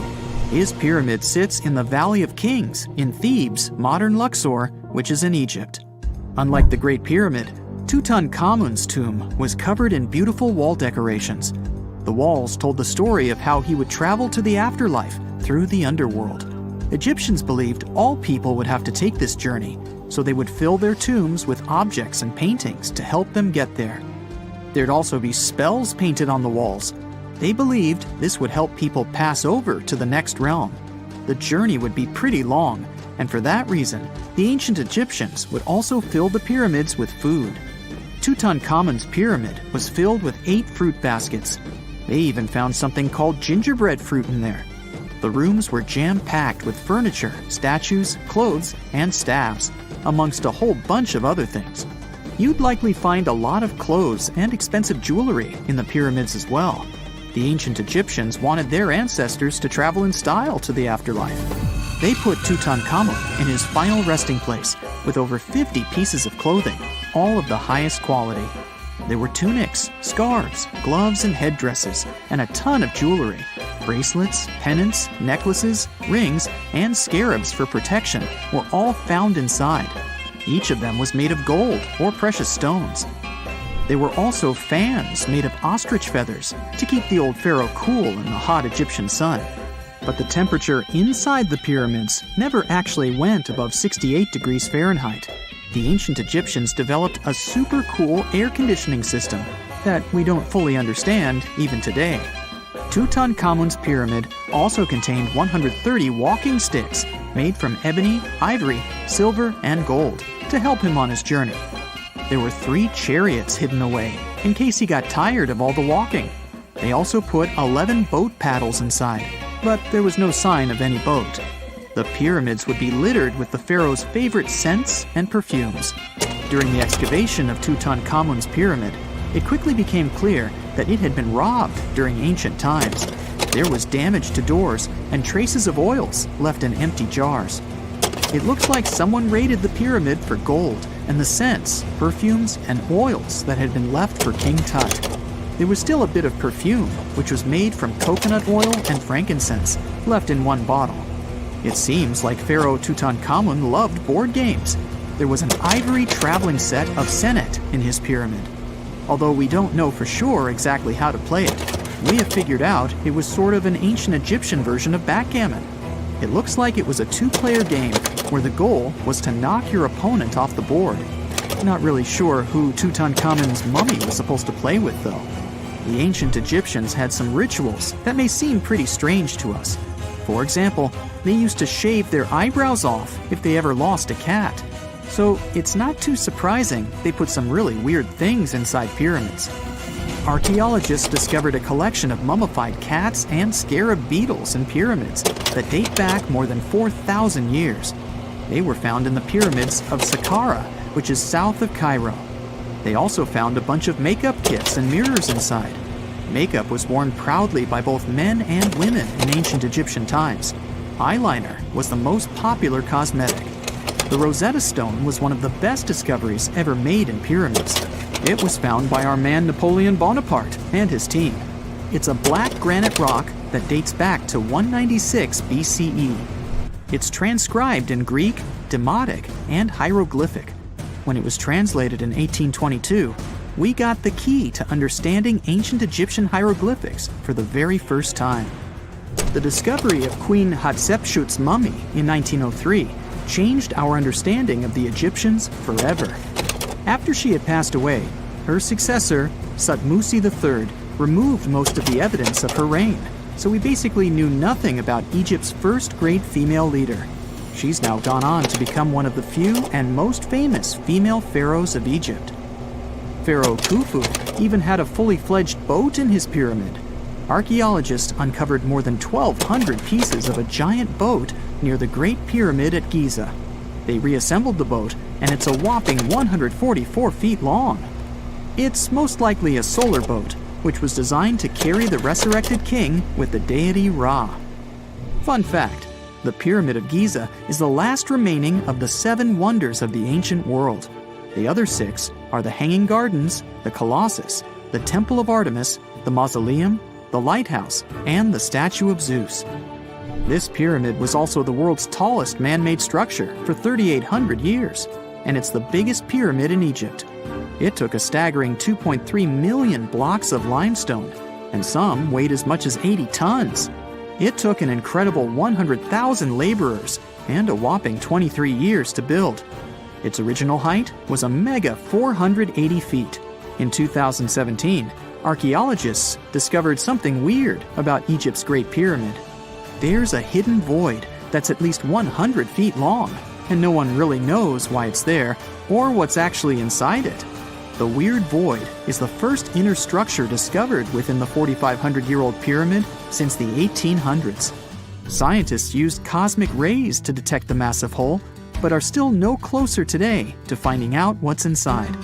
The ancient Egyptians took a lot of care building the pyramids, and everything was strategically placed and structurally sound, so it's super unlikely that this hole is due to blocks falling over time. Loads of pyramids also contain small model figurines called ushabti. These represented attendants. They believed they would come to life to serve the pharaohs in the afterlife. But it's amazing that all this stuff actually fit inside. There isn't actually a huge amount of space inside the structures. It's mostly just rock.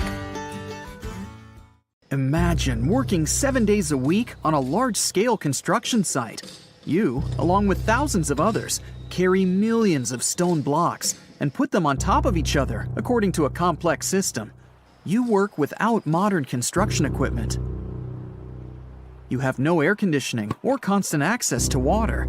It's so hot outside that you can fry eggs on the road. You've been building the pyramid for decades, and now, when it's finally done, you enjoy the result of the colossal work of thousands of people.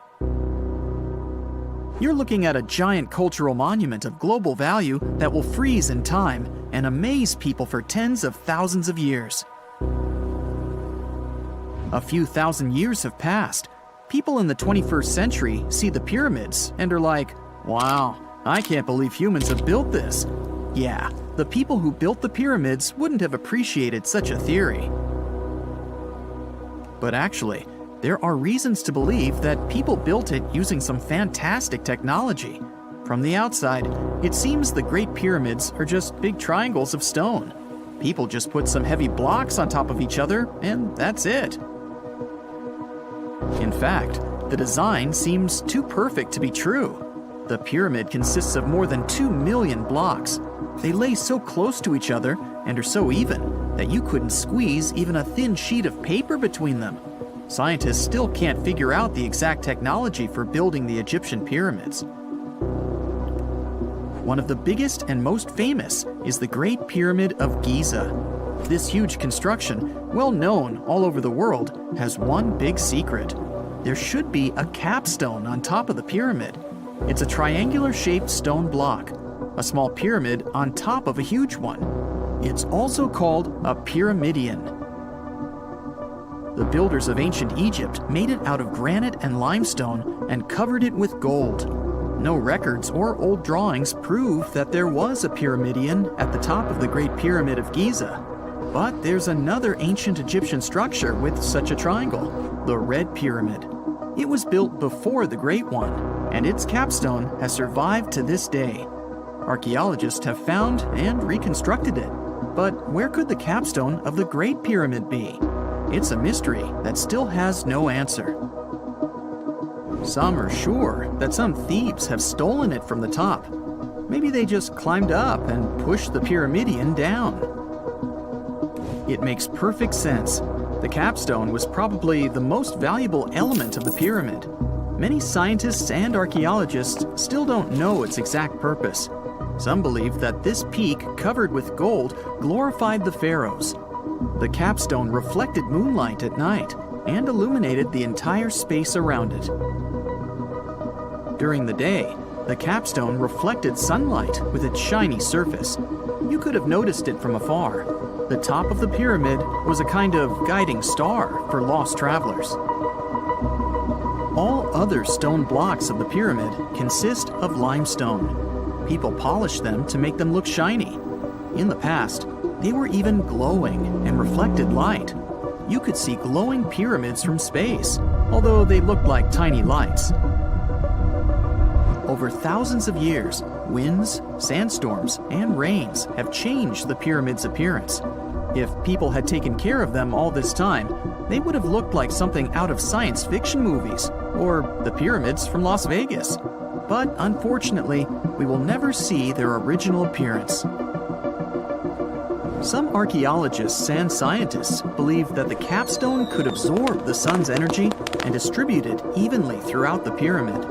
No one knows precisely why the Egyptians needed this technology. There's a theory the pyramids are ancient energy systems. The pharaohs applied this energy to use some unique technologies that were more advanced than all the achievements of the 21st century. And the triangular shape of the pyramids was ideal for boosting this electromagnetic energy.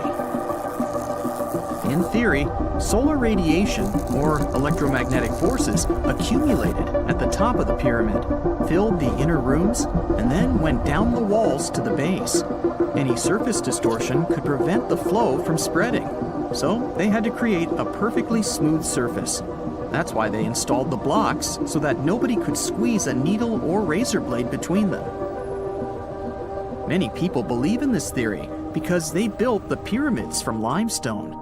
This material can hold energy inside itself. In the inner part, they created granite deposits to cause air ionization, that is, to create an electric charge. They also dug channels under the pyramid for water to transmit electricity.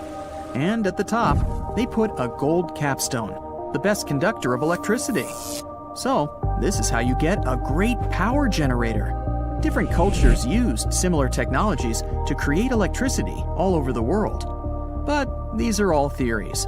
If it had been working, humanity would have used these technologies today.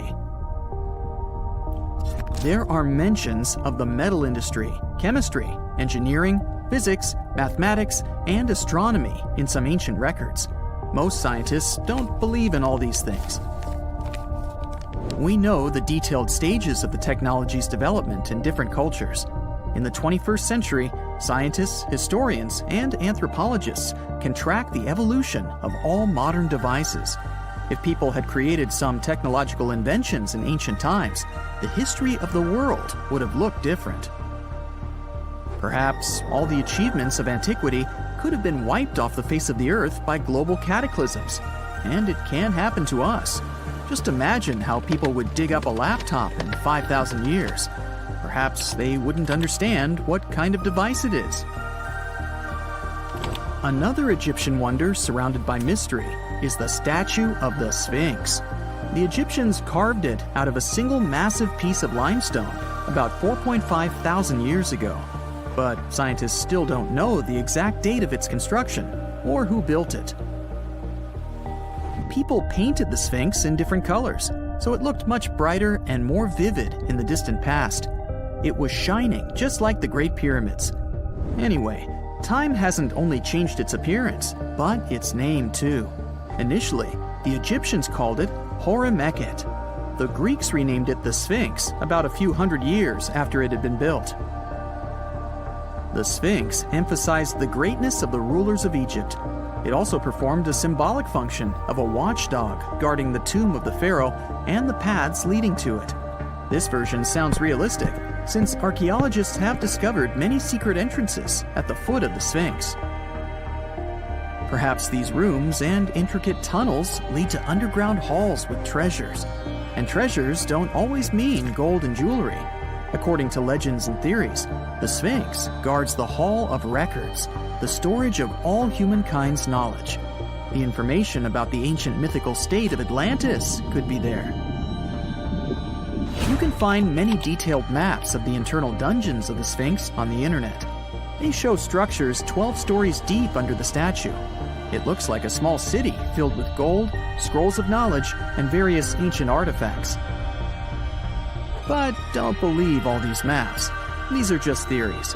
Several thousand years have passed, but people have very little information about it. Archaeologists know that there are still many strange and exciting things about the Sphinx that are still undiscovered. Some locals are afraid to research because they believe they can awaken something terrible from the underground depths. Therefore, it's mostly scientists from other countries who conduct the excavations. In 1998, scientists discovered strange tunnels leading to empty rooms under the Sphinx.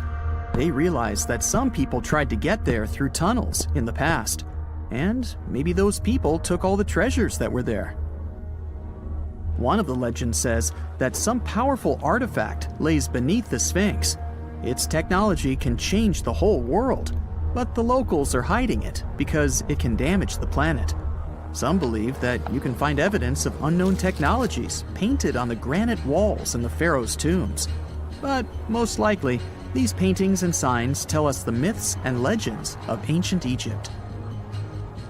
But what if Egyptian symbols and drawings are detailed instructions for using ancient technologies? What if the locals that lived at that time thought, people in the future won't be able to get energy themselves.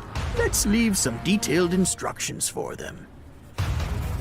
Anyway, there are many riddles and theories. In reality, the search for answers is a dangerous undertaking, since it's not easy to get into the underground halls.